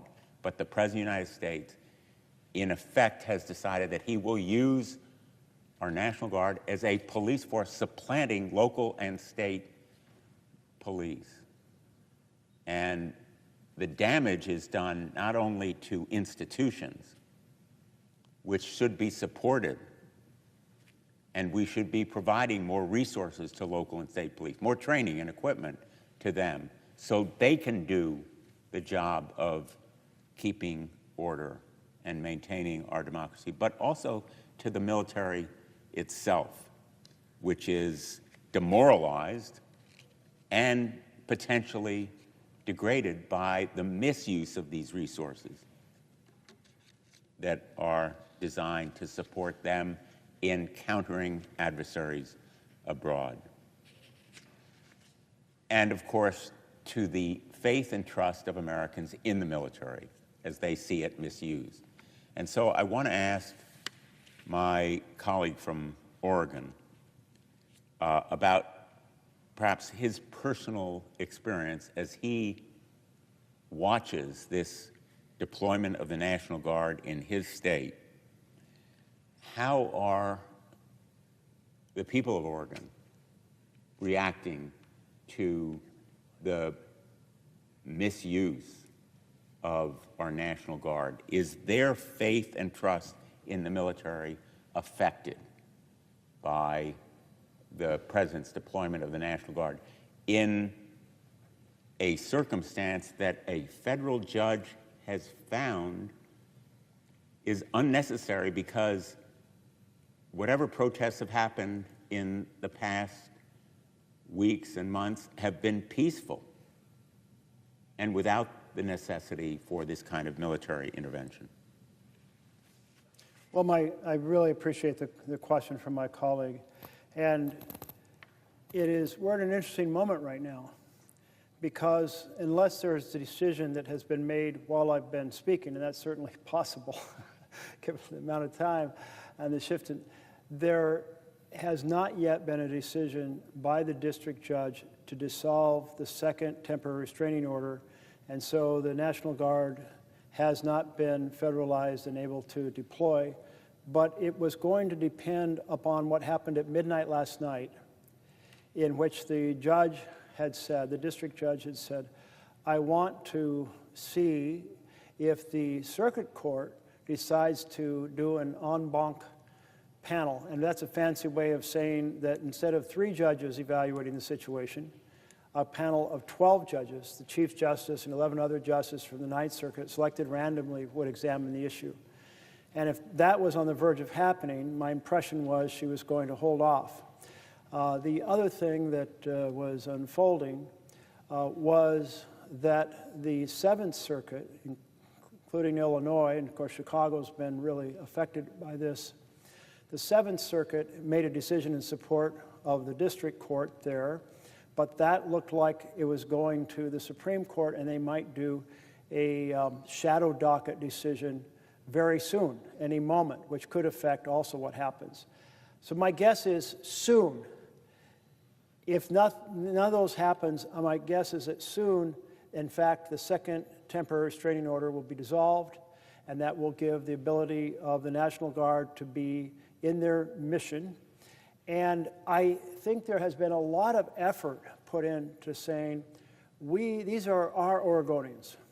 These are our soldiers, our folks that we've gone and supported them as they've gone on missions to Iraq and missions to Afghanistan and missions elsewhere in the world. And we go and we welcome them home, and that we think that they will have a very deep understanding that whatever they're instructed to do, they will not deliberately do provocative things.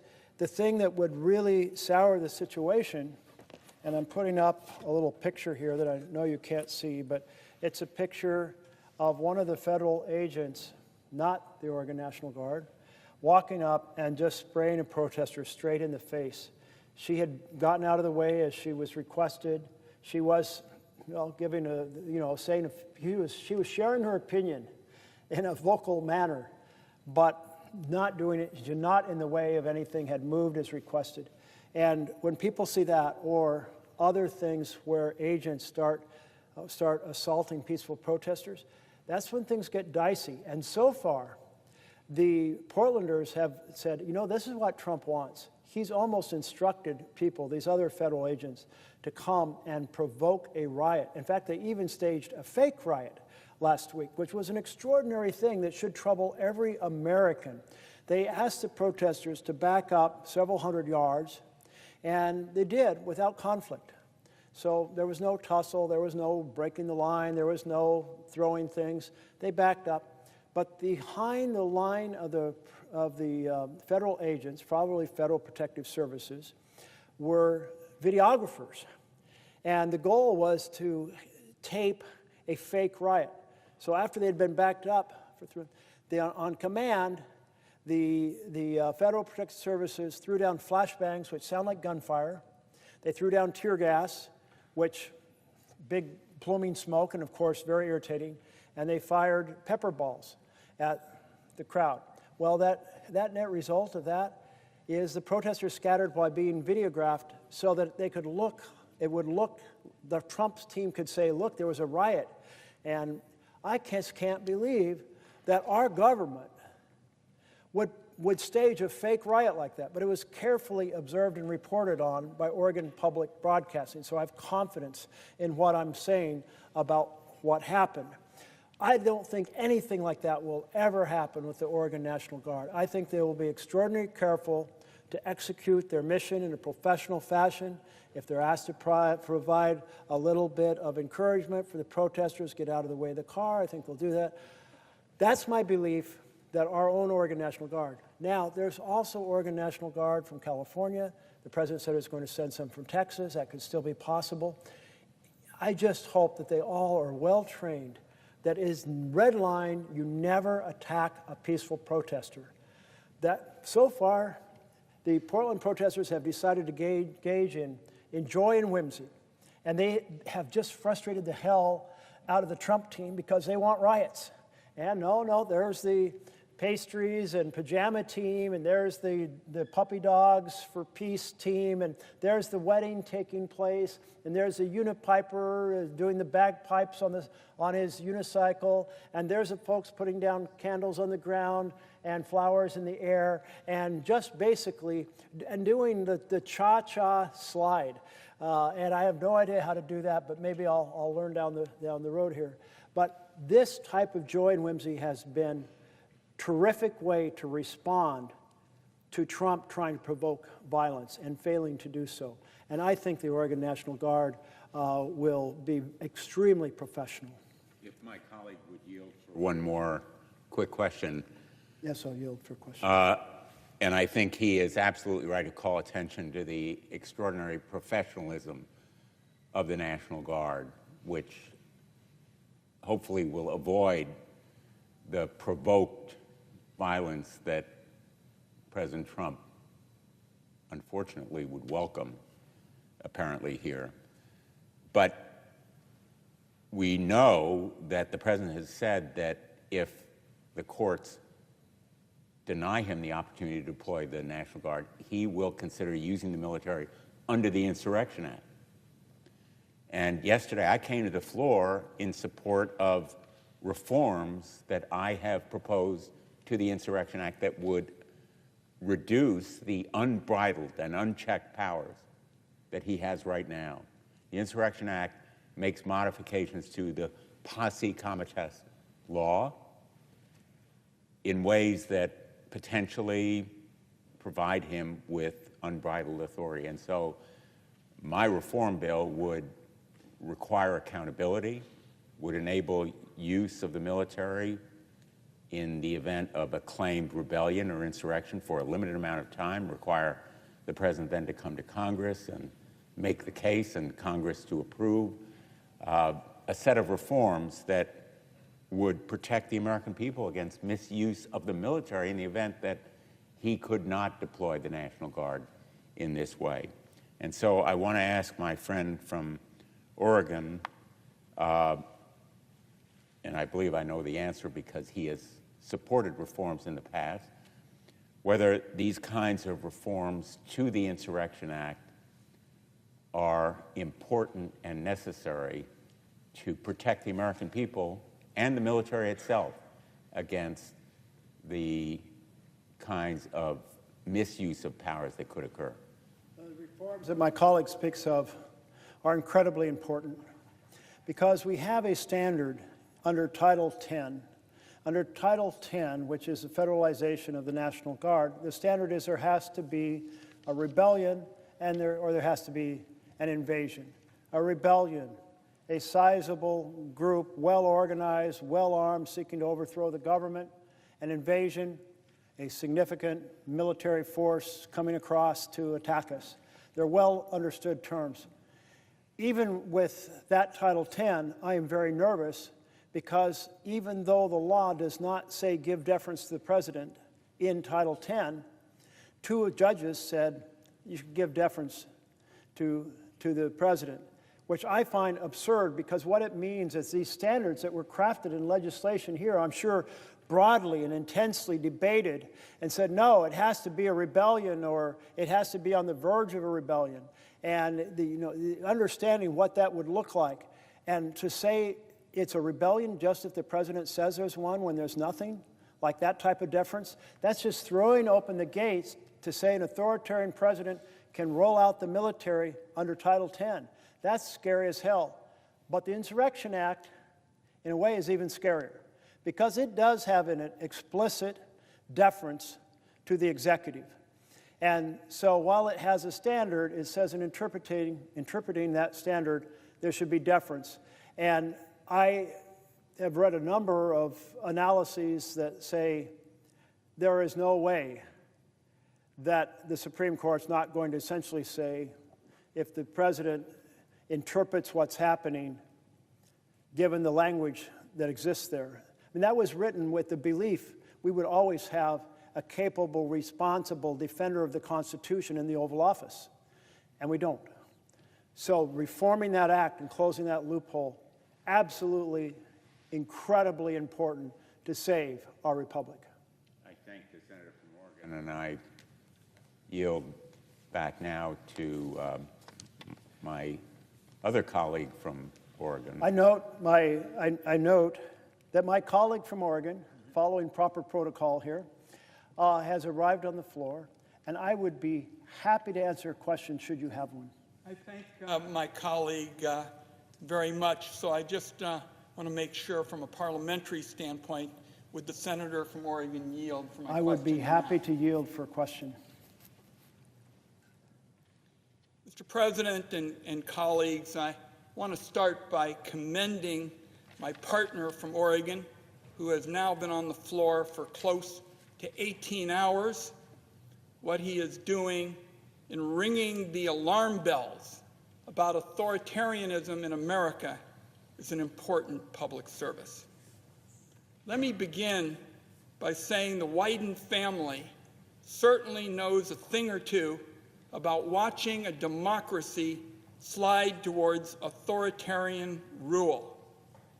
I wrote in my book about how the courageous women in my family, in the face of the Nazi takeover of the German Republic, recognized the very real threat of the growing authoritarianism in Germany. They pushed the rest of the family to recognize what was happening to their democracy when some of the men didn't want to face reality. Because of the vigilance of women, I am standing here today in the Senate. Now, further on this point, as my colleague knows, during the protests in Portland this past weekend, federal agents dragged a 4'6" blind man named Quinn across a driveway and detained him for over an hour. Apparently, they thought he didn't move out of their way fast enough. It's hard to imagine, it's been reported in publications in the Oregonian and the like, how anyone could see Quinn as a threat. As he put it, I think they wanted to make a point, so they picked the weakest person they could find and make a big show about it. What Donald Trump and the Vice President are offering us is indeed an authoritarian playbook. Attack the weakest in order to intimidate the rest of us.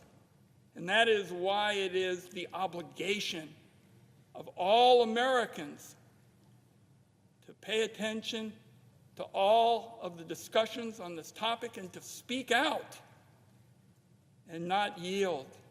The American abolitionist told me that eternal vigilance is the price of liberty, to keep the powerful from stealing from the many for the few. Senator Merkley, I'm interested in what you think Americans should do to secure the benefits of liberty for themselves and their families and future generations. And what do you want Americans to take from your speech today? Thank you so much to my colleague from Oregon for this question.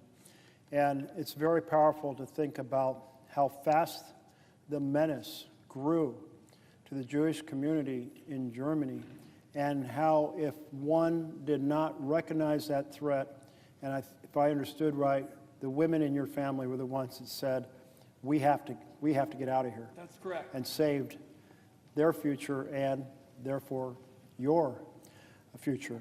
And why do we have to have a world where powerful engage in these assaults based on race or religion or ethnicity? I sometimes hear Rodney King in my head, why can't we just all get along after he'd been badly beaten? And the fact is, it seems like we have a long ways to go to erase prejudice from our hearts. And when people gain positions of power who carry that prejudice in their heart, it often becomes open hatred and amplifies the ability of others to more openly discriminate or engage in provocative acts. So anyway, I hope that generations to come will find a better path. But in your question on securing liberty, this most important message is, and I'll have my team put it back up, is the alarm bells are now. The authoritarian actions are not down the street. They are not around the corner. They are not something to worry about 2 months from now. They are here right now. All the basic characteristics of authoritarian control are present at this moment in the United States of America. Stealing the power of the purse so that the president makes decisions on what programs are funded. Taking and ignoring due process, which is our guarantee of freedom from authoritarian state. Attacking the issue of liberty for the press to be able to write what they want and not be compelled through using licenses or mergers as a way to coerce them to put up what the government wants. Telling the universities that they need to shape their education the way the president wants and support his political agenda. Are you kidding me? And so forth. And then weaponizing the Department of Justice to go after an enemies list. So it's here now. That's the main thing. And what Americans do to secure liberty? What you did on Saturday. What you did on Saturday. 7 million people taking to the streets, the largest demonstration in the history of this country, saying no kings in the United States of America. Our presidents are not kings, our laws are not suggestions, and our Constitution is not optional. Because that outcry, both inside a chamber like this, but very importantly in the streets, is the outcry that tells the rest of the country this is not okay. This is not acceptable. This is breaking the law. This is shredding the Constitution. This is attacking our freedoms, and we, the people, will reclaim our Constitution, our separation of powers, and our freedom. That's why the action of demonstration and the action of speaking out are so important at this moment, and it needs to work towards the next election where people of any party, if they believe in our Constitution, campaign and win on the basis that they are going to secure for the next generation, our generation, the next generation, the freedoms and the characteristics of our Constitution, and make sure this doesn't happen again. Senator Merkley, you said it very well, and it seems to me America is the last bastion of liberty in the world. There is nowhere to flee to, no mighty republic that stands if American democracy fails. I want to commend my partner from Oregon for taking this exceptionally important stand. And this is a message particularly for all of America. And it's high time it be made on the Senate floor, and I commend my colleague. Thank you so much for my colleague from Oregon. And I so appreciate so many folks coming down to echo and amplify that we have to ring the bells now of the alarm bells so the American people will be very clear what is going on. And I see my colleague from Rhode Island, and I'd be happy to yield to him for a question. Will the senator yield for a question? I think you will, sir. I will indeed yield for a question. Thank you very much. First, let me say that you are demonstrating incredible courage and conscience today and last evening as you stand here and point out the grave situation this country faces. You have clearly indicated, and I believe you're right, that the direction of this administration is towards authoritarian rule. Step by step, unfortunately, we seem to get closer. One of the great ironies of the administration is President Trump loves to sort of fake people out, if you will, while he's doing something he doesn't like or we wouldn't like. For example, for 56 times he's talked about the deep state, While at the same time, it appears he might be building such a deep state. For example, the Washington Post reported that the former chief data officer for Social Security Administration has said that Elon Musk and his Doge gang copied a mainframe database containing the personal information of hundreds of millions of Americans, including names, birthday, addresses, and more. In fact, if you step back, Doge has pilfered information in every federal agency. And we're in a situation where I believe Trump is prepared to weaponize that information against the American people in so many different ways. And I just asked, did you fear my distress that Trump could use this information to attack his opponents? Could he use this information to disrupt the elections in 26 as a path to further authoritarian influence in the United States? I say to my colleague from Rhode Island that when an authoritarian president starts collecting data in this fashion, they probably have a plan for it. And that plan is not going to be one to enhance liberty for the American people. One of the things that I'm deeply concerned about, and I'm not sure if this is the same database you're referring to, but it's a collection of voter registration databases. Is that the same? Yeah, from across the country. And yes, I will yield for a question. Doge, in my observation of the activities, has pilfered information from every major federal organization, and the Social Security Administration, a former employee, has indicated they've taken the most critical files that have detailed information on every American. And I think you're right. there's only two things you really do with this kind of data. You sell it or you weaponize it, or you do both. And the concern I think we both share is weaponization.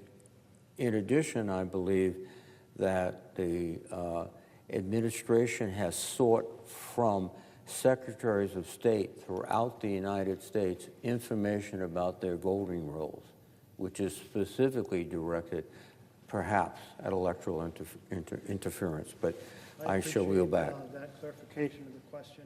And it is absolutely concerning. You can imagine the many ways it can be weaponized.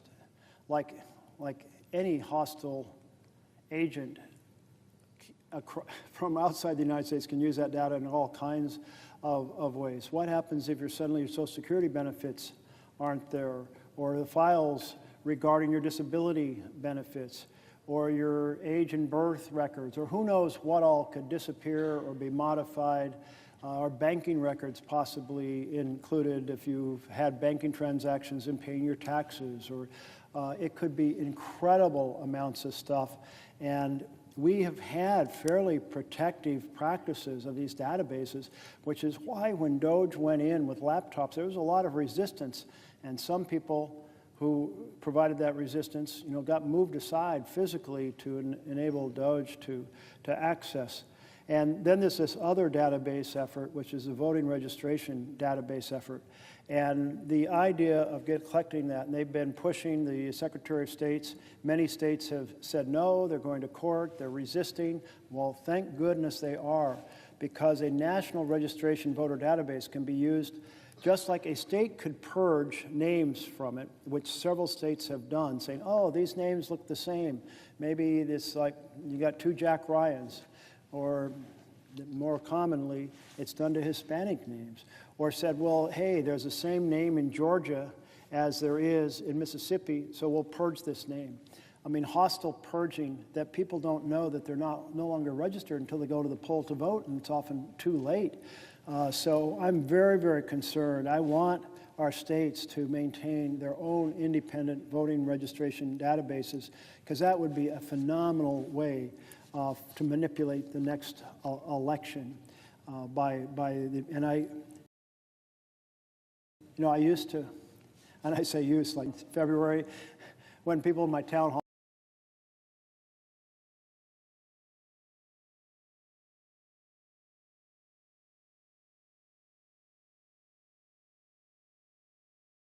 I used to, and I say used, like February, when people in my town hall would say, aren't you worried? Used, we've seen the president assume powers he does not have. For example, the tariff power is not delegated to the president. It's always been done by law here in this chamber and down the hall. So when the president is that authoritarian, taking powers the law doesn't grant, arguing in court, the court's giving him more power, consolidating information on voting, I am very, very worried about that. And I want to encourage the Secretary of States in every state, whether you're a blue state or a red state, hold on to your data, protect it, back it up, double secure it, and tell the feds to keep their hands off.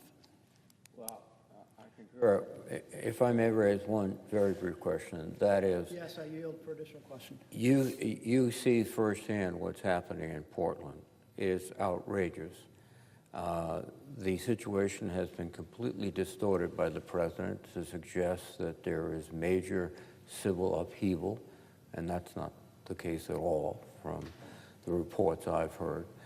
And it also, by suggesting that military personnel can enforce the laws of the United States, violates the Posse Comitatus Act, which has been a barrier to police powers by the military since the 1870s. And I know, like myself, I assume you are particularly disturbed that he is, again, not only weaponizing data, he's weaponizing our military forces to go in and carry out civil laws. And your comments, Mr. Yes. In regard to your question, I am extremely worried about the Trump administration's effort to pave the path with the courts and with the discipline of the military, to have them in the practice of being deployed to, if you will, to, well, in theory, quell unrest. But the law on Title 10 is very clear. You need to have a rebellion or you need to have invasion. And it's very clear you don't have either of those. But even then, 2 judges on the 3-judge panel in this court said, well, let's kind of give a little more flexible definition of rebellion. And by the way, maybe you should give more deference to the president's evaluation. After all, they run the building. And I'm like, once you say the president can simply declare there's a rebellion, then the standard set in law means nothing. You're just throwing open the doors to a authoritarian president deploying troops against the American people. And we've already seen with the provocative actions of assaults on peaceful protesters how dangerous that is. And then, of course, the Insurrection Act, as an exception to posse comitatus, is extremely scary because it explicitly has in the law a certain interpretation by the president, or deference to an interpretation by the president. The core assumption was that a person in that position would always be a person who had high regard for the Constitution and for the boundaries and for the liberties and for the freedom and would defend it like with their whole heart, mind, and soul. But that is not a person we have in the Oval Office today. So I do support efforts that a number of folks, and I believe you might be well involved in, striving to plug some of those loopholes so that that power does not get deployed. Thank you very much, Senator. Thank you. Thank you. And I note that we have a senator from Wisconsin, and I would be happy to yield for a question if she had one. Will the senator yield for a question? I will happily yield. Thank you. Thank you. Senator Merkley, you and I are both members of the Senate Appropriations Committee. And I have a question for you about how critical a functioning Congress and a functioning appropriation process is to our separation of powers, our checks and balances, and therefore to our very democracy. The federal government is currently shut down because Republicans who control the House, the Senate, and the White House are hell-bent on raising health care costs for the American people. In fact, 22 million Americans are about to see their health insurance costs potentially double, triple, or more. And the only way for us to get out of this mess is for Democrats and Republicans to sit down together and negotiate a solution. And so far, Republicans refuse to come to the table. The House has been out of session for over a month, out of town. And President Trump is leaving the country again at the end of this week. The longer this Trump shutdown continues, it appears more likely that our Republican colleagues will totally give up Congress's power, which of course is the power of the people, in the government funding process. In fact, this morning, reporters are circulating the Capitol, speculating that Congress will give up on passing fiscal year 2026 appropriation bills and instead attempt to pass a full year continuing resolution. And this would be a failure on the part of the House and the Senate majority, controlled by Republicans. And really, it would be a failure on the part of President Donald Trump.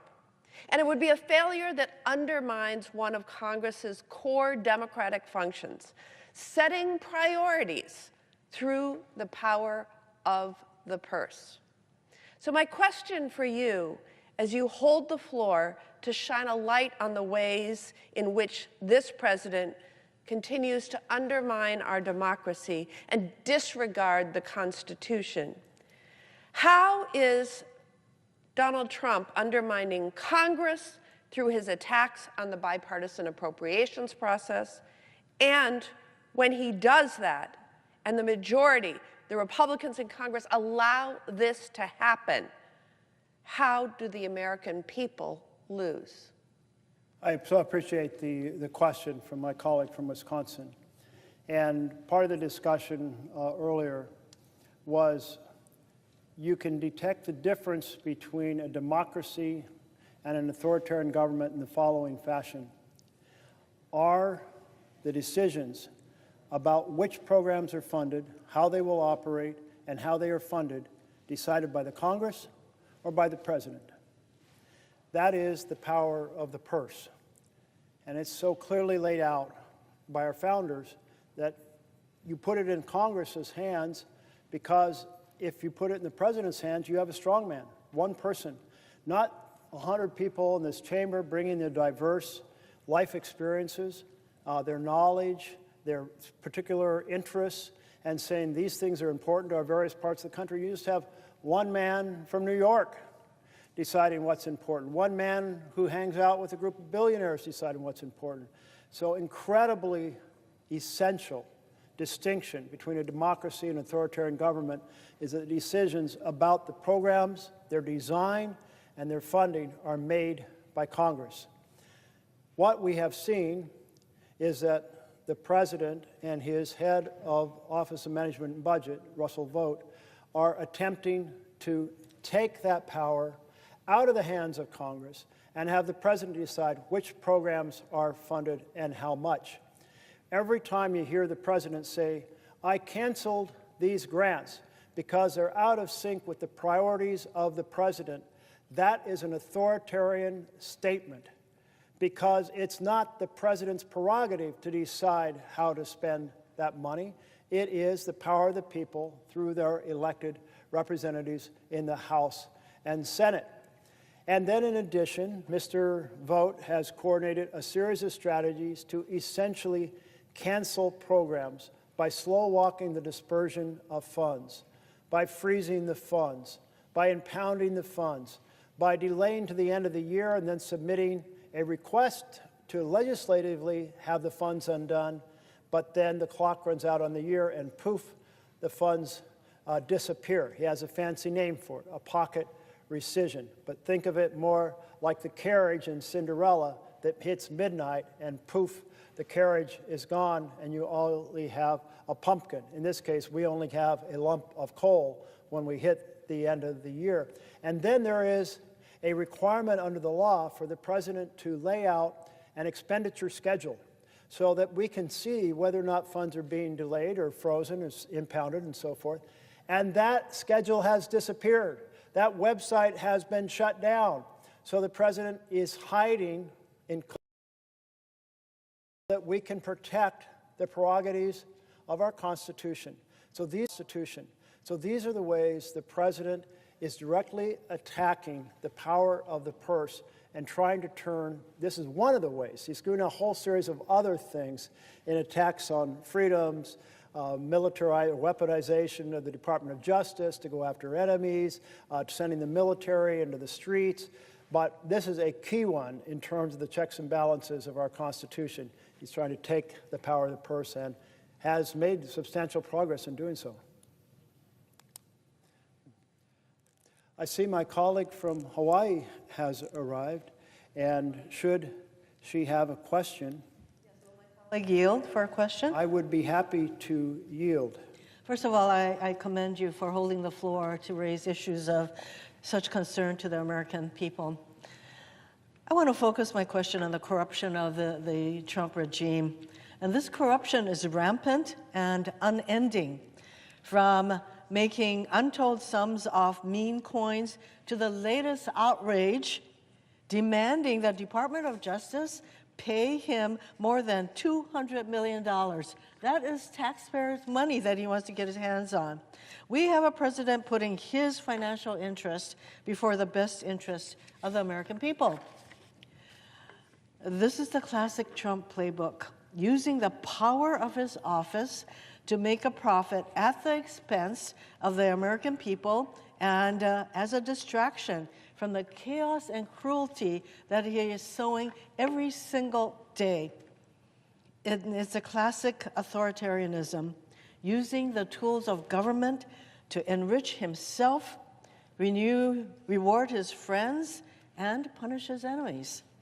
So I'm asking my colleague, what kind of threat does this blatant corruption pose to our democracy, our institutions, and the American people? If the senator from Hawaii will repeat the last sentence of her question, I would appreciate it. Certainly. So the rampant corruption of this regime.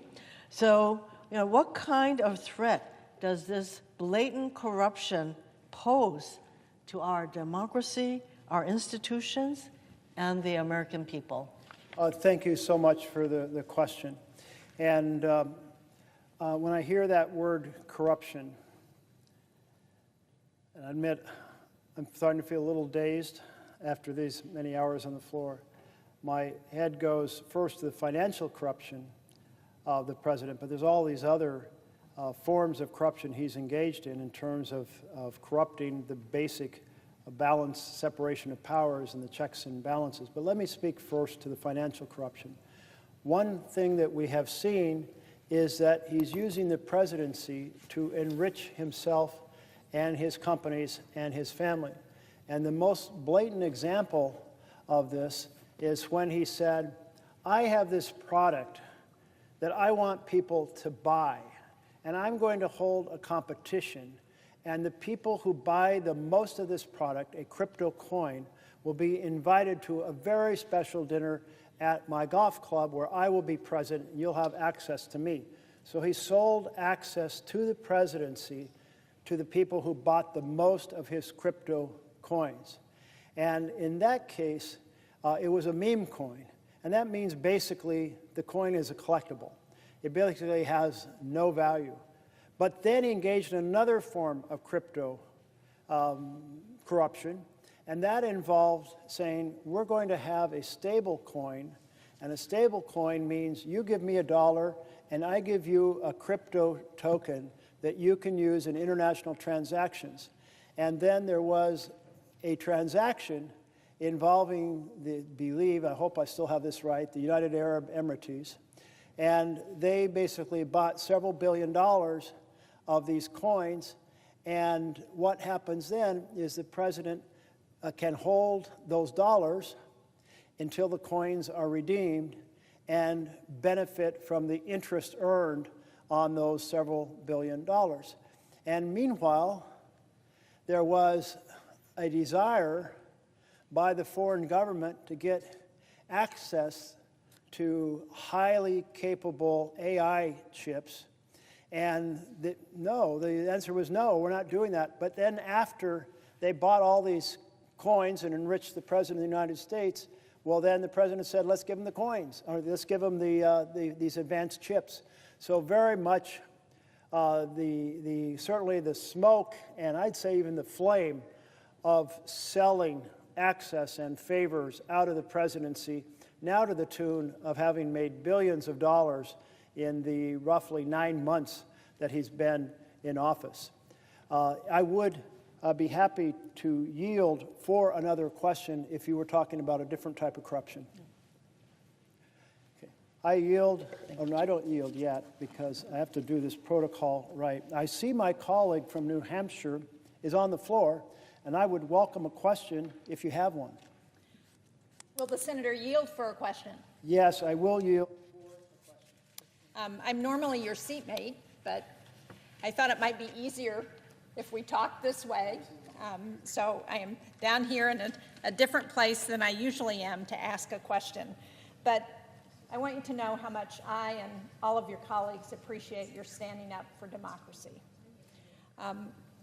Because we are in a pivotal moment, as you've said, not just in this country, but globally. And I know that you care about not just what's happening domestically in the United States, but you also care about what's happening in the world, because you and I serve on the Foreign Relations Committee together. And I just came from a meeting with NATO Secretary General Mark Rutte, who shared that Europeans are now spending more on defense than the United States for the first time since President Eisenhower. And they are working together to strengthen sanctions against Putin and his bloodthirsty gangs who are wreaking havoc on Ukraine and Europe. And I have some good news that I wanted to share with you from the Foreign Relations Committee this morning, since you weren't able to be with us. And it applies to what's happening in Ukraine and Europe. Because this morning, in the Senate Foreign Relations Committee, the committee considered 3 bipartisan bills to address Russia's continued expanding aggression for the first time in this Congress.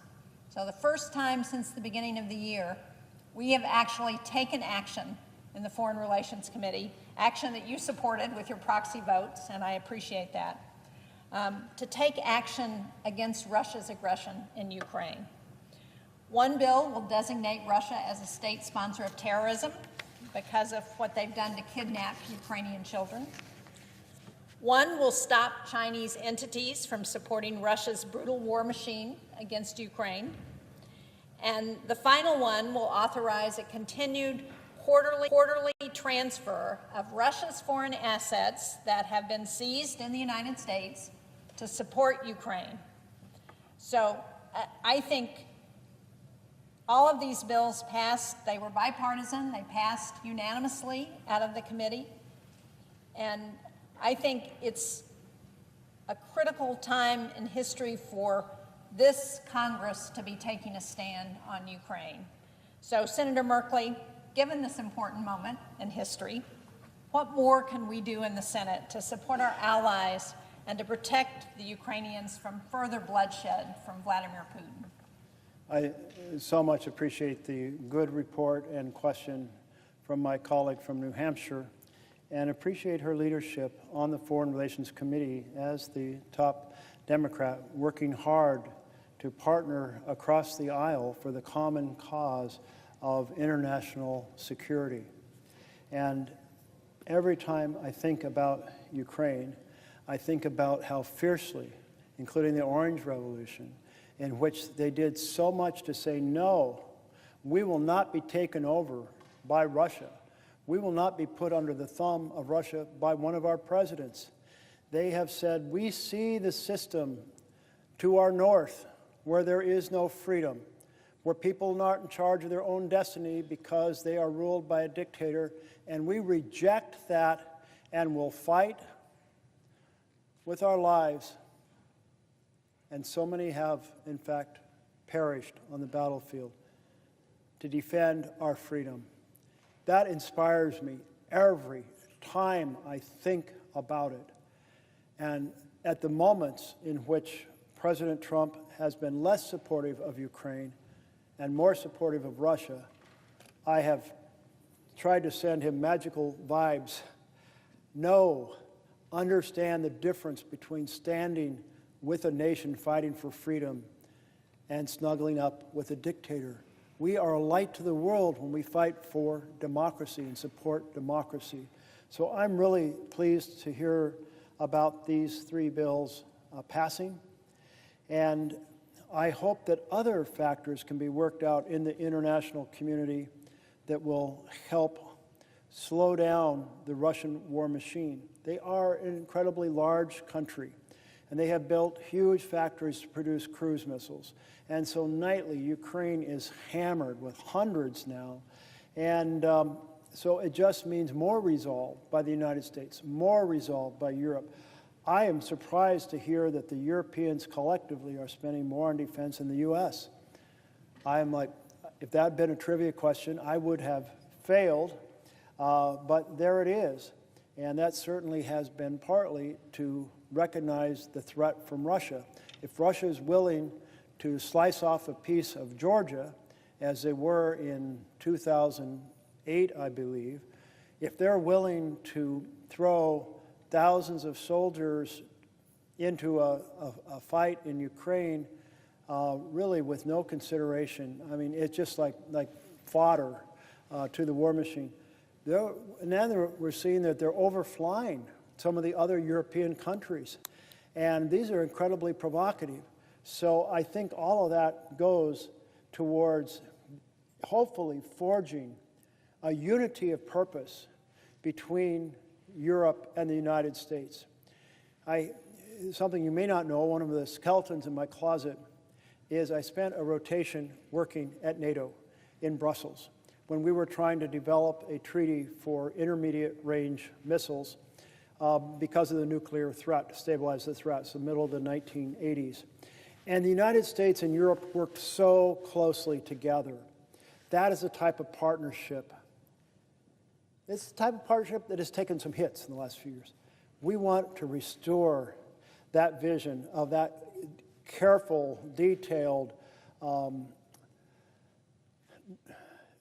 determined coordination so that we advance the best strategies. And of course, battlefield strategies are also changing dramatically as we go, being able to adjust to this changing world. So that's my hope, that building on the work that the committee did today, and hopefully those bills will be here on the floor, hopefully they'll be on the President's desk, that we can continue to strive to a peaceful conclusion with security for Ukraine and not allow the war machine of Russia to overwhelm it. Thank you. Thanks.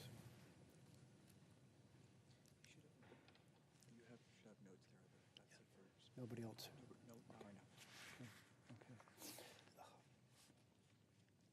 Well, Mr. President, for the first time in several hours, I don't have a colleague who's asking me a question, and so I'm going to return to the conversation that I was holding forth on regarding the Department of Justice. And I have here this page called Justice Connection, urgent message from recent Department of Justice alumni decrying attacks on the Justice Department. I believe I asked unanimous consent to have this put in the record, but if I did not, I'm asking it now. Without objection. Thank you very much, Mr. President. And here is how that reads. We are 282 former career employees who proudly served our country at the Department of Justice. From prosecutors, special agents, and intelligence analysts to immigration judges, grant managers, civil rights attorneys, and more, we all carried out our duties faithfully, regardless of who occupied the White House, until we no longer could.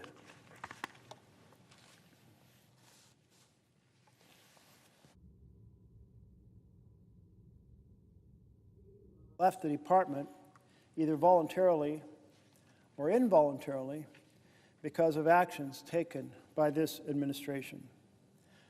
Our fidelity to the Constitution and our dedication to our country did not end when our jobs did.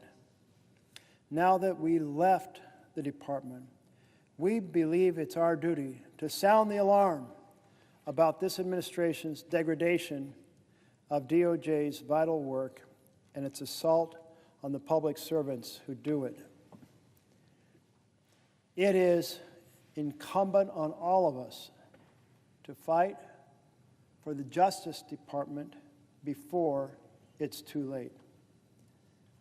DOJ's mission is to, quote, uphold the rule of law, to keep our country safe, and to protect civil rights. And it's failing on all three fronts. The Justice Department cannot uphold the rule of law when it carries out the President's retribution campaign and protects his allies, violates court orders, evades due process requirements, directs attorneys to violate their ethical responsibilities, and fires its employees without notice or cause in violation of civil service laws.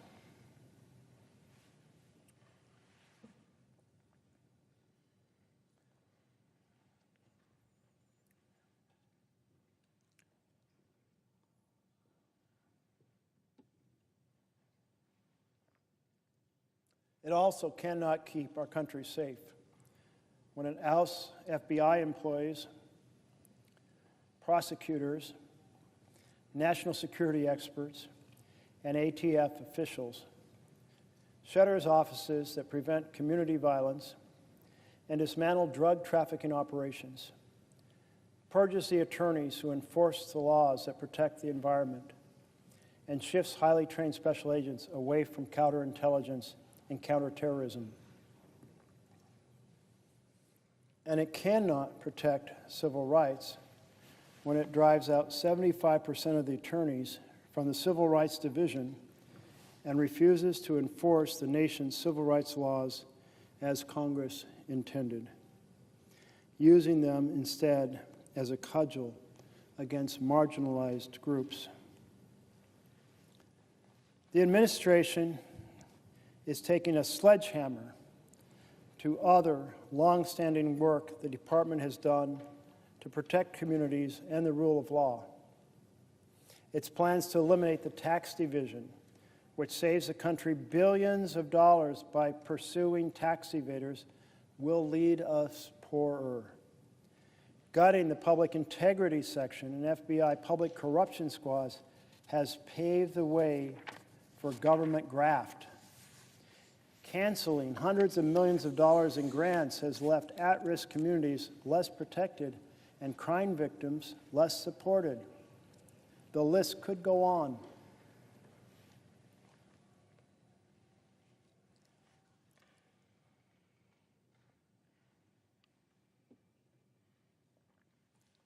As for its treatment of its employees, the current leadership's behavior has been appalling. This administration lies about the deep state and exaggerates about government inefficiency, and exaggerations about government efficiency have eroded the respect our country once held for public servants. And demonizing, firing, demoting, involuntarily transferring, and directing employees to violate their ethic duties has already caused an exodus of over 5,000 of us, draining the department of priceless institutional knowledge and expertise, and impairing its historical success in recruiting top talent. We may feel the effects of this for generations.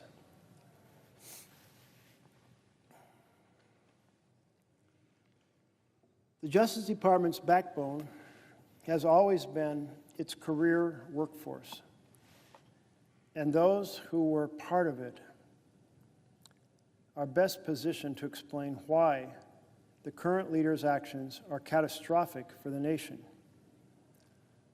We call on these leaders to reverse course, to remember the oath we all took to uphold the Constitution, and adhere to the legal guardrails and institutional norms on which our justice system relies. We call on our fellow alumni to join us in sounding the alarm and in mobilizing to support our colleagues still there. They deserve respect and gratitude.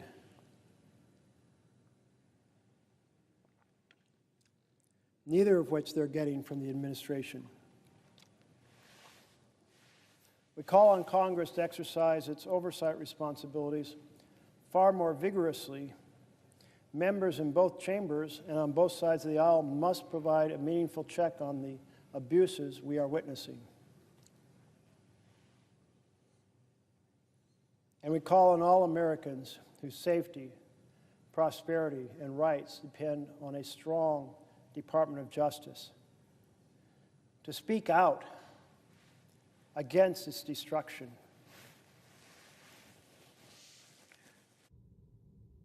Our democracy is only as strong as the rule of law, and the rule of law can't survive without the principal institution that enforces it. Well, that's a powerful letter from these 282 former career employees of the Department of Justice. I was very struck about the phrase that says, we call on Congress to exercise its oversight responsibilities. That came up about an hour ago in one of the conversations that we could do so much more, and we should try to be partnering with our Republican colleagues to provide that essential function of oversight. That's one of the checks and balances, and we should be deeply engaged in making it as effective as possible. Because here is quite a list of the things going wrong in the Department of Justice. These things beg for hearings to be held, for issues to be understood, for the press to be able to report, for solutions to be able to be found, for lines that prevent unacceptable conduct to be clearly delineated. But that can't happen unless Congress exercises its oversight ability.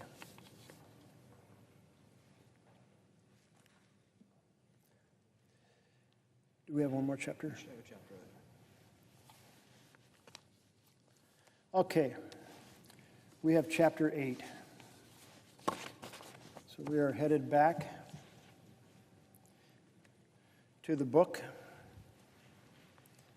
And the book is this book, How Democracies Die. And with each chapter, I'm trying to give some sense of the chapter, though not every element of it. So I'll read some of the pages, maybe scan through some others, and try to address a few of the issues that are raised. This particular chapter addresses President Trump's first year in his first administration, and it's titled Trump's First Year, an authoritarian report card. So remember, this was just his first year in office.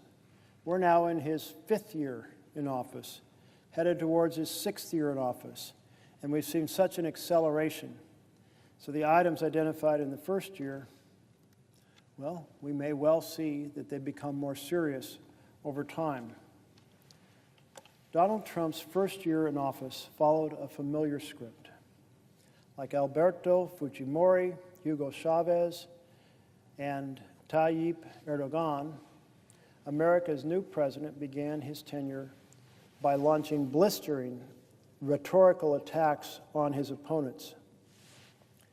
He called the media the enemy of the American people, questioned judges' legitimacy, and threatened to cut federal funding to major cities. Predictably, these attacks triggered dismay, shock, and anger across the political spectrum. Journalists found themselves at the front lines, exposing, but also provoking the president's norm-breaking behavior. A study by the Shorenstein Center on Media, Politics, and Public Policy found that the major news outlets were unsparing in their coverage of the Trump administration's first 100 days. Of news reports with a clear tone, the study found 80% were negative, much higher than under Clinton, 60% negative, and George W. Bush, 57% negative, and Obama, 41%.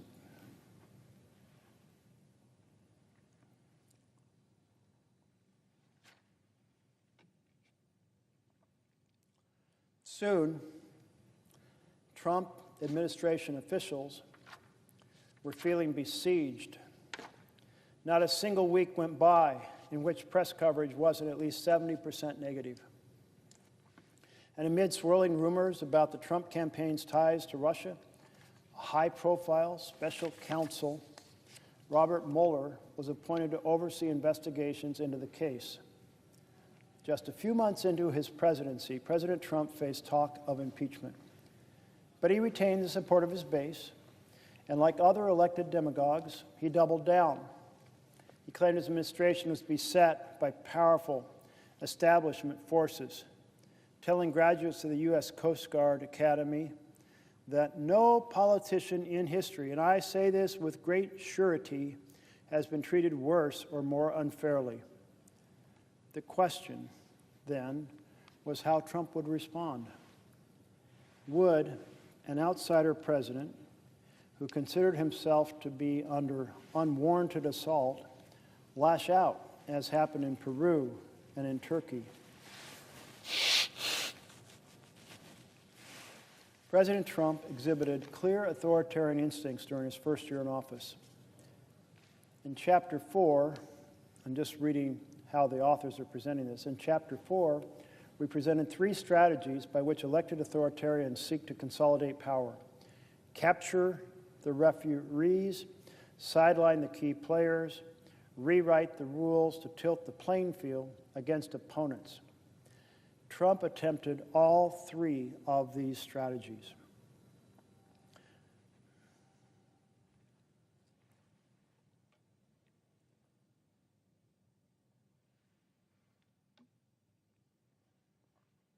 President Trump demonstrated striking hostility toward the referees, law enforcement, intelligence, ethics agencies, and the courts. Soon after his inauguration, he sought to ensure that the heads of U.S. intelligence agencies, including the FBI, the CIA, and the National Security Agency, would be personally loyal to him, apparently in the hope of using these agencies as a shield against investigations into his campaign's Russia ties. During his first week in office, President Trump summoned FBI Director James Comey to a one-on-one dinner in the White House, to which, according to Comey, the president asked for a pledge of loyalty. He later reportedly pressured Comey to drop investigations into his recently departed National Security Director, Michael Flynn, pressed the Director of National Intelligence, Daniel Coats, and CIA Director Mike Pompeo to intervene in Comey's investigation, and personally appealed to Coats and NSA head Michael Rogers to release statements denying the existence of any collusion with Russia. Both refused.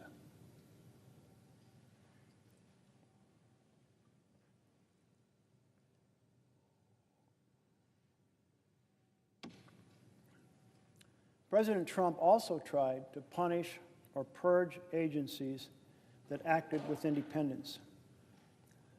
Most prominently, he dismissed Comey after it became clear that Comey could not be pressured into protecting the administration and was expanding its Russia investigation. Only once in the FBI's 82-year history had a president fired the Bureau's director before his 10-year term was up. And in that case, the move was in response to clear ethical violations and enjoyed bipartisan support. The Comey firing was not President Trump's only assault on referees who refused to come to his personal defense. Trump had attempted to establish a personal relationship with Manhattan-based U.S. Attorney Preet Bharara, whose investigations into money laundering reportedly threatened to reach Trump's inner circle.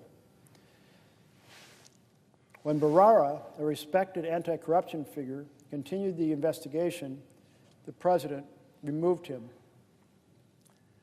After Attorney General Jeff Sessions recused himself from the Russian investigation and his deputy, Rod Rosenstein, appointed the respected former FBI Director Robert Mueller as special counsel to oversee the investigation, Trump publicly shamed Sessions, reportedly seeking his resignation.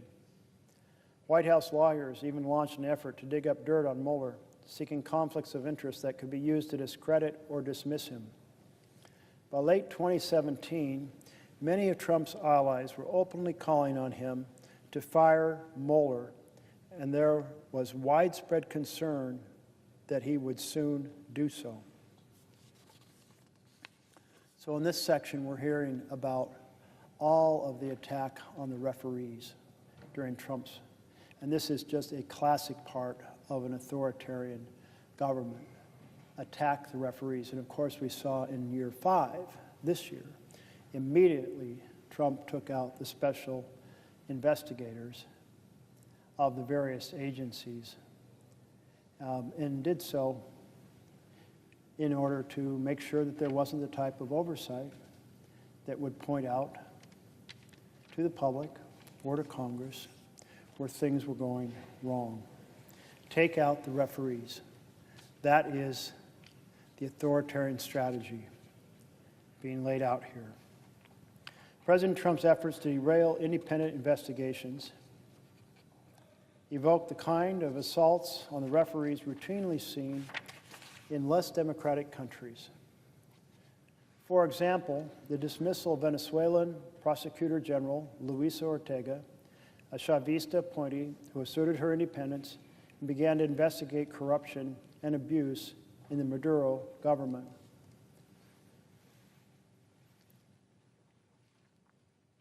Although Ortega's term did not expire until 2021, and she could be legally removed only by the legislature, which was in opposition hands, the government dubiously elected Constituent Assembly sacked her in August 2017.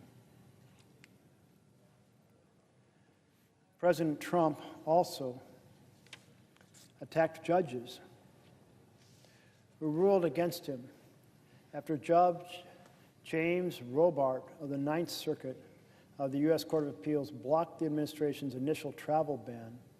Trump spoke of, quote, the opinion of this so-called judge, which essentially takes law enforcement away from our country, end of quote. 2 months later, when the same court temporarily blocked the withholding of federal funds from sanctuary cities, the White House denounced the judgment as an attack on the rule of law by an unelected judge. Trump himself responded by threatening to break up the Ninth Circuit.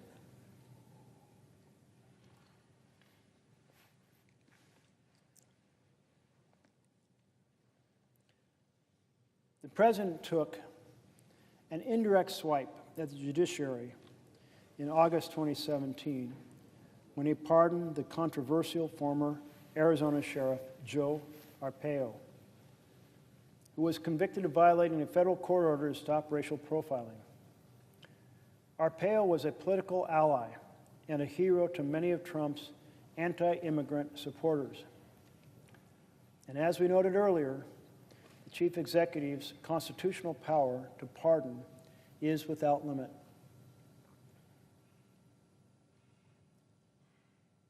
But presidents have historically exercised it with great restraint, seeking advice from the Justice Department and never issuing pardons for self-protection or political gain. President Trump boldly violated these norms. Not only did he not consult the Justice Department, but the pardon was clearly political.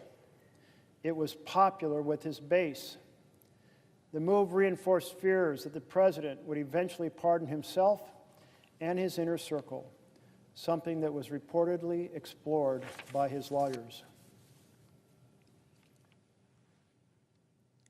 Remember, this is year one of it would have been the 2018, January 2017 through January 2018. Such a move would constitute an unprecedented attack on judicial independence. As constitutional scholar Martin Reddish put it, if the president can immunize his agents in this manner, the courts will effectively lose any meaningful authority to protect constitutional rights against invasion by the executive branch.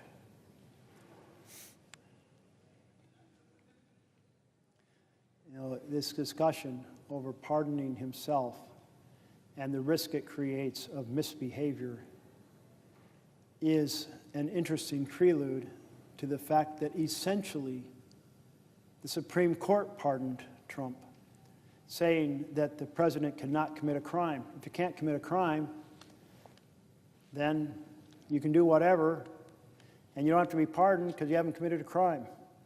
So the Supreme Court essentially gave him the same protection and created the same risks for an authoritarian state that Trump pardoning himself would have resulted in. The administration responded by launching attacks on the OGE, Office of Government Ethics. House Oversight Chair Jason Chaffetz, a Trump ally, even hinted at an investigation of Schaub.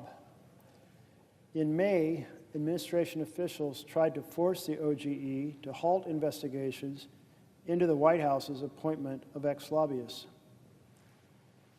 Alternatively harassed and ignored by the White House, Schaub resigned, leaving behind what journalist Ryan Leza called a broken OGE, Office of Government Ethics. President Trump's behavior toward the courts, law enforcement, and intelligence bodies, and other independent agencies was drawn from the authoritarian playbook. He openly spoke of using the Justice Department and the FBI to go after Democrats, including Hillary Clinton. And in late 2017, the Justice Department considered nominating a special counsel to investigate Clinton. Despite its purges and threats, however, the administration could not capture the referees. Trump did not replace Comey with a loyalist, largely because such a move was vetoed by key Senate Republicans. Likewise, Senate Republicans resisted Trump's efforts to replace Attorney General Sessions, but the president had other battles to wage.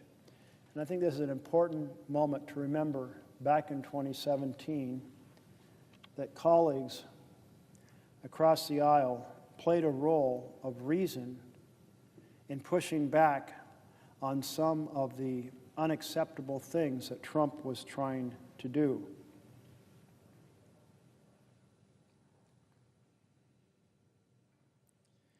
They protected Comey. As it said, Trump did not replace Comey with a loyalist because such a move was vetoed by key Senate Republicans. Likewise, Senate Republicans resisted Trump's efforts to replace Attorney General Sessions. And early in the conversation, we were talking about the importance of one of the checks and balances of the Constitution, which is for the Senate and the House to hold hearings on what's going on. The two-page letter from the 283, I believe it was, 282 former career employees of the Department of Justice, they laid out a host of things that are going wrong. It's essentially an invitation. Please hold hearings because a lot of bad stuff is happening inside the Department of Justice. And so I encourage colleagues on both sides of the aisle who serve on the Judiciary Committee to take them up on that invitation to bring these former members and others to share what's going on, because that is our responsibility under the Constitution, to provide that type of spotlight, insight, and hopefully advice to help the administration, well, more effectively and legally pursue the enhancement of the American system of justice. Of course, this whole litany of the way Trump attacked the referees was a prelude to the absolute assault on the referees that occurred during this year in such a systematic fashion, in such an expanded fashion.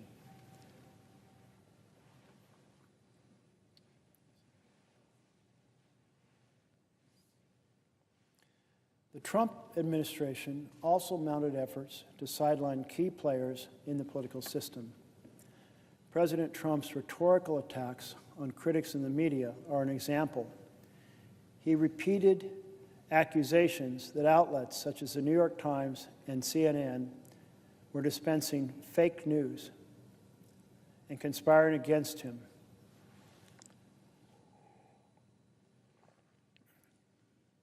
These comments look familiar to any student of authoritarianism.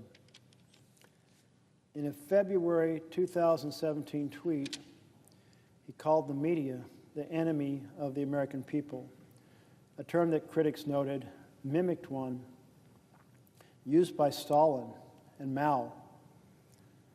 Trump's rhetoric was often threatening.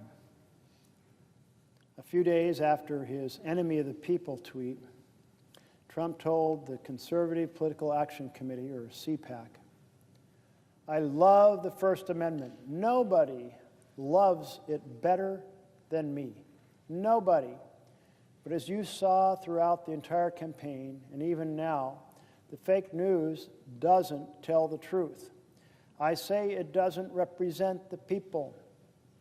It never will represent the people, and we're going to do something about it."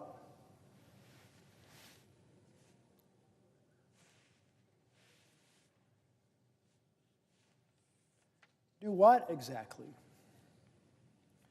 The following month, President Trump returned to his campaign pledge to open up the libel laws, tweeting that the New York Times had disgraced the media world, gotten me wrong for 2 solid years. Change libel laws, end of quote. When asked by a reporter whether the administration is really considering such changes, White House Chief of Staff Reince Priebus said, "I think that's something we've looked at." Ecuadorian President Rafael Correa used this approach. His multi-million-dollar defamation suits and jailing of journalists on charges of defamation had a powerfully chilling effect on the media. Although Trump dropped the libel law issue, he continued his threats. In July, he retweeted an altered video clip made from old WWE footage of him tackling and then punching someone with a CNN logo superimposed on his face.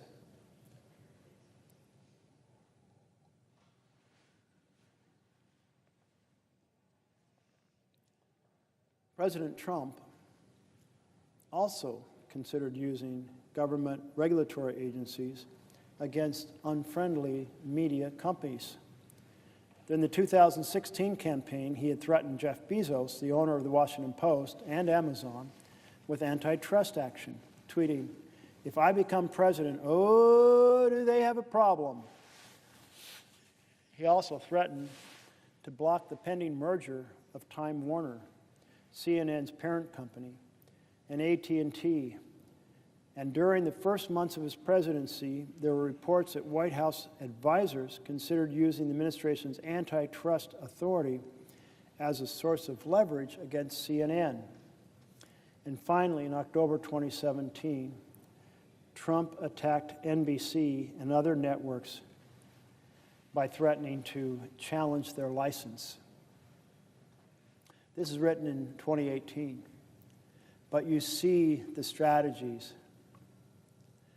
as they're reporting on January 2017 through January 2018. You see how the strategies were being explored that have been so fiercely pursued this year.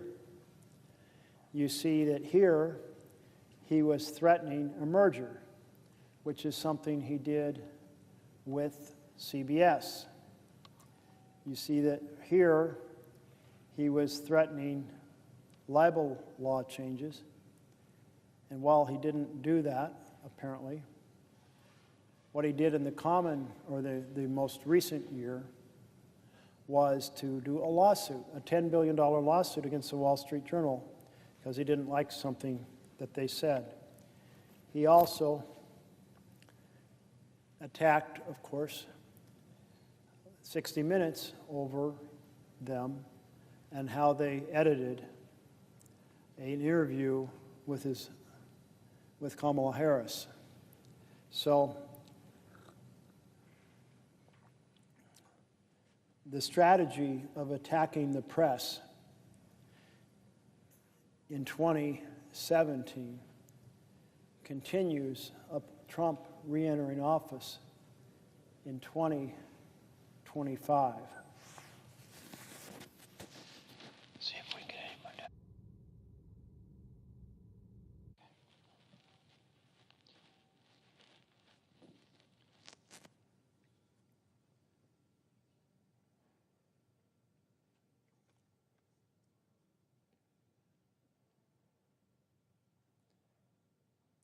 And finally, in October 2017, Trump attacked NBC, and other networks by threatening to challenge their license. There was one area in which the Trump administration went beyond threats to try to use the machinery of government to punish critics. During his first week in office, President Trump signed an executive order authorizing federal agencies to withhold funding from sanctuary cities that refuse to cooperate with the administration's crackdown on undocumented immigrants. If we have to, he declared in February 2017, we'll defund. The plan was reminiscent of the Chinese government's repeated moves to strip opposition-run city governments of their control over local hospitals, police forces, ports, and other infrastructure. Unlike the Venezuelan president, however, President Trump was blocked by the courts. Although President Trump has waged a war of words against the media and other critics, those words have not yet led to action. No journalists have been arrested. No media outlets have altered their coverage due to pressure. Trump's efforts to tilt the playing field to his advantage have been more worrying. In May of 2017, he called for changes in what he called archaic Senate rules, including the elimination of the filibuster at the expense of the Democratic minority. Senate Republicans did eliminate the filibuster for the Supreme Court nominations, clearing the way for Neil Gorsuch's ascent to the court, but they rejected the idea of doing away with it entirely. Now that topic is something I know a little bit about, having immersed myself in exploration of the ins and outs of the filibuster. And one may wonder, why did the Senate Republican majority not proceed to eliminate the filibuster? Well, here's the reason why. Mostly, my Republican colleagues do their policy through tax bills. Tax bills can be done through reconciliation, and reconciliation is a simple majority mechanism. So therefore, they largely don't need to dump the filibuster because they can do their policy by simple majority already. You saw that this year with the so-called Big Beautiful Bill that we called the Big Ugly Betrayal, done solely on a party line. And if I recall right, although this is a 53-47 Senate, I think we ended up with a 50-50 vote broken by the vice president. So it passed by the narrowest of margins, but it was done entirely on simple majority by one party. Meanwhile, Democrats tend to like policy ideas, and policy ideas require a supermajority. So if you are a Republican leader, you can pursue your objectives by simple majority through a tax bill. And then when you're in the minority, you can block the Democrats' policy bills using this supermajority requirement. So it's essentially heads, we win, tails, you lose. That's a pretty good arrangement. Who would want to mess with that? Now, Trump didn't understand that. I'm sure if he was asked, he couldn't explain it. But that's why it doesn't make no sense for Republicans to get rid of the filibuster, because it's inherently advantageous for them, given the difference in how Democrats and Republicans pursue bills.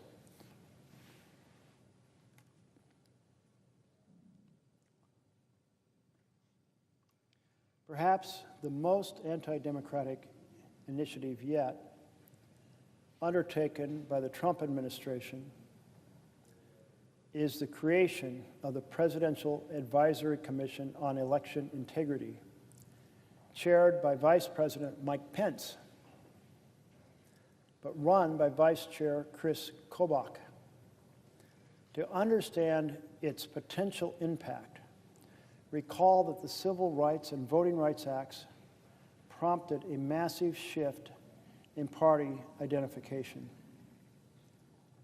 The Democratic Party became the primary representative of minority and first and second generation immigrant voters, while the GOP voters remained overwhelmingly white. Because the minority share of the electorate is growing, these changes favor the Democrats, a perception that was reinforced by Barack Obama's 2008 victory, in which minority turnout rates were unusually high. Every now and then, we see the parties flip on a significant issue, and it's always kind of an interesting question to explore how that happened. So here's the Republican Party that was founded anti-slavery, Republican Party that fought for civil rights bills against the Southern Democrats who resisted civil rights bills, including filibustering them to keep them from happening.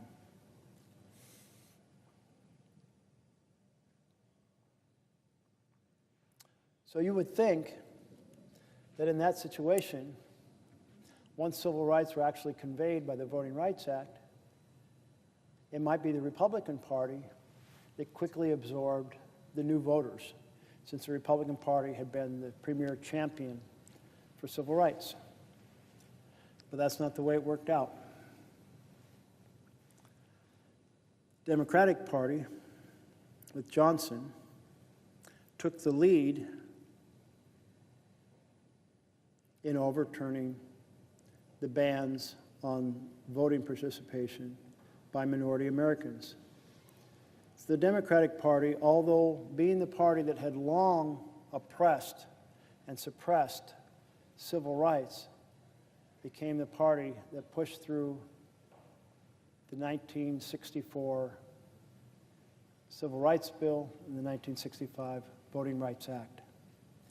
And it's the Democratic Party, despite its long history of suppressing civil rights, that became the welcoming party for newly enfranchised minority voters.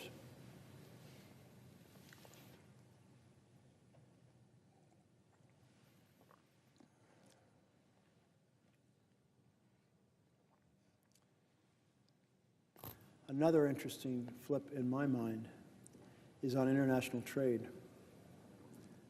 When I came to the Senate, it was primarily Republicans that wanted the Trans-Pacific Partnership.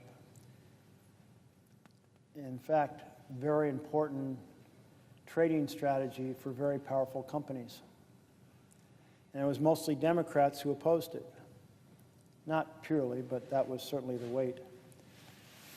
But then Trump, when he ran for president the first time, he started advocating against the TPP and started advocating for bringing factories back to America, including using tariffs to make American factories more competitive.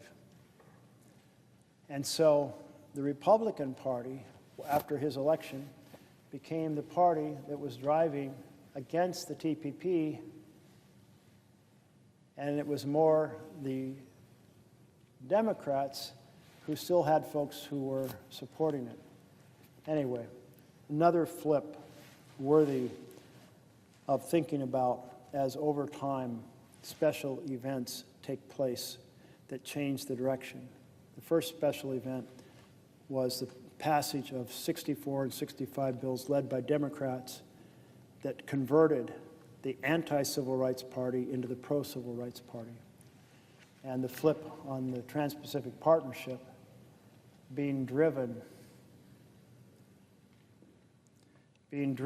by the Trump's effort as a Republican candidate to become an opponent of the TPP rather than the traditional position of the Republicans to be for it. Perceiving a threat. Some Republican leaders came up with a response that evoked memories of the Jim Crow South. Make it harder for low-income minority citizens to vote because poor minority voters were overwhelmingly Democratic. Measures that dampen turnout among such voters would tilt the playing field in favor of Republicans. This would be done via strict voter identification laws, requiring, for example, that voters present a valid driver's license or other government-issued photo ID upon arrival at the polling station. The push for voter ID laws was based on a false claim that voter fraud is widespread in the U.S. All reputable studies have concluded that levels of such fraud in this country are low.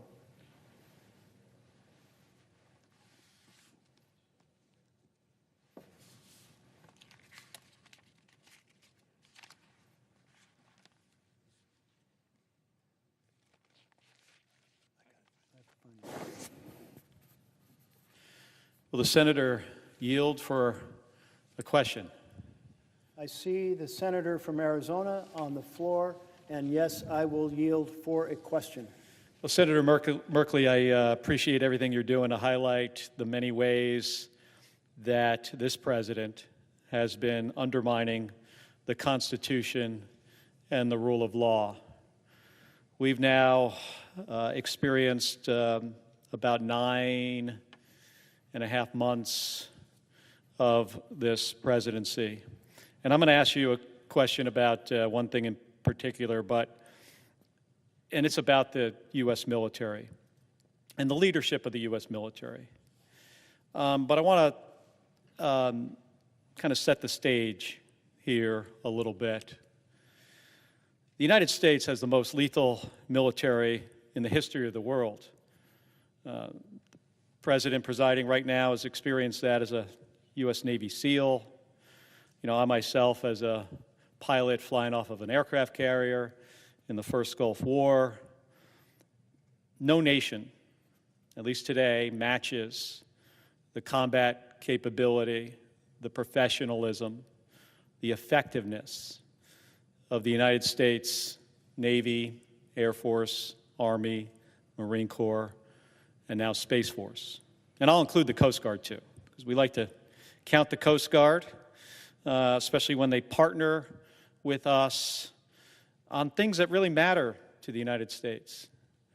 You know, one of those I'd like to discuss, where we should see more involvement from the Coast Guard, is what we are currently seeing in the Caribbean with regards to drug trafficking, which is a problem and presents a clear and present danger to the citizens of this country. And it's something we need to do more about. I was on one of the cable shows last night talking about this specific issue. So to date, there's been about 6 or 7 strikes in the Caribbean that have killed 32 people. And, you know, some of those were trafficking drugs. Those routes, by the way, Senator Merkley, are used generally to traffic cocaine and marijuana through the Caribbean to Caribbean islands and onto Europe. They are not the routes that traffic fentanyl to the United States. And over the last 6 weeks or so, we have conducted kinetic strikes against these boats without what I recognize as the legal authority to do so. It's not something I've seen in my experience in the United States Navy. I spent 25 years in the U.S. Navy that I've seen during my career. I'm now retired. But during my career, I never saw a president command the Department of Defense to do things that I felt were outside the boundaries of what we would consider legal action against, illegal action against people. We have traditionally done this with the United States Coast Guard, sometimes in conjunction with the United States Navy, where in a partnership they do what we would call law enforcement. And members of the Coast Guard come aboard Navy ships. We interdict drugs that are coming through the Caribbean, or more often on the Pacific side, on the western side of Mexico, up into California. And we interdict those drugs, and then we prosecute those individuals. And in my view, I think the administration has not made a case to the U.S. Congress and to the American people as to why this is a legal action.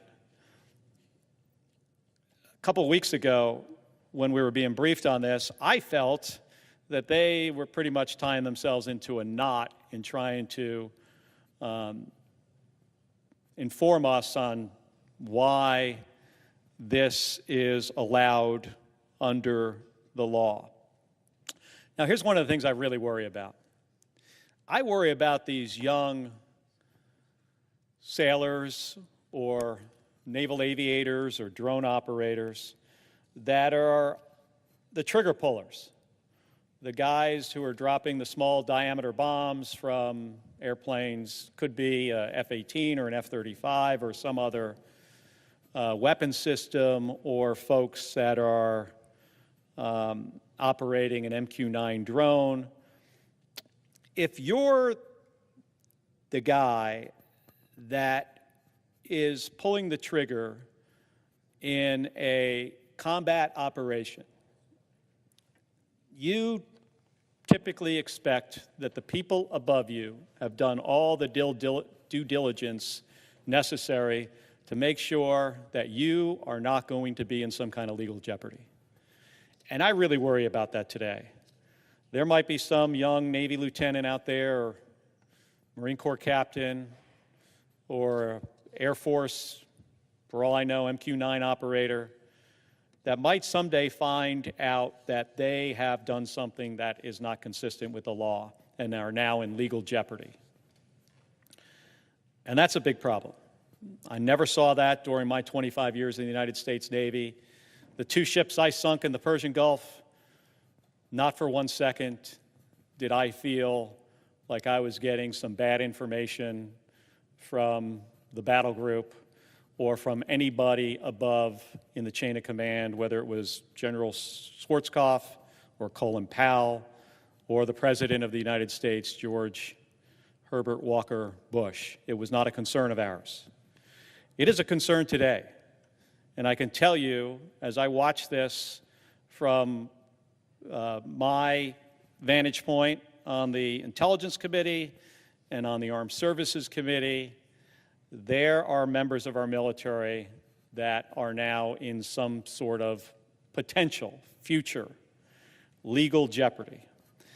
And it's because we have a president that I believe doesn't do his homework, doesn't follow norms, and possibly is making decisions that are not legal. We've seen the politicization of the United States military over the last 9 months that really disturbs me. The speech in Quantico, where the Secretary of Defense dragged in hundreds of our senior leadership from all over the world, admirals and generals and senior enlisted staff who have very important jobs, who are working every single day to make sure that our nation and our allies are safe and secure, and have to make some really complicated decisions every day about the posture of our force, how to equip them, make sure they are ready to fight. And the Secretary of Defense, for some reason, decides that he needed to give a TED Talk about gym clothes and PT and other stuff that has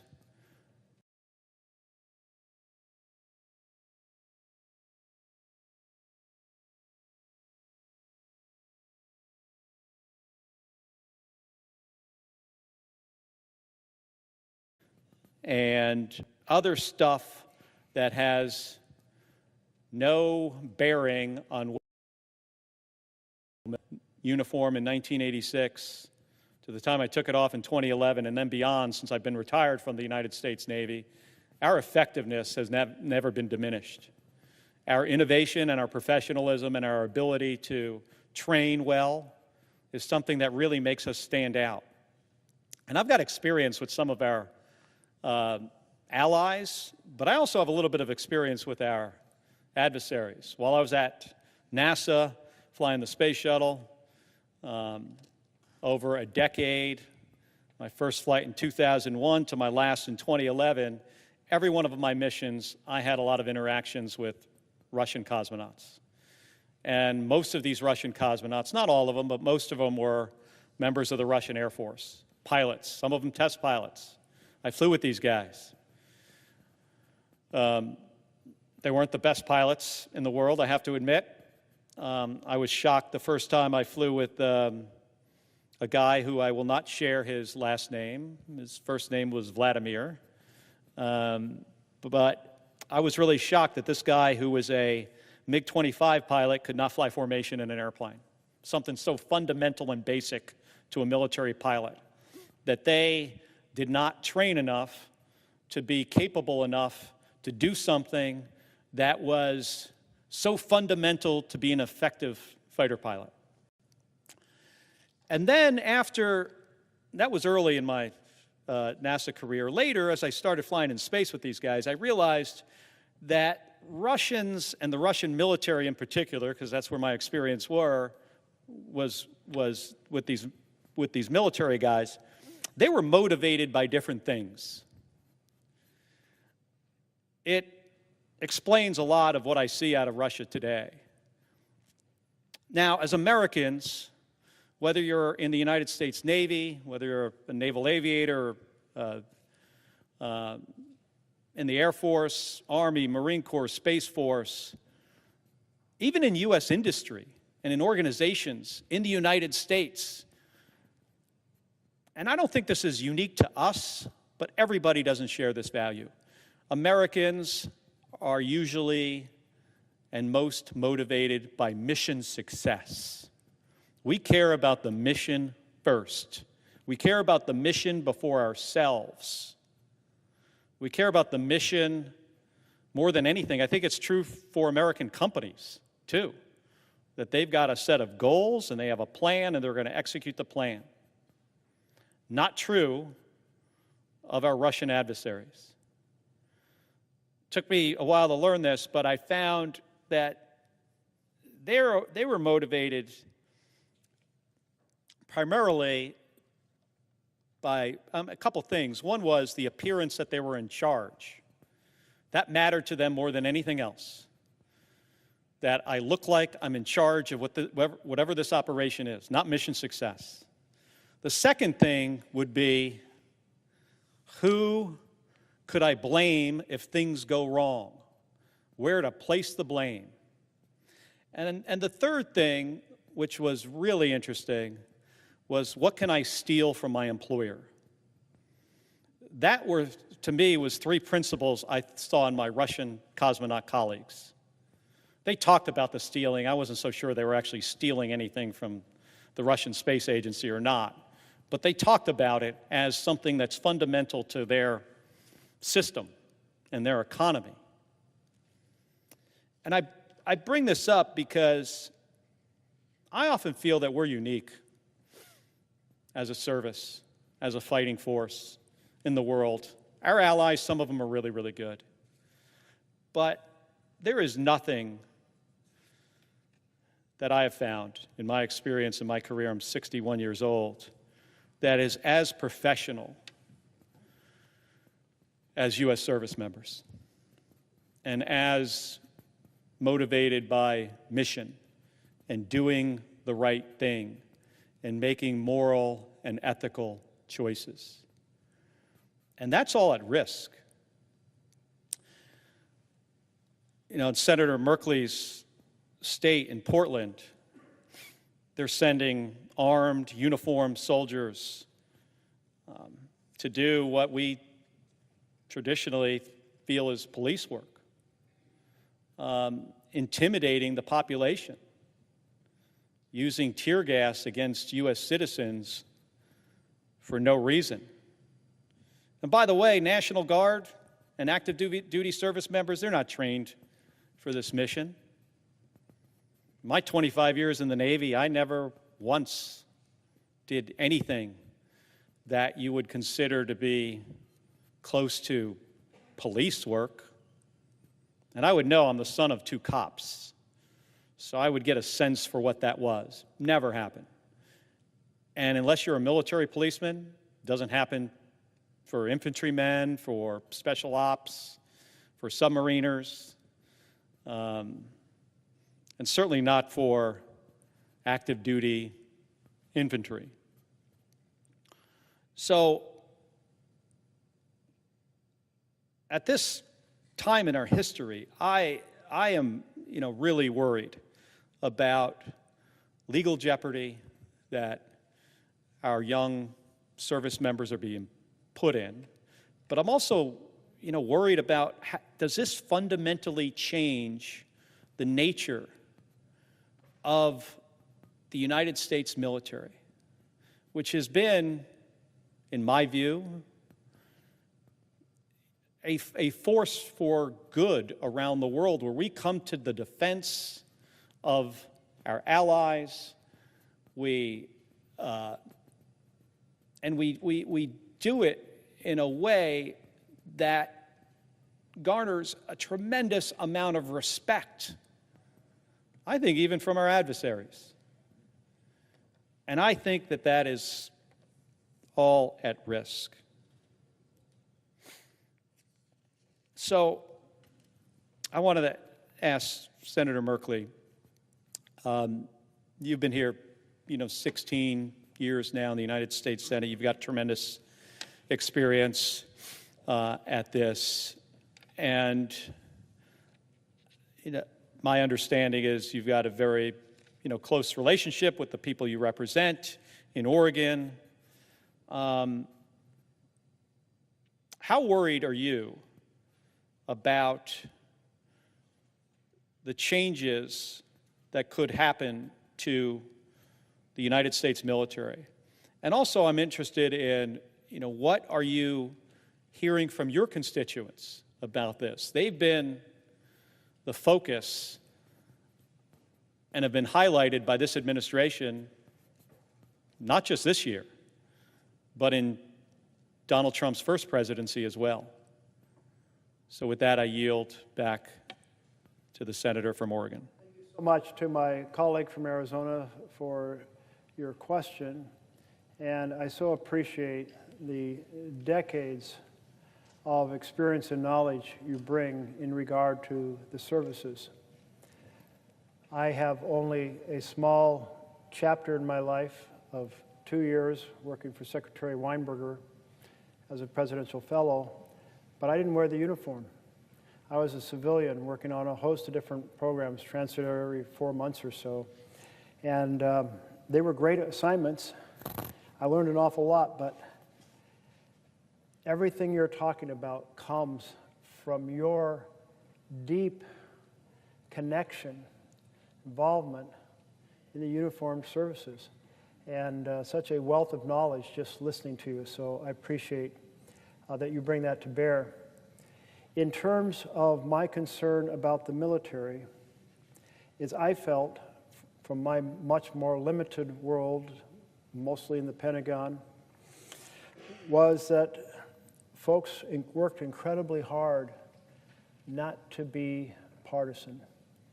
Certainly, the Secretary of Defense brought a set of missions that tied into President Reagan's administration and his goals, but people didn't overtly talk about their parties or press on in terms of the sort of derisive commentary we have now and we heard on cable television on both sides.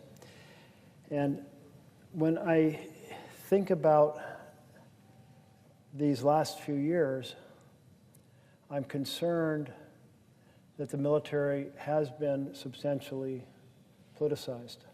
I may be wrong about that because I don't have that view from inside.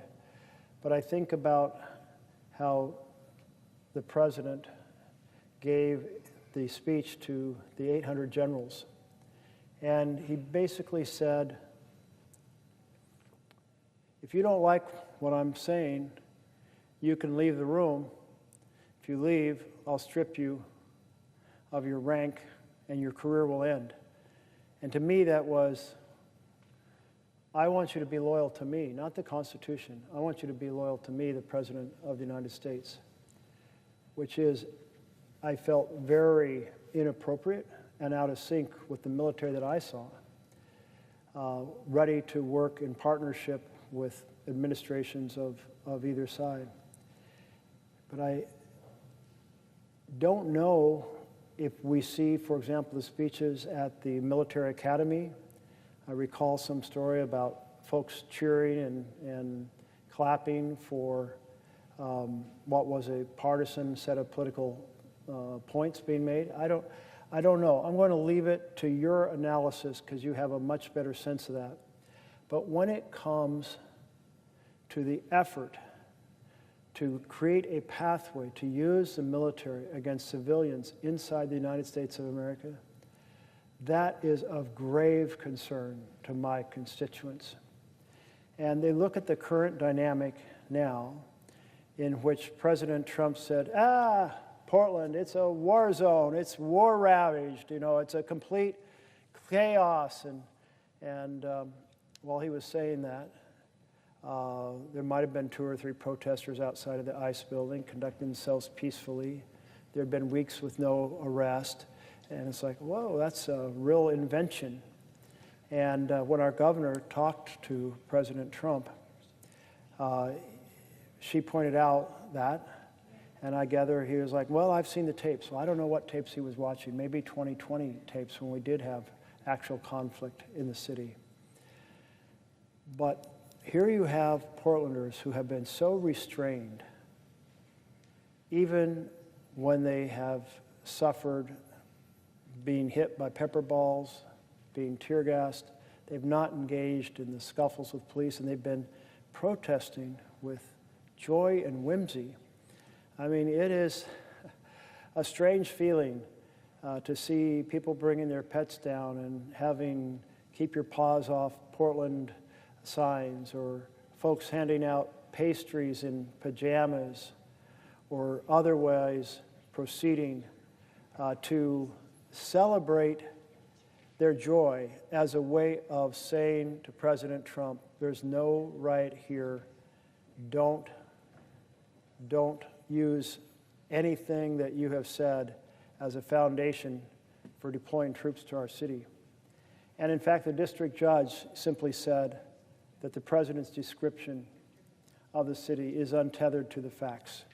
So there's huge concern that the president is striving to get the courts to have decisions that will open the doors and say there'll be deference to the president so he can deploy under Title X, well, the National Guard, the federalized National Guard, against peaceful protesters, or that the president will proceed to use the Insurrection Act, which does inherently give more support, deference to the president. So a lot of concern to my colleague from Arizona about what's going to unfold. Meanwhile, I am delighted to see my colleague from New Mexico on the floor, and I would welcome a question if you have one. Senator, yield for a question? Yes, I will yield for a question. Well, first I want to begin by thanking our friend. And I say our friend because it's more than my friend, Senator Merkley. Friends from across our nation's capital and across America. Some that are here listening to you themselves, others that I'm sure that are tuning in, and whether it's on social media or it's on C-SPAN or one of the news outlets that's carrying the conversation that you're having on behalf of the American people, I want to say thank you. Thank you for your courage, for your conviction, and your tireless leadership in speaking up today on behalf of all that's going on across America, around the world, but especially impacting your constituents. And if I'm not mistaken, Senator Merkley, it's been nearly 20 hours that you've been on the floor now speaking to the American people. Now, I, like you, I'm proud to be United States Senator. I know the way you speak about Oregon, I'm always battling with you, whether it's New Mexico or it's Oregon. Who's more beautiful? I still believe it's New Mexico, but that's not my question today, Senator Merkley. I'm so proud to represent the people from New Mexico, and every day I'm reminded that the work that we do here, it doesn't just impact our homes.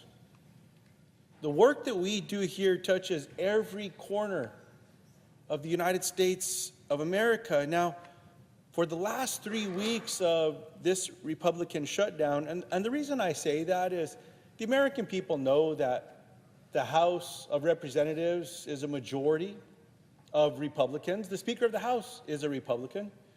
The majority in the United States Senate is controlled by Republicans. The majority leader's a Republican, and the President of the United States, a Republican.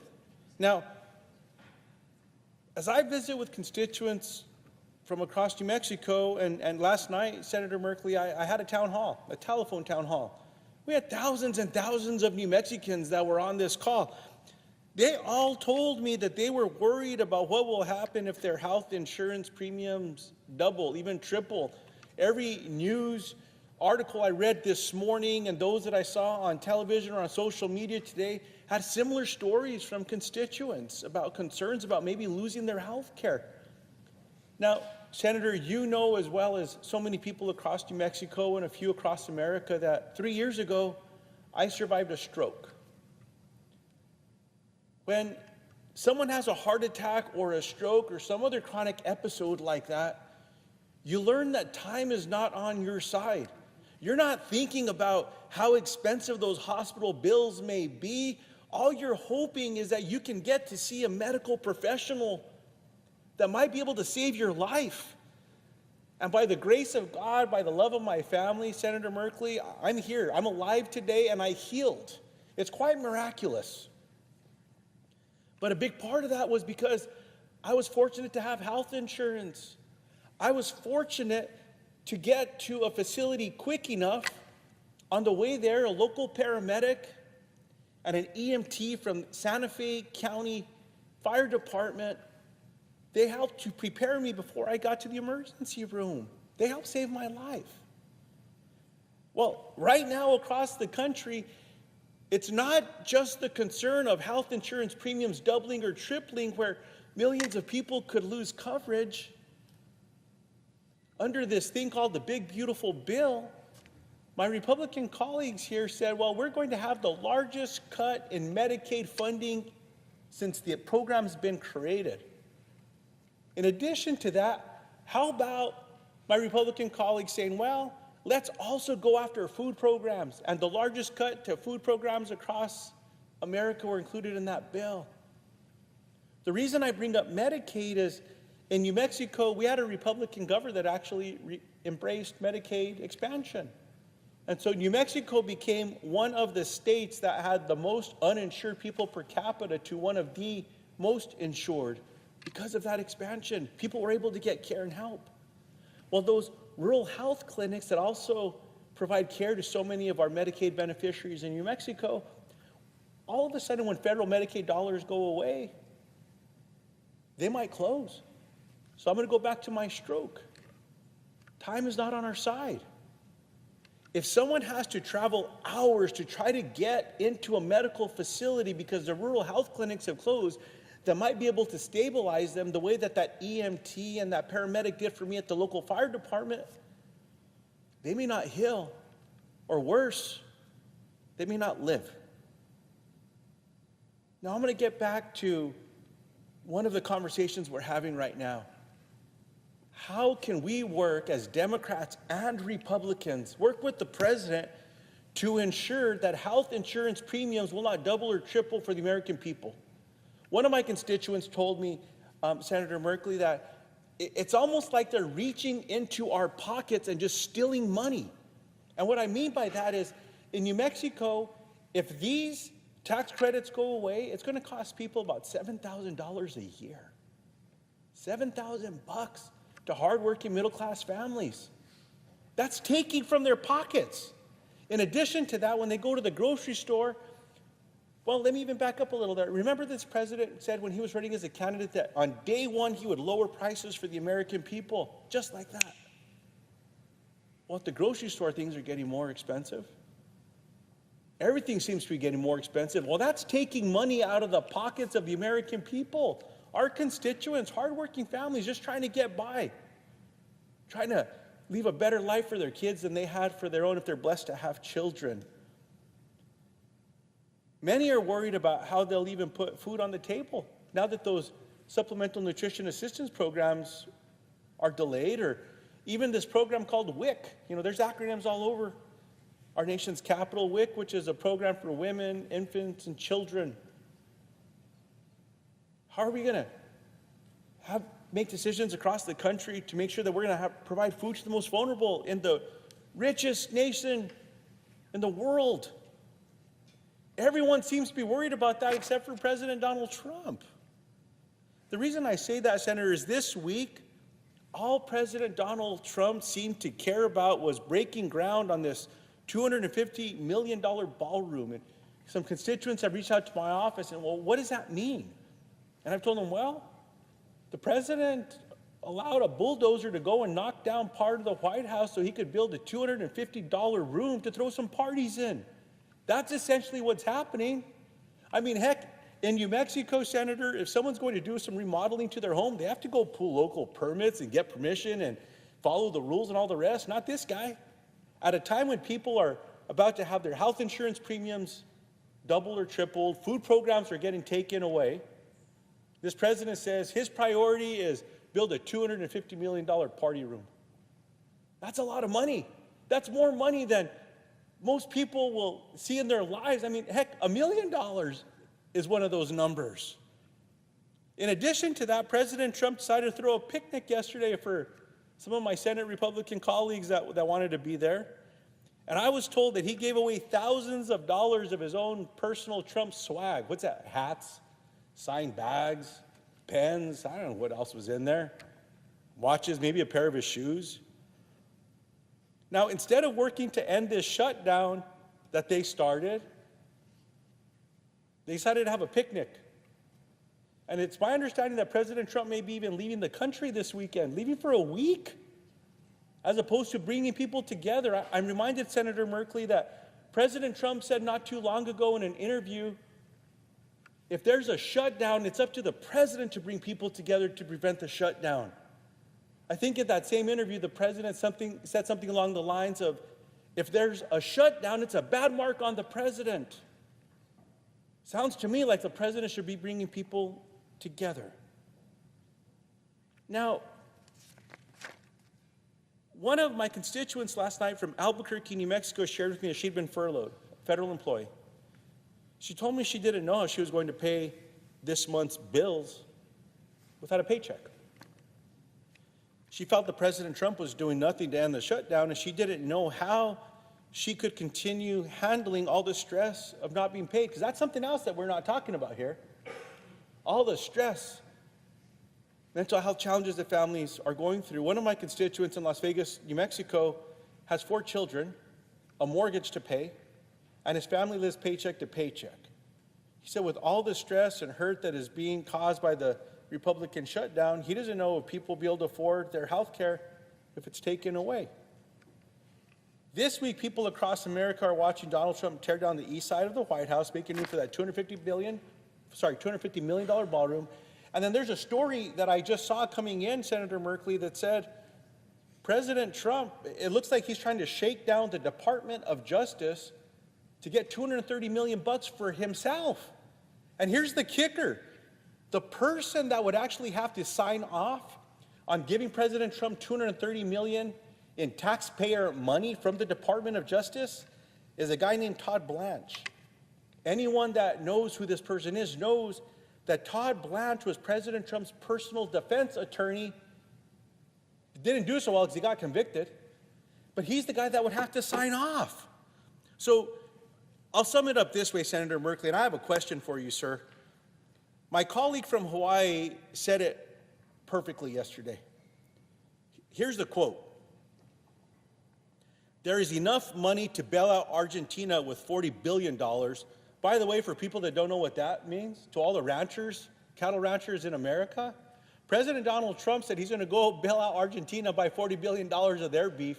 And what is that going to do to American cattle producers? So anyhow, back to the quote. There's enough money to bail out Argentina with $40 billion. There's enough money to buy Kristi Noem, who's the Secretary of Homeland Security, a $173 million personal jet just to fly a little more comfortably. There's enough money to renovate that ballroom, $250 million bucks, but there isn't enough money for you, the American people. It seems to me the priorities are clear. So will the senator yield for a question? Yes, I'm yielding for your question. Senator Merkley, how are Americans supposed to trust an administration that seems so focused on giving things to themselves when Americans are worried they won't be able to afford basic necessities like food and health insurance? I yield to the senator. Yeah, thank you so much for your question. And you've laid out so many points here about kind of the mismanagement of America's funds. And we could add a few more to them. The craziness of spending more money than it costs to buy a presidential jet to rehab a jet that was given to the president so that he could actually send it on to his personal library after he leaves office. But it is profoundly disturbing, and I appreciate the way you framed it. There's enough money for luxury glitz, for a mega ballroom. I can't even imagine how anything could cost that much to build. I mean, it's going to have an 1/8 inch of gold on every surface or something. I don't know. But that doesn't serve the American people. That doesn't make one single person in America have better health care or better education or a decent home and a decent community or a better job. Doesn't give equality of opportunity. Doesn't tackle any of our environmental issues.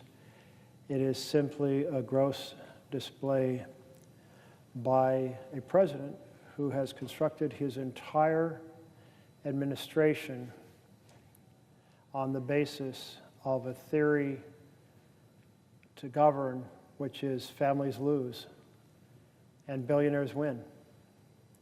Families lose their health care, so there can be massive tax breaks for billionaires. They lose their Medicaid on top of their ACA health care in order to fund massive tax breaks for billionaires. They lose their nutrition assistance to fund tax breaks for billionaires. And then over the next 30 years, their bill runs up $30 trillion in additional debt to fund these breaks for billionaires. Maybe I should say trillionaires now. And you think about how that debt, that additional $30 trillion in debt, how much that will compromise the ability to have future programs of health care and housing and education.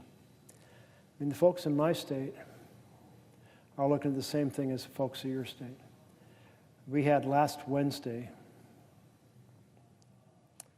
the information come out a week ago so people could look on the exchange and see what their policies were going to cost. And we don't have a new comprehensive analysis. The pre-analysis, the projection, was that the average cost would go up not 5% or 10% or 15%, but about 68%. And that's because the premium goes up, the tax credits come down, and you're massively more expensive. Now, maybe a lot more because the average across the country is that premiums payments will go up 114%, more than double. But how do you explain to anyone that you slashed their health care affordability to fund a giveaway of $20 to $40 billion to Argentina, or to fund that new ballroom? I mean, that's insane.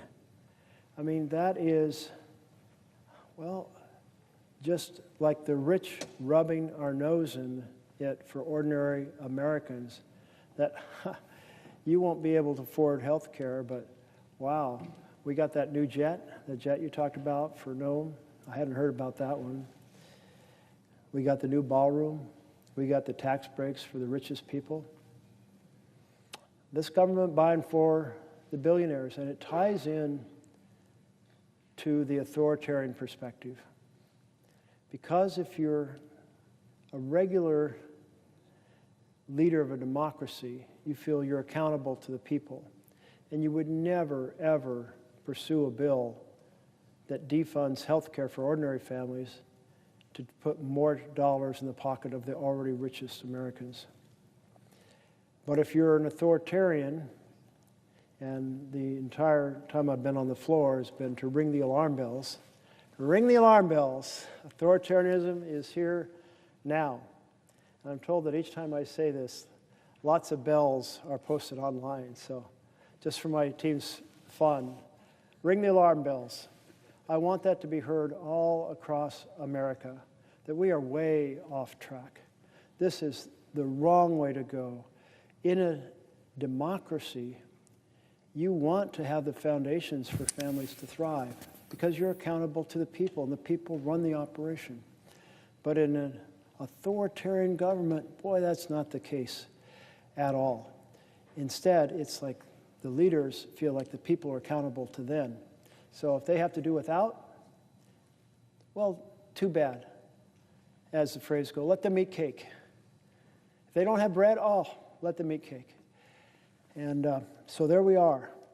And our responsibility is to say to the American people, the way to stop this authoritarian takeover is to have a very significant, robust demonstrations across America like we had on Saturday, that the citizens have to make a big deal, protest outside our offices, write to us, phone us, give us a hard time, tell us we should be doing more. It's that feedback that really caused me to say I need to try to do more to ring the alarm bells about where we're headed, and thus to be up here all night through the morning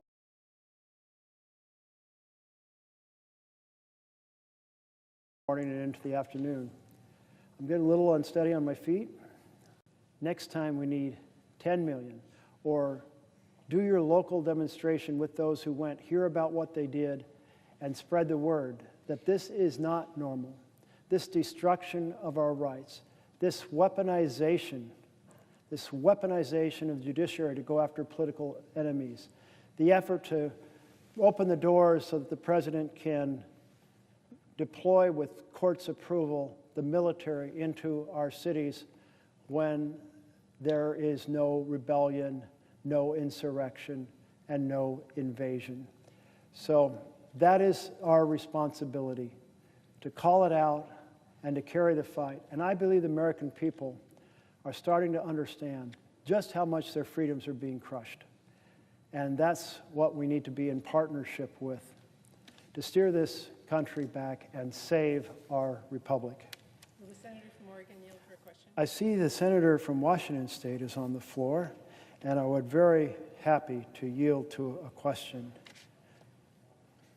I thank the senator from Oregon, and first let me just commend you for what you are doing here throughout the night, throughout today, calling attention to a really critical issue in this country. So many people come up to me, and you know, because we go back and forth to the West Coast all the time, how many people walk up to us and say, what can I do about this? And each one of us has to say, here's what I can do. And I want to thank you for doing what you are doing today, because you're going above and beyond to point out to people that, as your chart says, authoritarianism is here, and it is here now. And we can ignore it, or we can speak out, and you have spent all night long and all day standing on your feet at, I'm sure, great personal sacrifice to fight for everyone in this country and to sound the alarm, as you've been talking about. And so I just personally want to thank you, and I want to reiterate something that you have said for all of these hours, and actually many times to me over the past few months, that the fact that Trump is using his place in government to control every aspect of our life, whether it's what our schools are teaching or not teaching. It's whether or not he's prosecuting his enemies, which he is doing. It's cutting off projects and funding to punish the political opposition. And as you and I both know, we represent, quote, blue states, but we have a lot of red counties and cities and neighborhoods, and even within all of our blue districts. And you can't just randomly say I'm hurting blue without hurting red, because these are all Americans. But he is using his power to do that. We are seeing him, as you know well, in your home state, deploying troops to intimidate Democrats. And I listened to you late last night talk about what is happening in Portland, and the misuse of this kind of power should be frightening to every single American. And we need to stand up and we need to call it out, which is what you are doing today. And even dictating what late night TV host is doing is part of this whole picture that you've been describing. But I came to the floor today as your partner on the Appropriations Committee. We serve on that together, and we all know in this body how important that committee is, because we decide where the funding is going to go in the country. Now, I've been out on this floor, I've been at home, I've been everywhere talking about the power of the purse, which sounds kind of like this quaint little phrase. But it is really important. For anybody who has a family, you know that the person who writes the checks in the checkbook decides where the money's going to go. Well, that power of that checkbook, that power of the purse, as it is called, lands in this side of the aisle, on this side of the White House and Congress. We have the power of the purse. Why is that? Because we represent our constituents from across the country. I'm from Washington State, you from Oregon, people from Illinois and Alabama and Florida all come here to be a voice for their constituents on where their taxpayers are going to go. And within this country, the power of the purse means we have the ability to decide where the money is going to go, because we represent our constituents. That's what they call on us to do. And I am seeing Trump do an all-out assault on Congress's power of the purse. So I wanted to come here today and ask you your thoughts on how this president is undermining the power of the purse and how it plays into your ringing the bells about authoritarianism. Ringing the alarm bells for the authoritarian takeover. And the power of the purse is one of those fundamental ways that, in fact, the president is concentrating his power. The difference between a democracy, in a democracy, the legislature says, here are the programs, here's how we want to run them, and here's how we're going to fund them. And it brings together the collective wisdom of a large group that comes from every portion of the nation, like we do here, our 100 senators from 50 states. And we not only bring our geographic differences, we bring our life differences and our life skills, and all of that helps us form a pretty complex set of decisions about the programs that need more support because of the challenges we're facing as a nation at that moment, and those that can do with less support. And that's our responsibility, but all those voices together are just so central to that. In an authoritarian nation, all of that responsibility, design the program, fund the program, choose whether the program will live or die, is all transferred to the executive. So if we're thinking authoritarians over here, power of the purse with the executive, democracy over here, power of the purse with the legislature. So Russell Vought, the current head of OMB, he's a well-trained, clever man, and he's saying, well, let's see how we can actually take the power of the purse. You passed a bill for fiscal year 25, and now we're not longer in fiscal, but let's say we were. Well, maybe I can just slow walk the funds for the programs I don't want to fund. That way the decision is transferred to the executive. Maybe I can freeze them. Maybe I can impound them, basically permanently take them off the table. See if I can get away with that.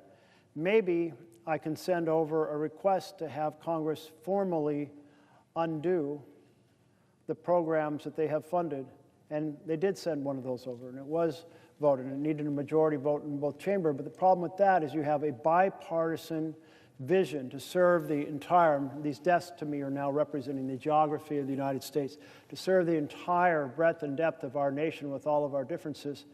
And then on a partisan basis, meaning half the room, they decide what programs to cut.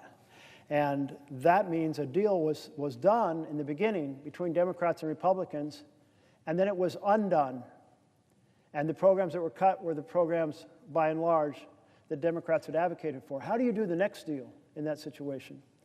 And then we have Mr. Vought saying, what I'll do is pretend I'm going to spend it, but then in the last 45 days, I'll send a notification that I'd like Congress to undo it, but there is a waiting period, so therefore I know what I have done is set it up so that before those 45 days are out, the end of the fiscal year comes, and that bucket that goes to that program goes poof into thin air.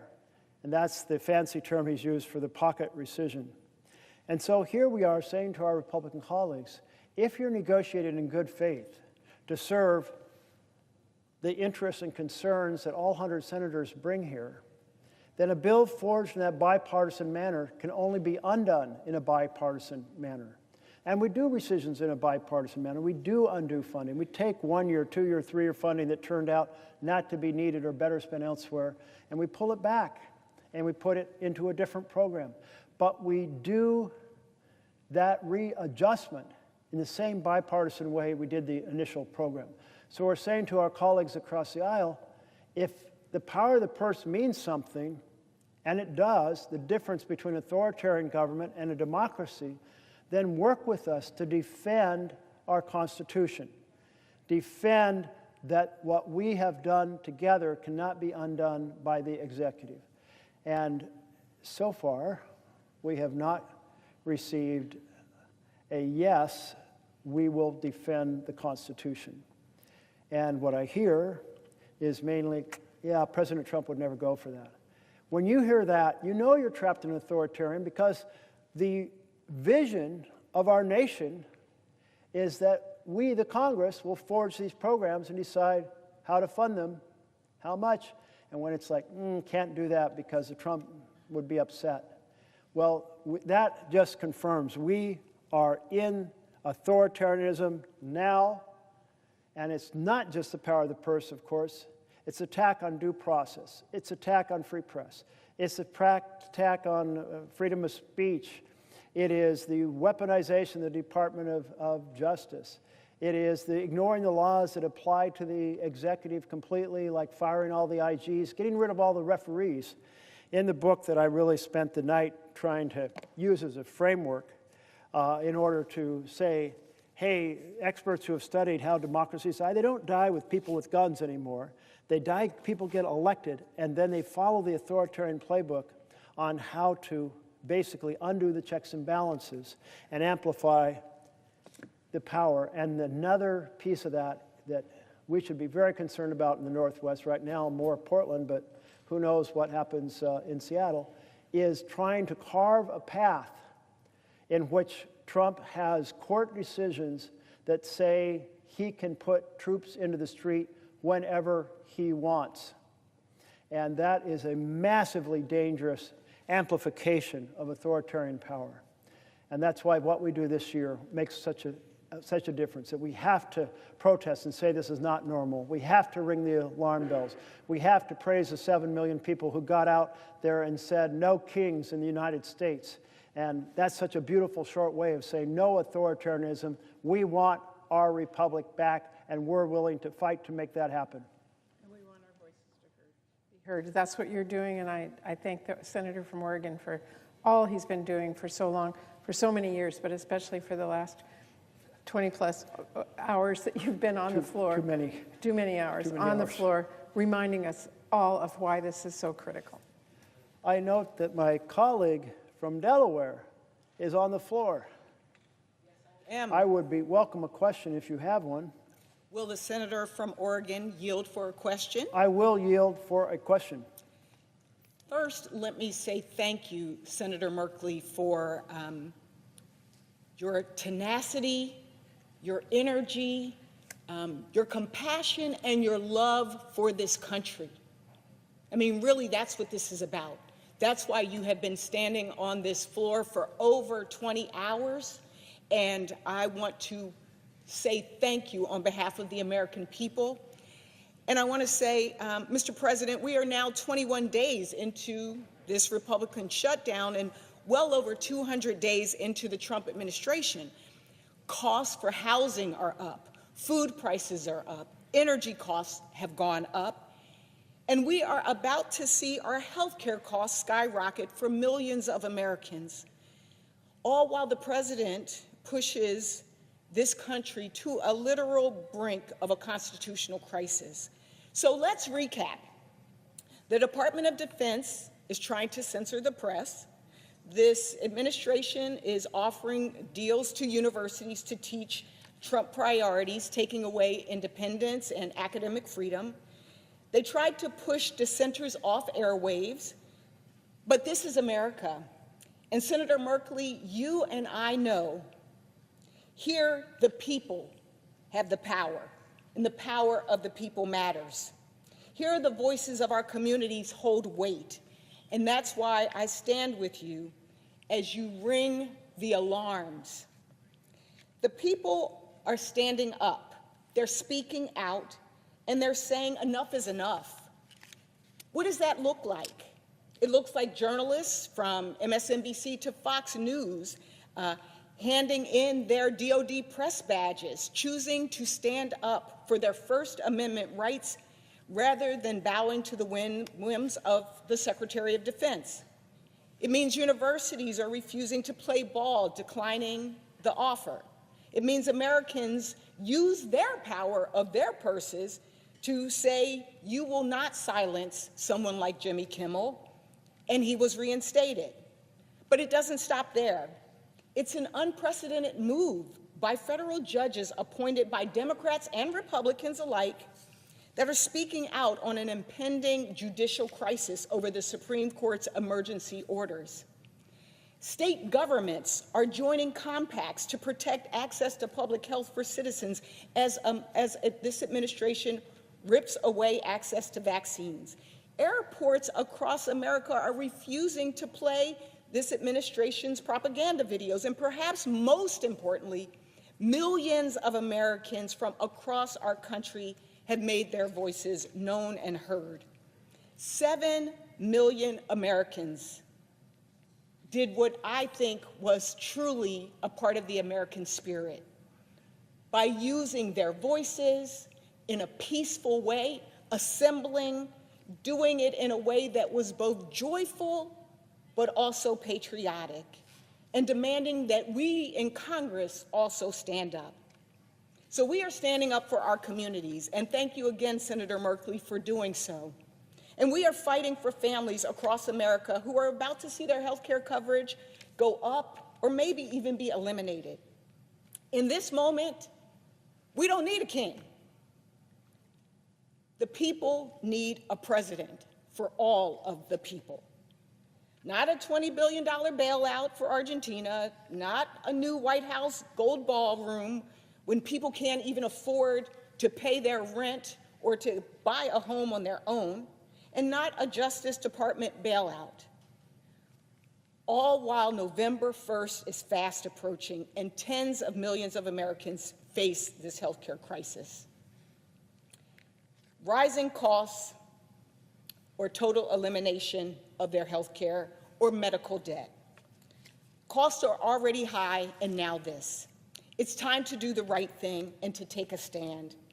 And with the president poised to leave town, we ask that he stay and pull together the partners, the House, which has been out of session, and I came from the House. I don't think I ever saw anything like this, where they literally have been missing in action for weeks.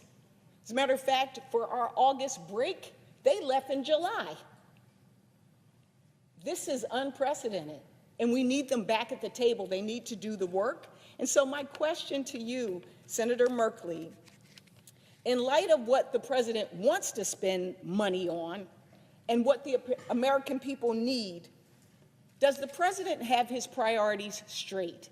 Are his priorities right on behalf of the American people?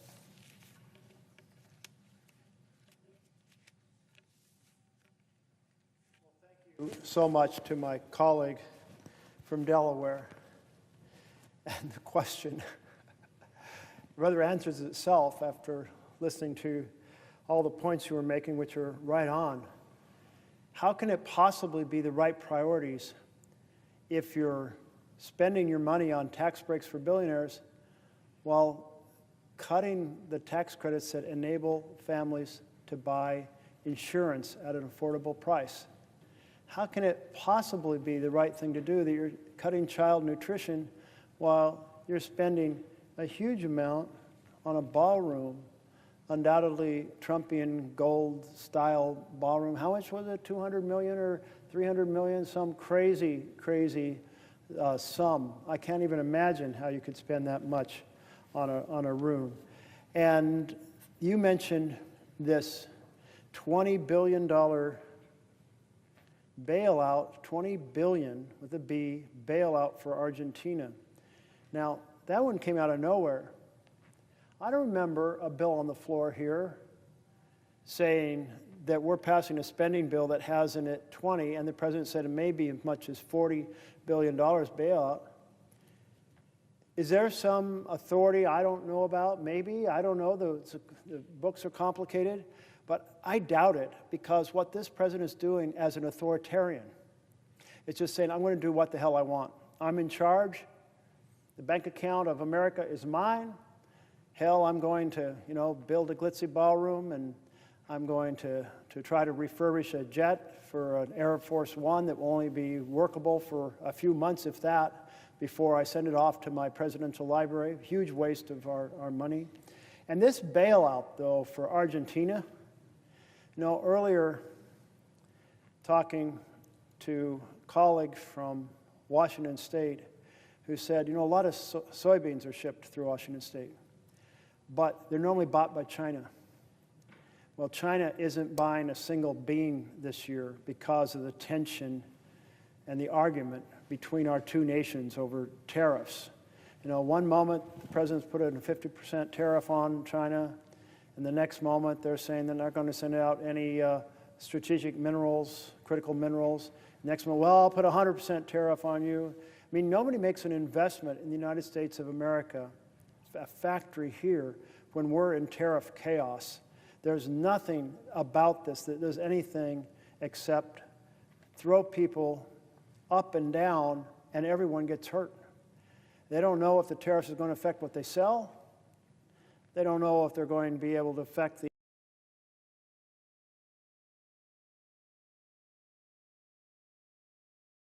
inputs for the things they manufacture, for fertilizer. I don't know. But here's what I do know, that this chaos is terrible for America. And the small business world came and talked to me yesterday, representatives from, and maybe you had them in your office as well, and they said, Main Street is Pain Street. And I did hear that. I'm going to note that Senator Markey may have been the first person I heard that from, but I thought that was a way to describe it. And they certainly said, yes, there's two components of that pain. One is the loss of the credits to buy health care, because small businesses don't have big plans with big insurers. They provide some help, and folks go and buy on the exchange. And they said, second of all, the tariffs. So Main Street is Pain Street. That's not a good future for America. And families with no health insurance, that's a terrible look for America. And by look, I mean, I don't mean the atmospherics of it. I mean, that is the wrong mission in a republic.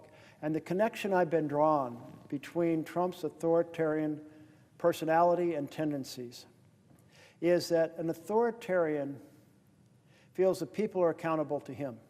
So he can do any damn thing he wants and control anything without advice or controls or checks from anyone. And he's hated it every time checks were applied in the past. He's going after some of those folks now who applied those checks in the past. And the leader of a democracy says, I'm accountable to the people. The people need health care, housing, education, a good paying job, investment in infrastructure, equality of opportunity, and let's take on some of those environmental problems. That's what a leader in democracy does. So here we have this authoritarian president crushing our freedoms, trying to steal the power of the purse from Congress to concentrate it in the executive, proceeding to spend money wherever he wants, that $20 billion. I'd love to see not be a court. I'd rather have all of the senators right here say, let's pass a bill right now, and say, hell no. You know, a lot of that $20 billion is going to the debt that's been built up in Argentina. And friends of President Trump have reportedly bought that debt at a huge discount. I didn't see how much of a discount. But what that means, if you buy $1 of debt, and you buy, say, let's make it math easy, 25 cents, then you get a 400% return if the money goes to Argentina and they pay off the debt at face value. That's not about making America first. That's about making Scott Bessent and his friends, at least I've seen Scott Bessent's name in some of these articles, and his friends who are connected to buying up Argentina debt. I'm not sure if Scott himself bought it or not. But the point is, make some billionaires richer. It's another make a few friends of the president and friends of his cabinet members richer. Well, that $20 billion, or possibly $40 billion, the president said. Think about that, $20 billion, that's $50 for every single American tossed in a pot to hand out to a strong man in Argentina. $40 billion, $100 a person handed out to a strong man. Every one of us, take $100 out of our pocket. Senator, yield for one more question. I will yield for another question. Thank you. Thank you. As you talked about the small businesses, Senator, I was reminded that as we look at who is actually purchasing this health care in the marketplace, a lot of people don't even know they're on ACA and receiving the tax credit, that half of them are small businesses. I come from Delaware. We are urban, suburban, rural, and coastal. And so we also know that a quarter of farmers and ranchers are getting their health care this way. And then we think about the fact that you know, this issue is disproportionately affecting red states, not just blue states. All Americans are going to be hurt. This is why your ringing the alarm is so important. And I would ask a very simple question. Is there a connection between the healthcare crisis that we are in and an authoritarian regime? Oh, there is absolutely such a powerful connection, because the authoritarian doesn't care about the fundamental programs for the people because they don't feel they're accountable to the people.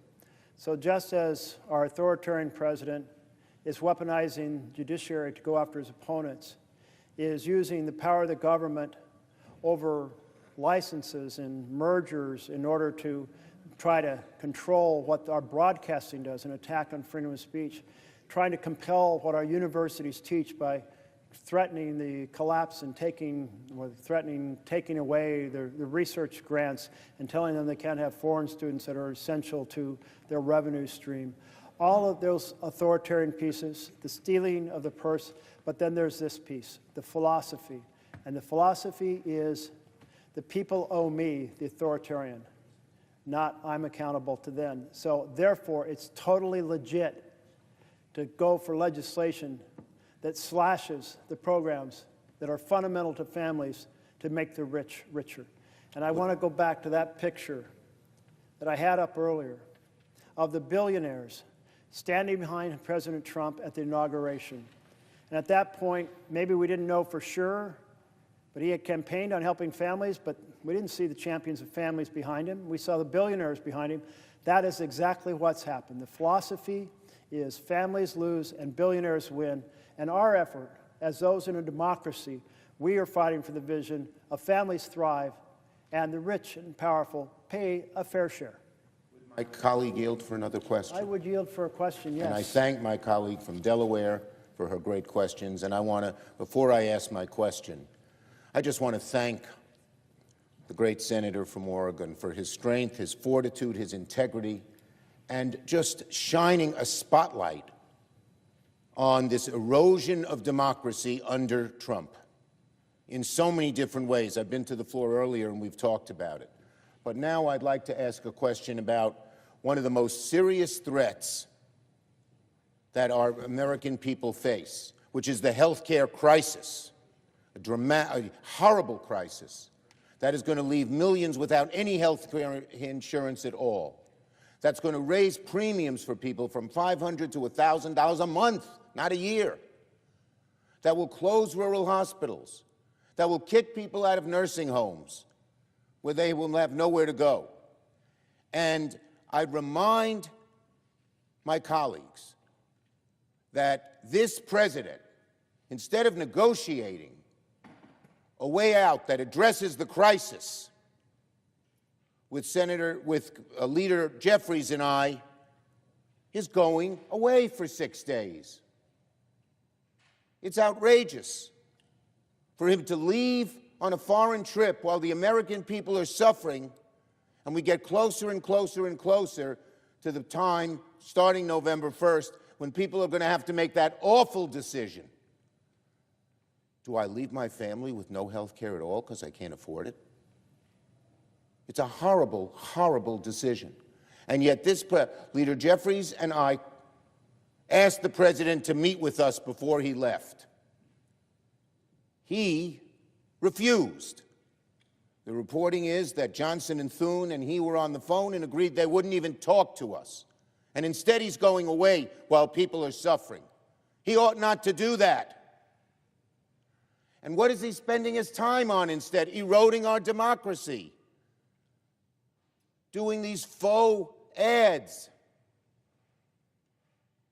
Screwing up, forcing networks and TV stations and media to bow to his whim, using the Justice Department as an attack dog against his enemies, arresting people, as my good friend from Oregon has pointed out repeatedly, on the streets with people, the arresting people, whoever the hell they are, they have no identification, and the people are arrested without even being told why they're being arrested, and who knows what the heck is going on. He is spending all his time on eroding democracy, taking away our rights. The people expect him not to go on a foreign trip. This president who fancies himself a king, but instead to do the people's business and help us, sit down with us, negotiate a way out of this health care crisis. We all know I think, and I'd ask my colleague, he knows, I believe, that before Donald Trump leaves the country, he should at the very least